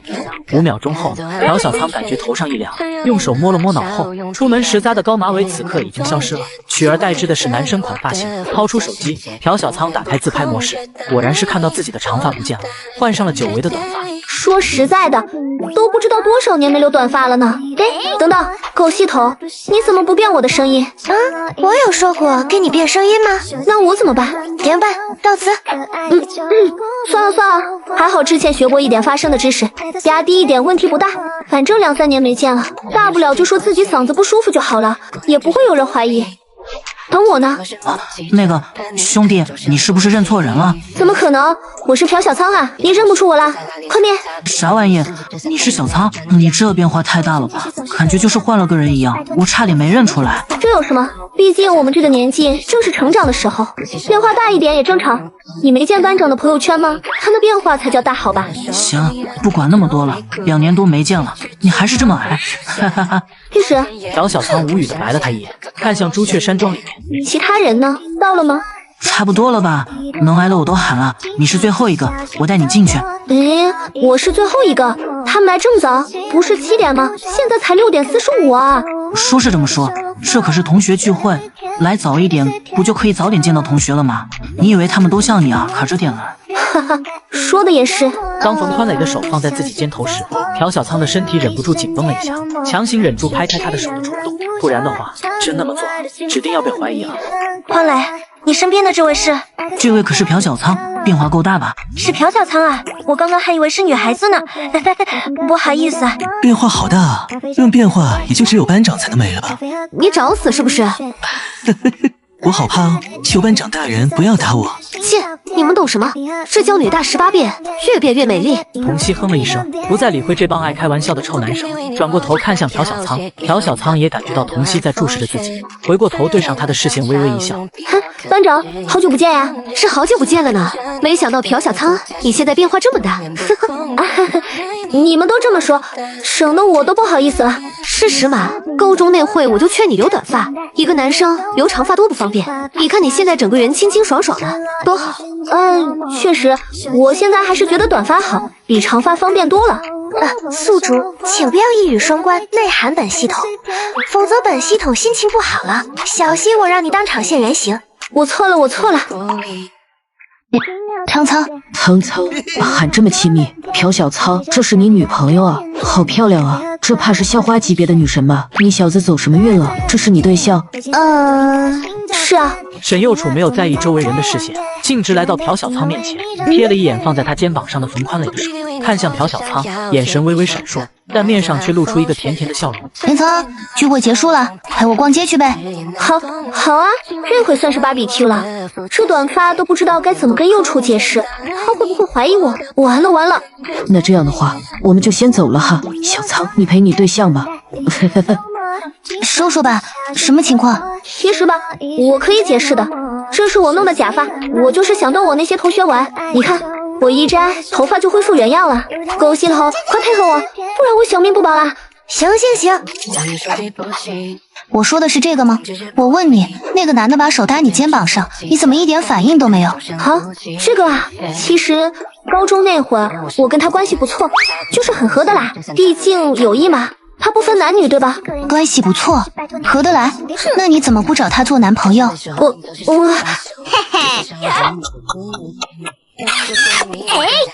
行了，你怎么知道我在这儿？当然是去你家，然后叔叔阿姨告诉我的喽。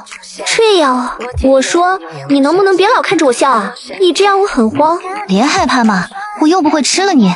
太久没看到你了，太想你了嘛，心里就特别高兴。再说了，我对你笑不好吗？我笑起来不好看。好看，就是有点瘆得慌。滚蛋！你不上去吗？被沈幼楚开车送到小区门口，看着他并没有想下车的意思。我就不去了吧，我觉得我还是明天上午去比较好，这样我也能多点时间准备，心里也好有点底。我看你是紧张害怕了吧？害怕谈不上，但确实是有点紧张。没事的，我爸妈很好说话的，明天我们说清楚，他们肯定不会说什么的。你先上去吧，我想看着你回去，等你到家了，我再回酒店。好，爱你哦。我说小仓，你不会再忽悠我跟你爸呢吧？都快11点了，人怎么还没来？你不是说10点就到吗？他说快到了，在准备礼物呢。买礼物？我不是让你跟人家说别买了吗？怎么还去了？我劝不住啊。他非要去，我有什么办法吗？算了，你赶紧去洗漱，这状态见了不让人家笑话嘛。知道了，就会天天嫌弃我这嫌弃我那的。你嘀咕什么呢？没有，我现在就去。你来了，快进来。人来了。夏静山从客厅里走了出来，看着走进门的沈幼楚，脸上的笑容顿时就灼了。看着沈幼楚手里的礼品袋，他好像明白了什么。阿姨好，叔叔好，我就是苍苍说的那个人。得到沈幼楚的肯定答，朴宰范和夏静山都沉默了，两人面面相觑，目光在朴小仓和沈幼楚两人之间来回扫视，似是有些不确定。先坐，妈妈，这件事我们会跟你们说清楚的。夏静山看着两人挨得这么近，瞪了一眼正欲出声的朴宰范。好了，说吧，你们两人这是什么情况？我来说吧，事情是这样的。接下来的几分钟里，朴小仓简单说明了他和沈幼楚之间的事情，以及他们俩现在的关系。当然100%省略了他3番5次被沈幼楚推倒的事情。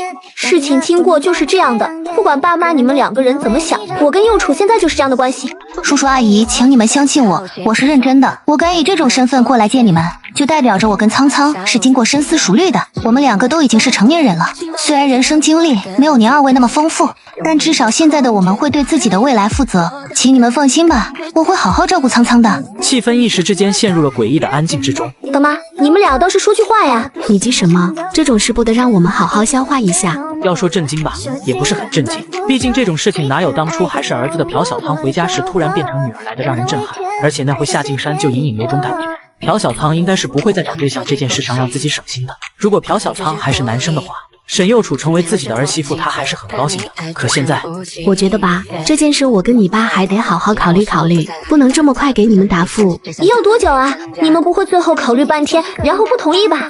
幼楚，把头抬起来，跟阿姨去房间。阿姨问你几个问题好不好？好。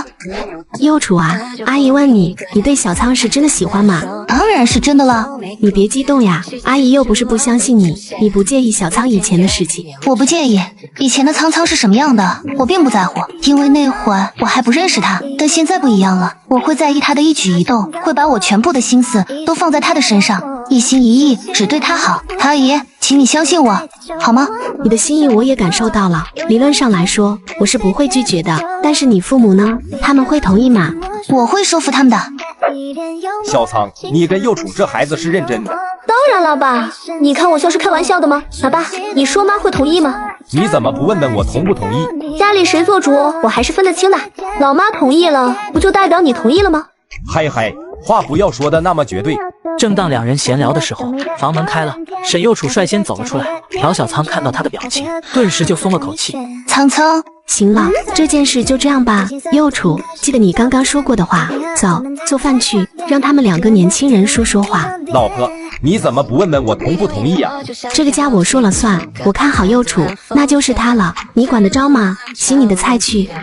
幼楚什么情况？你刚刚说了什么？当然是抱你回家了。你能不能正经一点？不能。想知道的话，你就问阿姨去。你，哼，好家伙！我说最近这段时间怎么对我爱答不理的？感情是跟小萝莉玩到一块了，真是无情。呵呵，唉，这么巧啊！小仓姐姐，你老早就跟在我们后边的嘛？怎么会？我只是碰巧路过。吴静怡很明显不相信。哎呀，纠结这个干什么？正好小仓姐姐来了，就不用给她打电话了。严梦瑶在一旁打着圆场，笑哈哈地说道，上前2步，给朴小仓来了个大大的拥抱。好久没见到小仓姐姐了，抱一个先。对呀，小萝莉，这么有爱了吗？我差点被感动到。抱你还不乐意了是吧？打死你！哪有，我很开心的。朴小仓笑了笑，突然他感受到一阵寒意，这才发现吴静怡撅着嘴，一脸幽怨地看着他。朴小仓还以为吴静怡是觉得自己没有跟他打招呼而生气。静怡，最近过得咋样？都怎么样？对了，小仓姐姐，下午你有空吗？跟我们一块去电玩城玩玩呗。哥呀，你不想去吗？可以啊，正好我一个人也无聊。那我们先回寝室了，下午一点见啦，小仓姐姐，拜拜。好，拜拜。叮咚，恭喜宿主触发第12个任务，帮助吴静怡完成她的目标。任务奖励神秘礼包1份。是任务什么鬼？帮静怡完成她的目标？什么目标？你晚点就会知道了。神秘礼包，不会是什么奇奇怪怪的东西吧？不会，保证是宿主用得到的哦。好吧。等等，你上次给我的智力点还没加呢吧？快给我。好奇怪的任务呀！去电玩城除了玩还能做什么？要帮静怡完成她的目标？什么目标？多抓几个娃娃？静怡好像确实是挺喜欢布娃娃的，但系统会这么好心发布这么简单的任务？喂！别把我想的这么坏好不好？我哪里没安好心了？小心我告你诽谤！是吗？你看看你之前发的都是些什么憨皮任务，哪一个不是在坑我？你要是把静怡的目标告诉我，我就夸你2句，怎么样？切，说了这么多，不就是想套路我吗？我可以给你一点小提示，是关于那个小萝莉的，关于梦瑶的。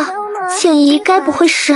一听到系统的提示，朴小仓心里就有了一个大胆的想法，而且很有可能还真的是如他所猜测的那般。可以夸我2句了吧？滚远点！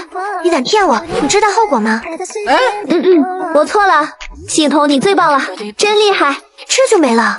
没了？刚刚不是2句吗？城里套路深，我要回农村。朴小仓无视了系统的自言自语，拐了一个弯后，终于是看到了站在门口等着他的吴静怡和严梦瑶。小仓姐姐，你来了。严梦瑶倒是挺热情的，一见到朴小仓过来了就打着招呼。吴静怡看了他一眼，一副欲言又止的模样。走吧，快进去吧，外面好热。疼。朴小仓走在2人身后，看着前面手拉手四处张望的2人，眼神微微闪烁。狗系统，静怡该不会对小萝莉有点想法吧？你猜？好吧，那就是了。真是没想到呢，静怡居然是这样的人，也不知道是从什么时候开始的。等会儿可要找个机会问问清楚。静怡，我们先玩什么啊？我都行啊，瑶瑶，你想玩什么都可以，反正我会陪着你的。你先去玩，我给你买瓶水吧。小仓姐姐，你要来一块玩吗？你先去吧，我跟静怡去买点东西。静怡啊，你就没有什么想跟我说的吗？吴静怡还在心里组织语言呢，结果就听到朴小仓主动问话。我看你对小萝莉挺上心的嘛，是不是？好吧，我承认，是的，就跟你想的那样。我跟瑶瑶的关系就像你跟幼雏姐姐一样。这样啊？等会儿关系一样？对啊，怎么了吗？没什么。狗系统，你耍我玩？什么叫耍你玩？话别说的那么难听，好不好？我有明确跟你说过，目标是什么吗？是你一开始就在那里瞎猜，我看你猜的还挺接近正确答案，就配合你一下而已。所以说，目标到底是什么？你问当事人啊，问我干嘛？你发布的任务啊，你会不知道？放心吧，等会儿他就会问你的。静怡到底想做什么呢？离严梦瑶还有20-30米距离的时候，吴静怡停下了脚步，看向一旁的朴小仓，咬着嘴唇，欲言又止。静怡，你想说什么就说吧，我们这么多年的朋友了，有什么不能告诉我的？你跟幼雏姐姐发展到哪一步了？就那样呗。没有。你想干嘛？虽然我跟瑶瑶现在关系比以前更好了，但是不知道为什么，她就是有种拘束感。我们现在也就拉拉手罢了，我想更进一步。小仓姐姐，你有什么好办法吗？这你教教我呗。好吧，谢谢小仓姐姐啦。吴静怡说着，拿起饮料就跑向了严梦瑶。朴小仓看着有说有笑的两人，轻轻摇了摇头。这任务有点艰巨啊。小仓姐姐想到什么好办法了吗？我觉得吧，你得主动一点，两个人肯定要有一个得主动出击。既然小萝莉不敢，那你就上，软的不行了，硬的。这就是你说的好办法吗？我怎么觉得好不靠谱的样子？这你就不懂了吧？所以说你还太年轻，多主动一下就知道了。想当初也是我主动的呢。真不要脸！我现在就回去试试。小萝莉啊，你也别怪小仓姐姐我心狠手辣，我也不想的，都怪系统给的太多了，不然我是不想迫害你的。好啦，接下来去做第13个任务，在今晚的晚会中帮助沈右楚解围，奖励高级分析技能，可通过某一事件的来龙去脉精准分析事件的后果及其所带来的影响。帮右楚解围，看来晚上估计会有傻哈哈来找事了，就是不知道具体要怎么做。这奖励有点意思啊，感觉好鸡肋的样子。算了，有总比没有好，技多不压身。宿主这一次觉悟很好啊，知道本系统的良苦用心啦。并没有，我只是觉得反正都白嫖，点什么也无所谓。嘿，我这都是为了你好，到时候你就会发现我给你的奖励是多么的有用了。知道了，你最牛了。切。都说沈氏集团唯一继承人沈右楚美如画，看来不是虚传了。而且最重要的是商业天赋也是出奇的好。沈文倒是生了个好女儿，也不知道最后会便宜哪家的小子。是啊，要是我那儿子有他一半的上进心就好了。哎，身材这脸蛋极品啊，而且还有钱，谁要是可以追到手，沈氏集团不都是他的？他旁边的那个女孩也很漂亮，还是 CP 里角，真养眼。那个女孩从来没听说过，有谁见过吗？切，我看他俩也就那样，搞不好都是一身的高科技呢。就是，谁知道他们这样的人背地里玩的有多花？安哥，你怎么不说话了？你认识那个陌生女孩？那倒不是，你们先聊，我过去打个招呼。那个沈右楚有什么好的？凭什么让安哥这么念念不忘？就是心高气傲的，跟什么一样？姑姑，你也来了。是啊，右楚，我还以为你不来了呢。来了也好，这样我也能向你爸交差了。什么嘛，我就知道你是来替我爸接受我的，就不能坐下来好好聊天吗？你要是能让你爸省点心，我也就不会过来了。你以为我喜欢这种场合吗？姑姑，你瞧你这话说的，我很让人放心的好吧？你身边的这个女孩是？差点忘了介绍了，还叫朴小仓，是我的。我明白了，怪不得我说呢，原来是这样。嘿嘿，姑姑，你可是除了我妈以外最疼我的人了，可得替我暂时保密哦。行啊，正好我也想看看你爸会是什么反应。说起来，我都很久没见到这个好弟弟大惊失色的样子了，一定很有趣。此时的朴小仓脑子里满是问号，这俩人说什么呢？这意外真好。你来这干嘛？右楚，别这么没礼貌，好歹人家是过来打招呼的。虽然沈文艺也不是很喜欢安庆，但好歹也得给人家一点面子。没事了，沈姨，右楚这样我也理解，毕竟前段时间确实是给他造成了一点小麻烦。小麻烦？天天往我车上放花，你觉得你很幽默吗？右楚别说了，哼，感情这家伙就是前天放玫瑰花骚扰右楚的男人啊！原来长这样，挺帅的嘛。不过再帅，右楚也是我的，你是抢不走的。晚上的慈善拍卖会马上就要开始了，右楚你喜欢什么，我可以拍给你。不需要，你留着给你的那些女人吧。不好意思了，安庆，右楚这孩子在学校跟同龄人待久了，说话直白，你别放心上。你先回去吧，代我向你父亲问个好。好，我会的。安庆看了一眼别过头懒得搭理他的沈右楚，转身离去的时候，眼角微不可察地看向另一边四处张望的朴小仓，眼神微微一沉。晚上还有拍卖会？拍卖会才是重头戏。反正这所谓的晚会都这个流程，没什么意思，所以我才不想来。行了，少说两句吧。等会儿乖乖坐好，拍卖会结束，你们就可以回家了。不过我听说晚上有些东西还是挺有趣的呢。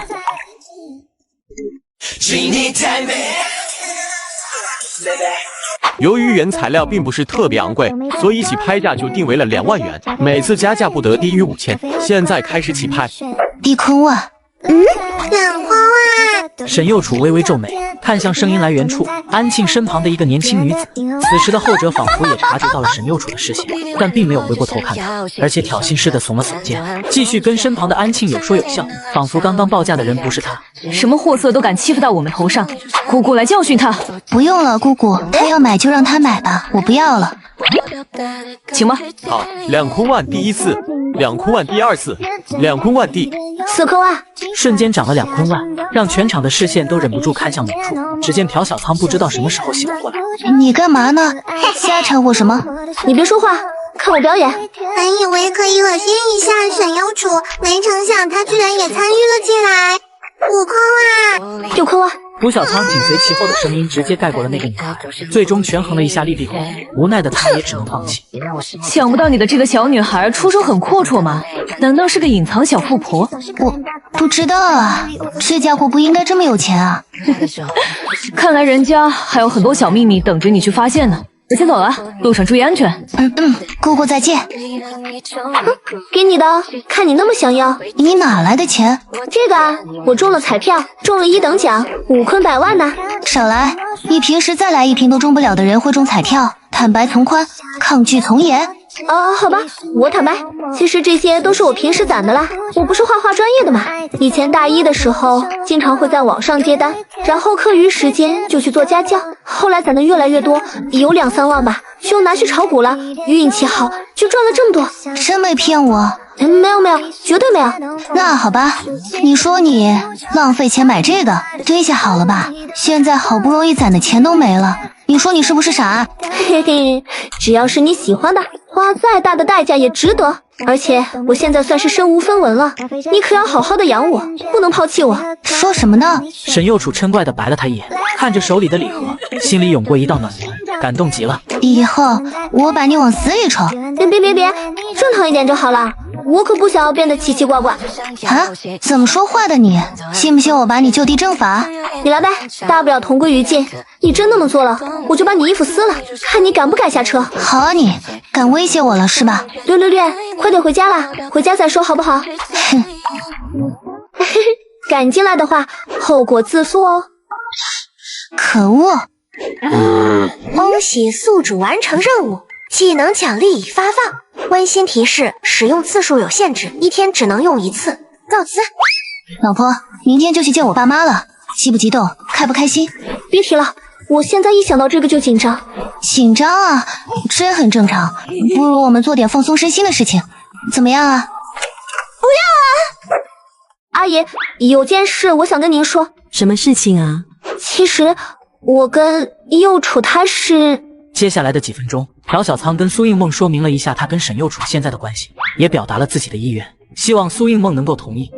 当明白了整件事的来龙去脉之后，苏应梦脸上的笑意就逐渐消失了。看着苏应梦的脸部表情变化，朴小仓心里苦笑了一声，有种不妙的感觉。本来还想用解析技能分析一下坦白后的后果，狗系统竟然说技能不能对自己使用，果然是个鸡肋技能。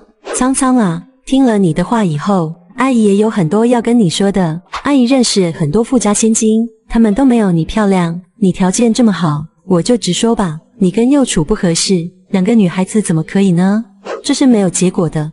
抛开别的不谈，对于你这个人，我很喜欢，甚至都想把你当女儿一样宠。如果你只是右楚的好朋友、好闺蜜，那你送阿姨这么贵重的护肤品，阿姨会很开心，也会欣然接受。但如果你是以现在的身份送我这个，那这份礼物阿姨不能收，所以你们还是趁早结束吧，这样对你对右楚都好。说到底，果然还是不可能吗？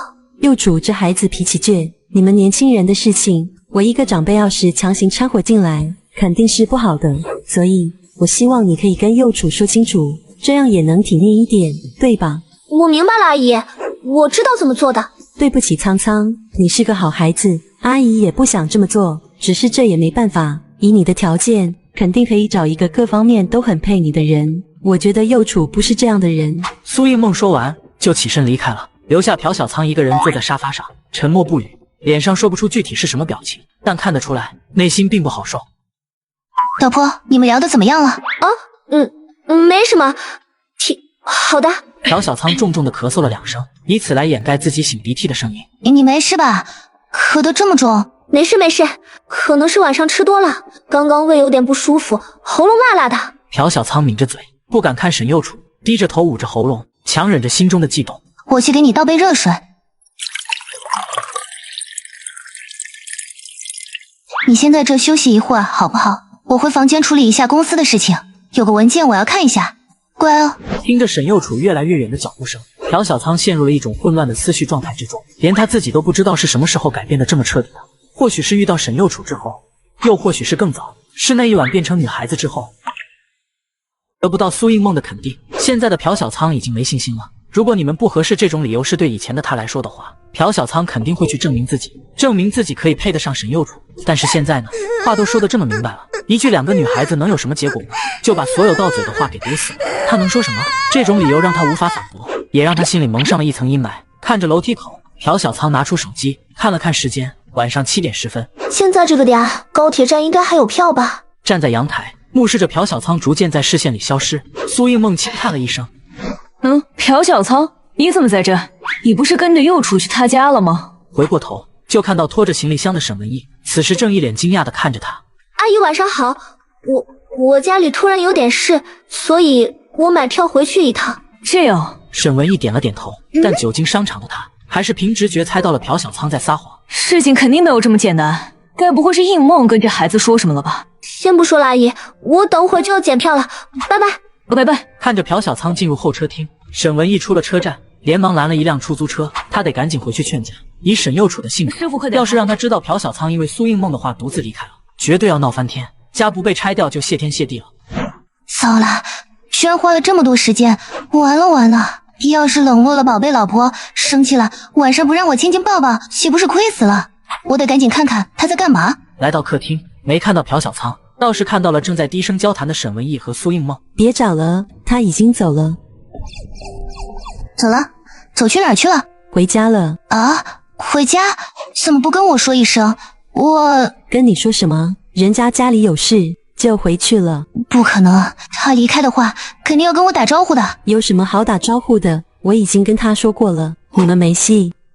沈右楚不可思议地看向一脸认真的苏映梦，沉默着没有说话。苏映梦的话再结合刚刚朴小仓有些反常的举动，难怪一直低着头，语气也有点怪怪的。当时为什么就没有想到这一点呢？你为什么要这么说？我为什么不能这么说？两个女孩子能一直走下去，我是你妈，我不会让你误入歧途。误入歧途？你管这叫误入歧途？有你这么比喻的吗？难道不是吗？你心里不清楚你们两个现在是什么情况吗？这事别说是我了，这算是你爸他也不会同意的。行啊，你不同意就不同意吧，我走还不行吗？你要走哪去？你爸的公司不要了是吗？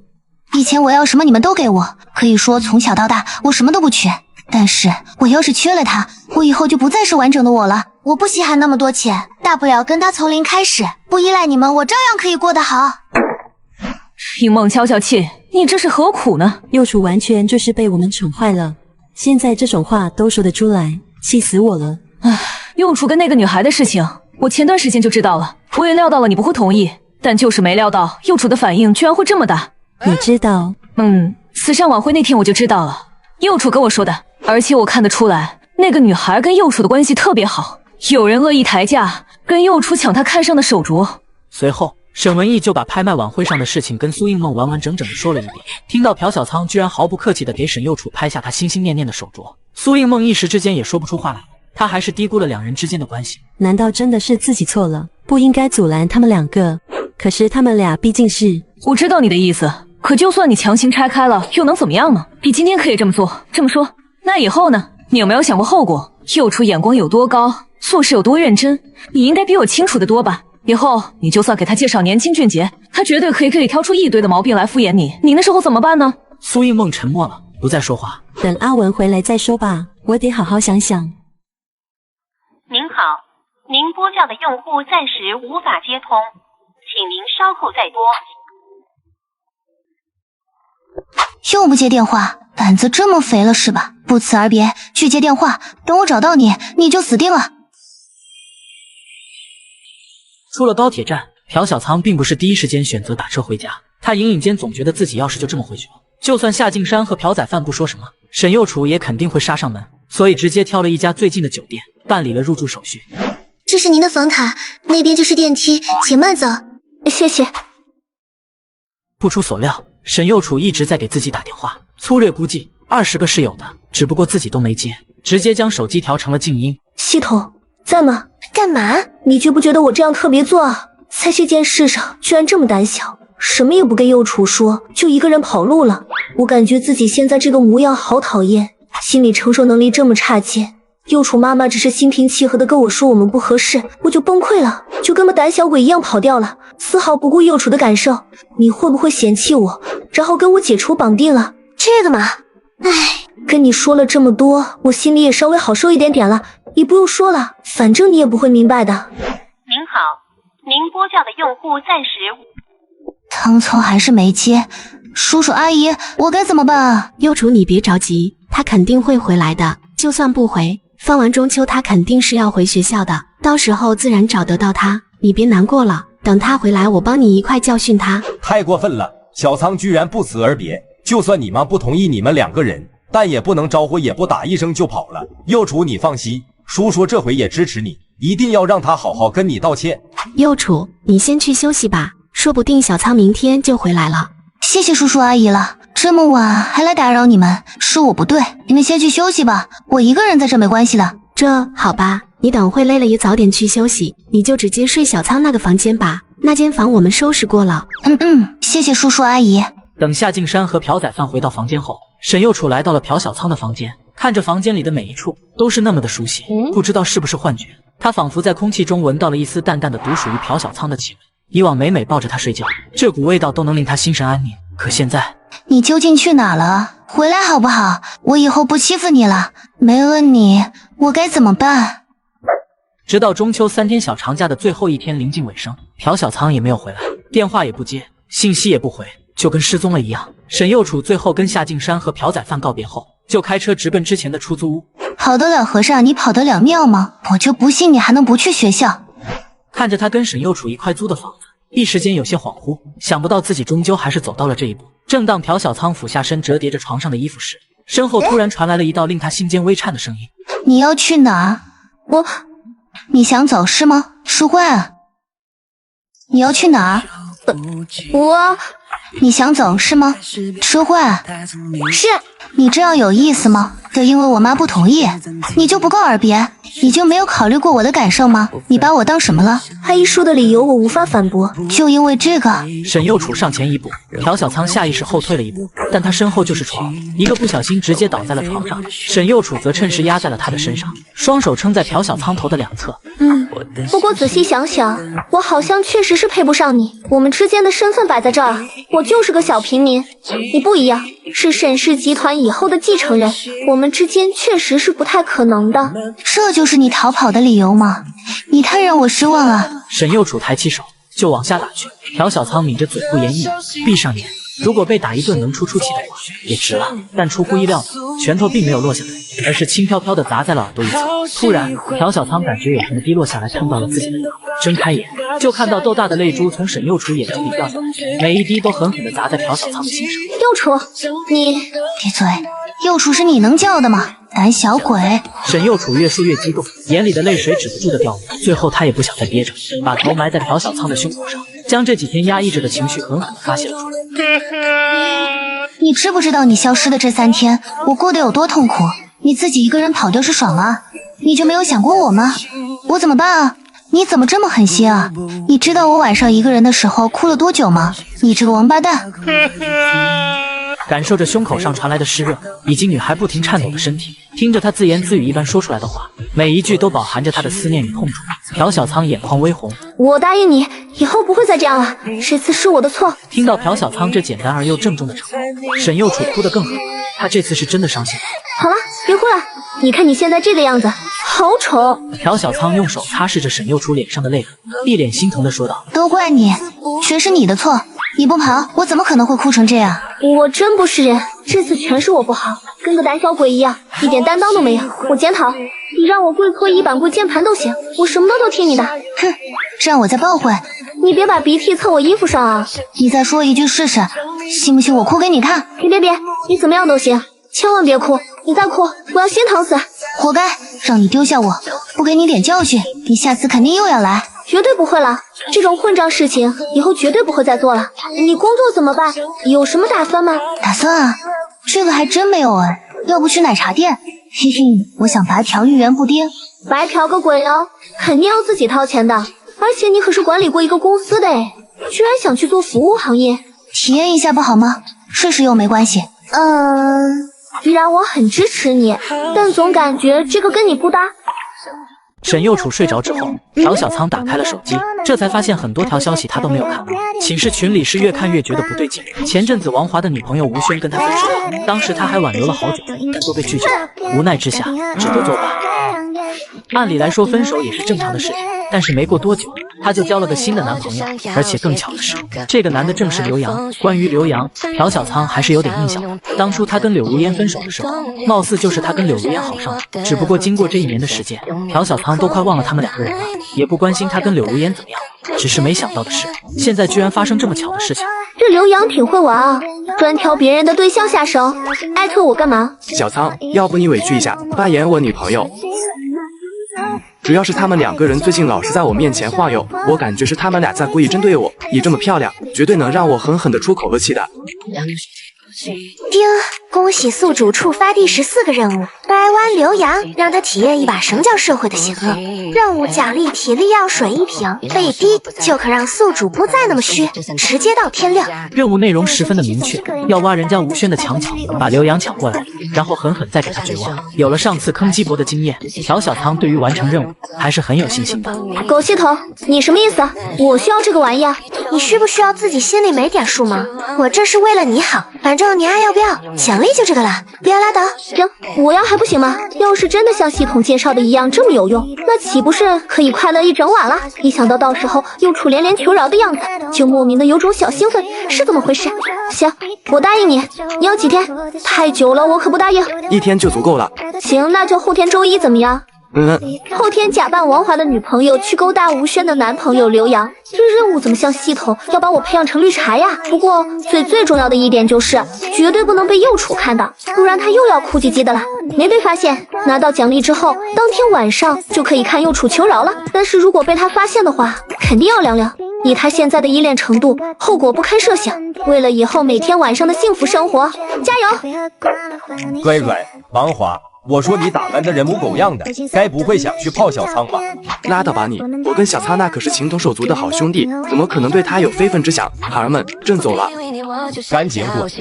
为了完成任务，今天的朴小仓可是下了血本，破天荒的穿了一套小裙子，白皙的小腿展露无遗，纤细的柳腰让人看了就有些目不转睛。若是能将其揽入怀中，那该是多少人的梦想啊！小仓，你什么时候才到啊？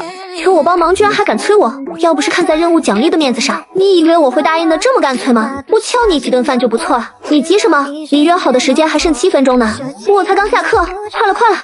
5分钟后，朴小仓看到了站在食堂门口的王华，此时的他正低着头玩着手机，显然并没有注意到正在悄悄靠近的朴小仓。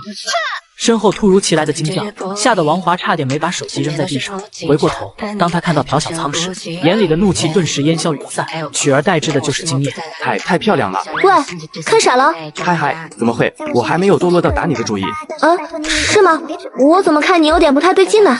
你真的对我没想法吗？朴小仓上前一步，离王华更近了，微微抬起头，注视着他的眼睛，嘴角扬起，露出一道迷人的微笑。这模样，谁看了谁都顶不住啊！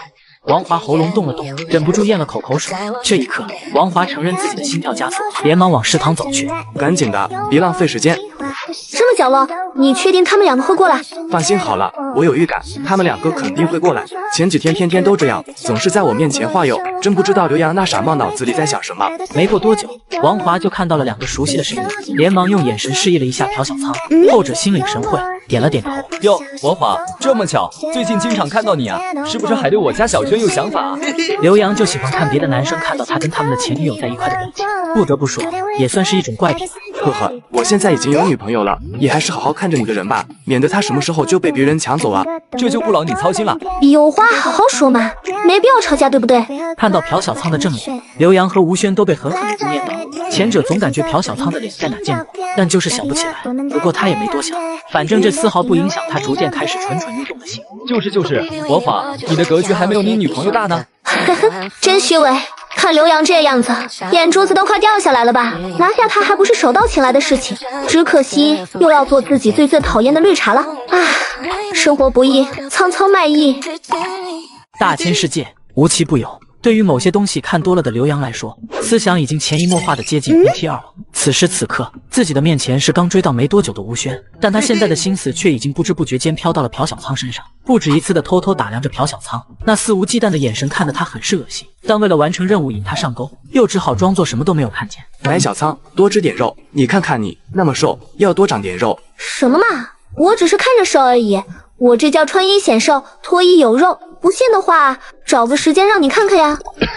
王华属实是没想到朴小仓居然会说出这种暖胃不清的话，一时没反应过来，不小心呛了一下嗓子。别动，你嘴边有汤汁。朴小仓连忙从包里抽出一张纸巾，起身弯腰帮王华擦拭着嘴角，这温柔体贴的样子看得王华是久久无法回神。如果有一天自己的另一半也能像朴小仓一样，该多好呢！这一幕正好也落入了刘洋与吴轩眼中，后者只是咬着嘴唇，显得十分的不自在，但也不好多说什么，毕竟是自己先对不起王华的。这个时候要是跳出来道德绑架王华，只会显得自己无知愚蠢，而刘洋可就完全是另外一种想法了。对于本身就有 NTR 思想的他来说，看到王华的新女朋友又漂亮又温柔，内心很难不蠢蠢欲动啊。鱼儿上钩了，谢谢你啊，小仓，估计接下来那俩人就不会再来恶心我了，哈哈哈。哈，咱俩谁对谁，好兄弟嘛，帮你也是应该的。你接下来要去哪？我记得你们今天还有课的吧？对，我得先回寝室了，你呢？要不要我送送你？不用了，就不麻烦你了，我得去一趟图书馆找点资料。两人走到分岔口，朴小仓朝王华挥了挥手，拜拜。拜拜。朴小仓转身往图书馆的方向走去，眼角余光往身后瞄了一眼，嘴角翘起，继续装作若无其事的样子，自顾自走。一个人挑了本书，坐在比较显眼的位置，静静的等待着某人。没一会儿，朴小仓就感觉面前的光线一暗，但还是一脸疑惑的抬起头。刘洋此时露出一副人畜无害的阳光笑容。你好，我中午吃饭的时候就感觉你跟我以前遇到过的一个人长得有点像。这家伙记忆力这么好，只是见过自己一面，时隔1年还能记住大概的轮廓，难怪能牛那么多人。感情是全都把目标记住了呀？是吗？我觉得你的搭讪技巧还有待提高哦。这样啊，那你有没有什么好的方法教教我呗？我也不会教不了你，而且你不是有女朋友的吗？你一个人来找我，你女朋友不会生气吧？他怎么可能会生气呢？再说了，你不也是找了王华当男朋友吗？我们就认识认识也没什么的，对吧？说的也是。我叫刘洋，你叫什么名字啊？我姓朴，你小仓，叫我仓仓就好。仓仓。对。对了，你跟王华在一起多久了？没多久吧，就几天时间。那他追你的时候有没有送你礼物啊？没有啊，怎么了？朴小仓已经大致猜到他接下来要说什么了，但还是装作什么也不知道的样子。这怎么行呢？追你这么漂亮的女孩子，一点表示都没有。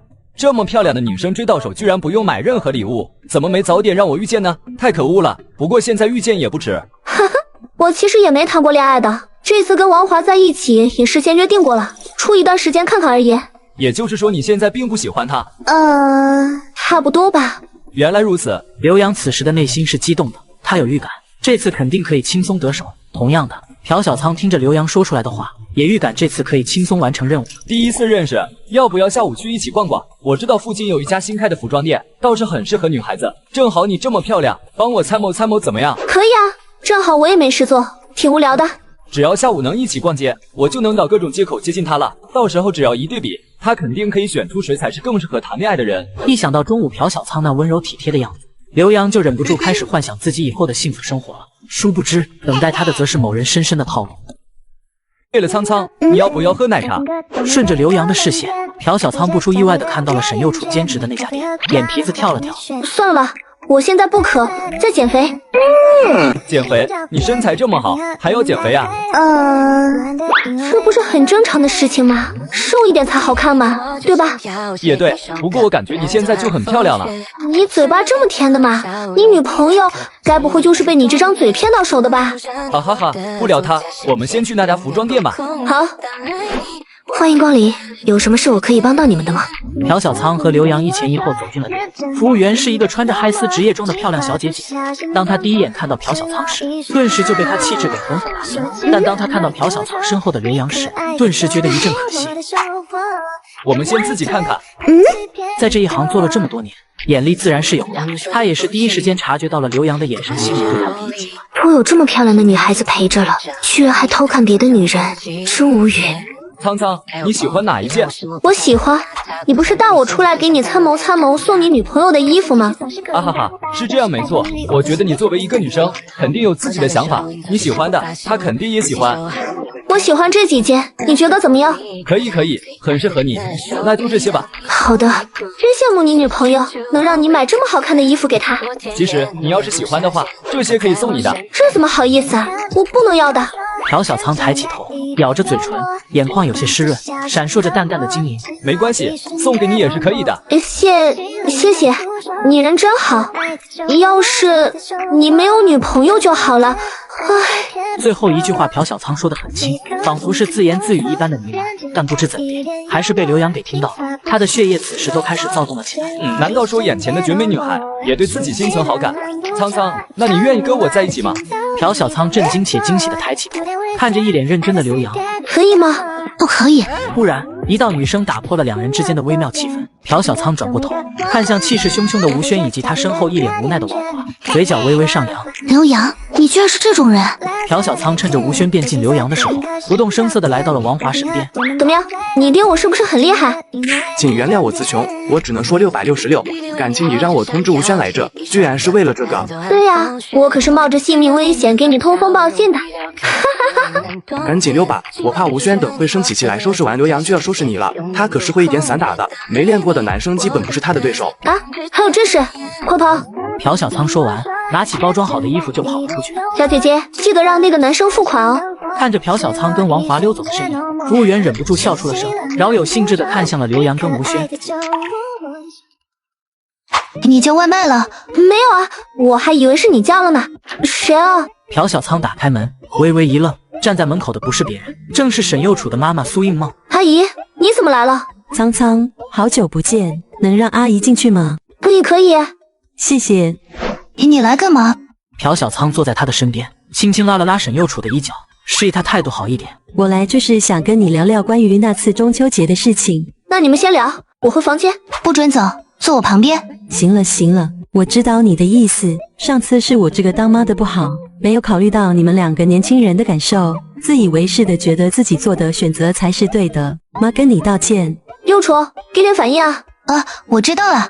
幼楚。朴小仓有些急了，苏映梦都这样了，沈幼楚还是这个态度，很明显就有些不太礼貌了。没事的，苍苍，幼楚的脾气我知道，过段时间就会好的。阿姨也不拦着你们了，这是你们的自由。上次是阿姨不好，说的话太绝情了。没事的，阿姨，我知道你那也是为了我们好。谢谢你呀，苍苍，你是个好孩子。阿姨，你应该也挺累的了，要不先去那个房间休息一下？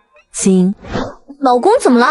你妈妈不是同意了吗？怎么还不开心呢？现在才同意，当初早干嘛去了？那你也不应该是这个态度呀。哼，谁让他当初那么对你的？我虽然已经不生我妈的气了，但是给点小惩罚还是有必要的。这几天先让阿姨住在这，我没意见。其实吧，我觉得你也很想阿姨的，对吧？不说，我没有，你不准乱说。元旦假期算上周末，朴小仓总共是放了3天。苏映梦是1号那天来的，在这一直待了好几天。最后一天准备离开的时候，不出所料，沈幼楚也要跟他一块回去。老婆，你一个人在这好好照顾自己，知道吗？我就回去几天，很快就会回来的。我不在的这段时间，你要每天给我发消息、打电话。还有，行啦，别说了，再说我耳朵都要起茧子了。姑姑，你也在呢。哟，我们的小公主舍得回家了，当初不是脾气很倔的吗？姑姑，你不要乱讲，我现在已经回来了，就别说以前的事情了好吗？过去的就让它过去吧。你这思想变得倒是挺快的呢。幼楚啊，你也回来了，爸有件事情想跟你说。沈文组织了一下语言，尽量用平缓温和的语气说出接下来的话。爸想让你出国。出国？我知道你在想什么，不就是觉得去国外了，要很长一段时间见不到苍苍了吗？你还年轻，有些时候感情并不是天天黏在一块就能一直好下去的，有时候适当的分离更可以促进你们之间的关系。那是想让你出国历练历练，学习一下国外的经营方式和理念，毕竟他们的环境和国内肯定是存在差异的，适当的友谊的多样化才能促进公司发展。况且时间也不长，就1个半月而已。他并不指望自己的话可以直接打动沈右楚，只不过现实就是这样。沈右楚最终还是选择出国，还是在回家后没多久就坐上了飞机飞往国外。对于沈右楚的这个选择，朴小仓虽然也很是不舍，但是出国历练对他还是很有好处的。自己总不可能耍小脾气不让他去吧，这未免就有些自私了。而且这一别就是将近2个月。之前沈右楚在市管理分公司时倒还好，每天都能打视频聊天，周末也能见面好好的玩耍。现在可就不一样了，先不说这2个月都不能见面，时差就令两人很难受。一个人是凌晨，另一个人则是白天，这对两人之间的感情也算是一个小小的挑战。时间一天天过去，距离放寒假的那一天也越来越近。刚走出校门口，迎面就走来一个戴着墨镜、手持一大捧玫瑰花的陌生男子。你就是朴小仓吧？朴小仓点了点头，但还是一脸问号，不知道这个人找自己有什么事。这是给你的。陌生男子将玫瑰花递给了一脸懵的朴小仓，立马转身上车，动作一气呵成。谁送的呀？难道是右楚？不能吧，他凌晨还发消息说这2天倒时差，要好好的睡一觉。难道是他给我的小惊喜？肯定是了，右楚怎么这么浪费钱，买这么多玫瑰花？不过看在是小惊喜的份上，就姑且收下吧。抱着玫瑰花，心满意足，开开心心的往家走去，全然不知在身后不远处的马路上不紧不慢的跟着一辆黑色高档轿车。回到家的朴小仓将玫瑰花竖在了客厅茶几上，淡淡的花香飘散在空气中，很是安心。一个人的苦逼生活又要开始了，而且还没有右楚陪着聊天。喂，小三姐姐，你在干嘛呢？电话里是许久未见的严梦瑶的声音。我刚回到家，怎么了？是这样的，周末我们要去泡温泉，你要不要一起来呀？泡温泉？跟谁？我、静怡、雨玲姐还有我哥。可以，正好我没什么事情。那就这么说好啦，周5下午6点学校门口集合。挂断电话，朴小仓眨了眨眼，跟他们4个人去泡温泉，忽略掉严纪泽、小萝莉、静怡还有雨玲姐，肯定是要跟自己一起泡的。这岂不是说自己要看到他们3个人的？不行不行，自己怎么能想这些？这种事对不起右楚啊。不过到时候自己总不能一直闭着眼睛吧？这样会不会显得太奇怪？要不偷偷看一眼应该不过分吧？朴小仓直接给胡思乱想的自己来了轻轻的一巴掌。自己居然在想这种龌龊的事情，右楚在国外学习，自己居然做这种事，绝对不可以。没错，他朴小仓就算是饿死，也绝对不能占人便宜。要欢迎光临，请问有预约吗？有的。好的，这是房间钥匙，请收好。严纪泽接过钥匙，自己留了一把，然后另外2把分给了严梦瑶和严雨玲。我跟静怡睡吗？静怡跟瑶瑶一间，至于小仓你嘛，我和纪泽，你选一个了。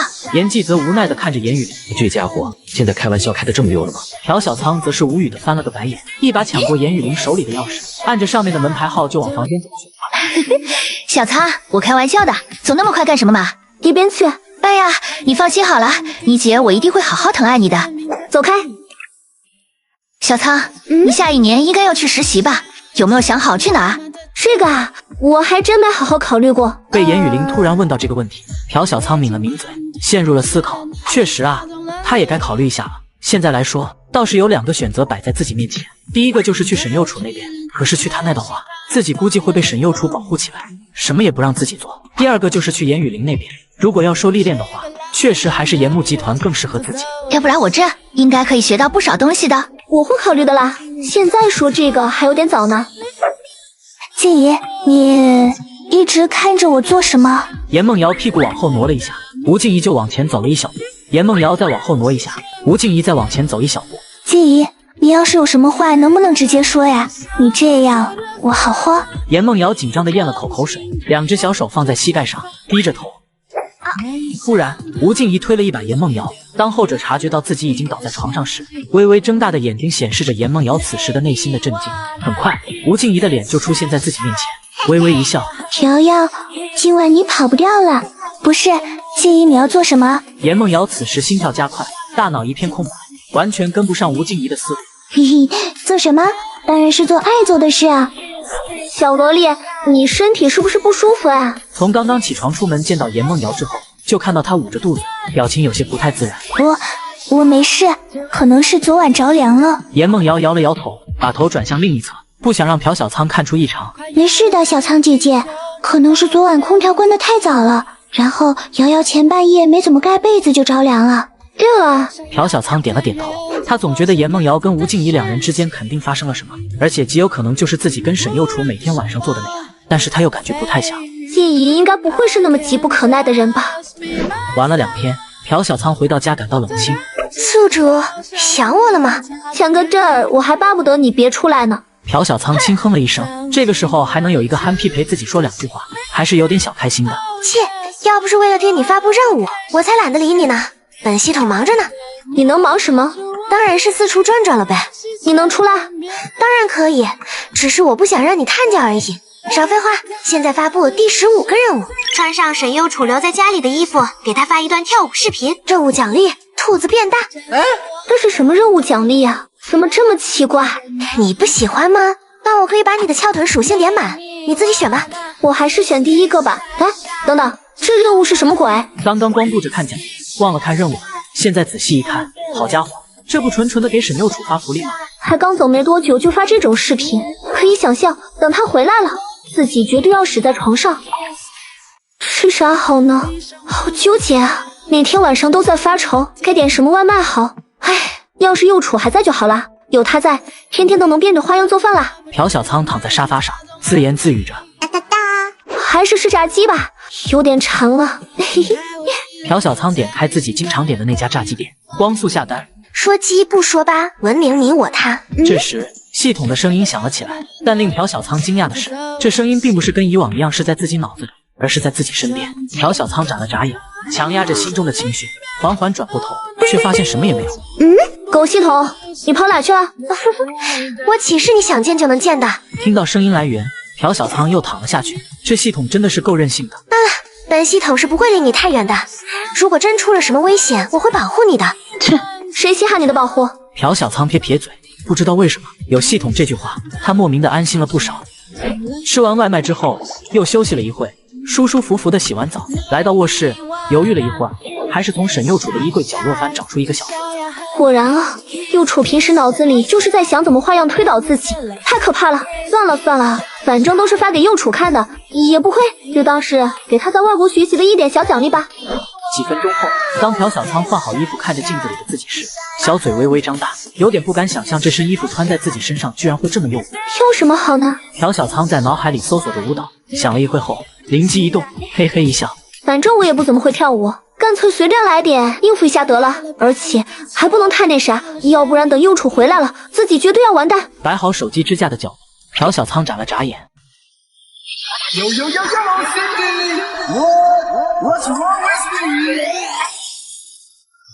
大概5分钟之后，朴小仓停了下来，完全没有看一遍的打算，直接将视频发给了沈幼楚。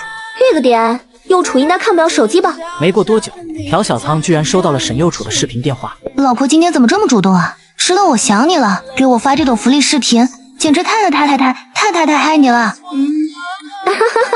我瞎跳的，你喜欢就行，我还怕你笑话我呢。嘿，老婆，我好想你啊，每天晚上都好想，真不知道什么时候可以回来啊。一接听电话，朴小仓就听到了沈幼楚的抱怨。快了，下个月不就可以了吗？等你回来了，晚上我奉陪到底，绝不反抗。朴小仓也不知道自己为什么会说出这种鬼话，当时只是想着怎么安慰沈幼楚，谁成想一脑抽居然说出绝不反抗4个字。要是可以重来，1个多月后的朴小仓绝对不会说出这句话。这可是你说的，老婆万岁！沈幼楚一听到这句话，两眼放光，兴奋的不行。对，我说的，只要你开心就好。朴小仓点了点头，丝毫没有意识到未来的危机。恭喜宿主任务完成，获得奖励兔子变大。怎么样，宿主满意不？我还以为能变多大呢，好像也就这样吧。朴小仓说完便连忙移开视线，要是再看下去的话，他肯定要忍不住奖励自己了。口气还挺大，信不信我给你额外奖励，再让它大一圈？别，我错了，感谢系统大大。得了便宜还卖乖。苍苍，你考试准备的怎么样了？就那样呗，难不成我要说我准备的很好？要真这么说了，怎么卷你？怎么能这样？还能不能好好做朋友了？天天想着卷我。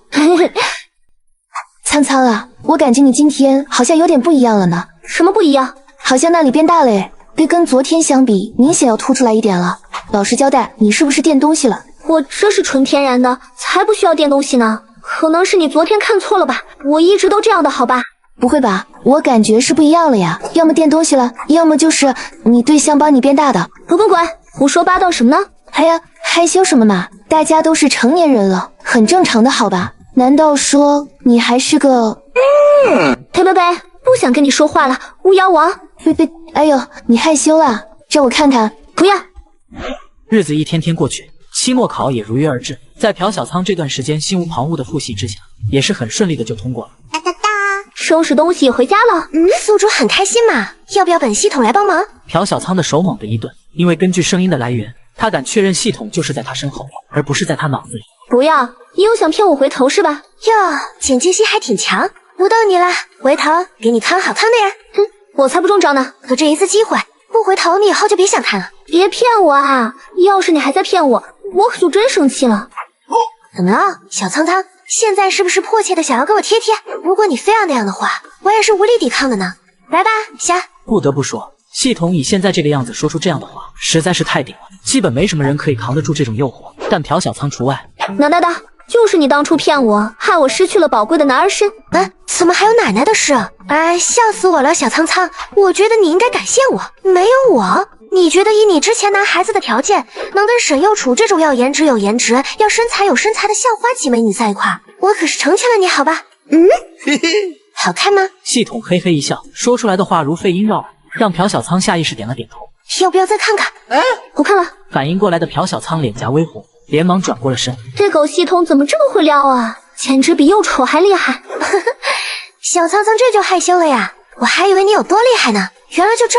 不想理你，我应该叫你什么好啊？总不可能一直叫你狗系统吧？随便你，我也没什么名字。实在不知道喊我什么的话，就叫我清月吧。清月也行，挺好听的，我以后就喊你清月。哦，对了，差点忘了最重要的一个问题，你这个样子会被其他人看到吗？只要我不想，别人就看不到。这样啊。朴小仓点了点头，不知道在思考些什么。你难道就不好奇我为什么会出来吗？这个好像不怎么好奇呢。当然了，你要说的话我也不拦着。真是个憨憨，要不是你被人盯上了，怕你有危险，我才不会出来呢。不过出来也挺不错的，正好透透风。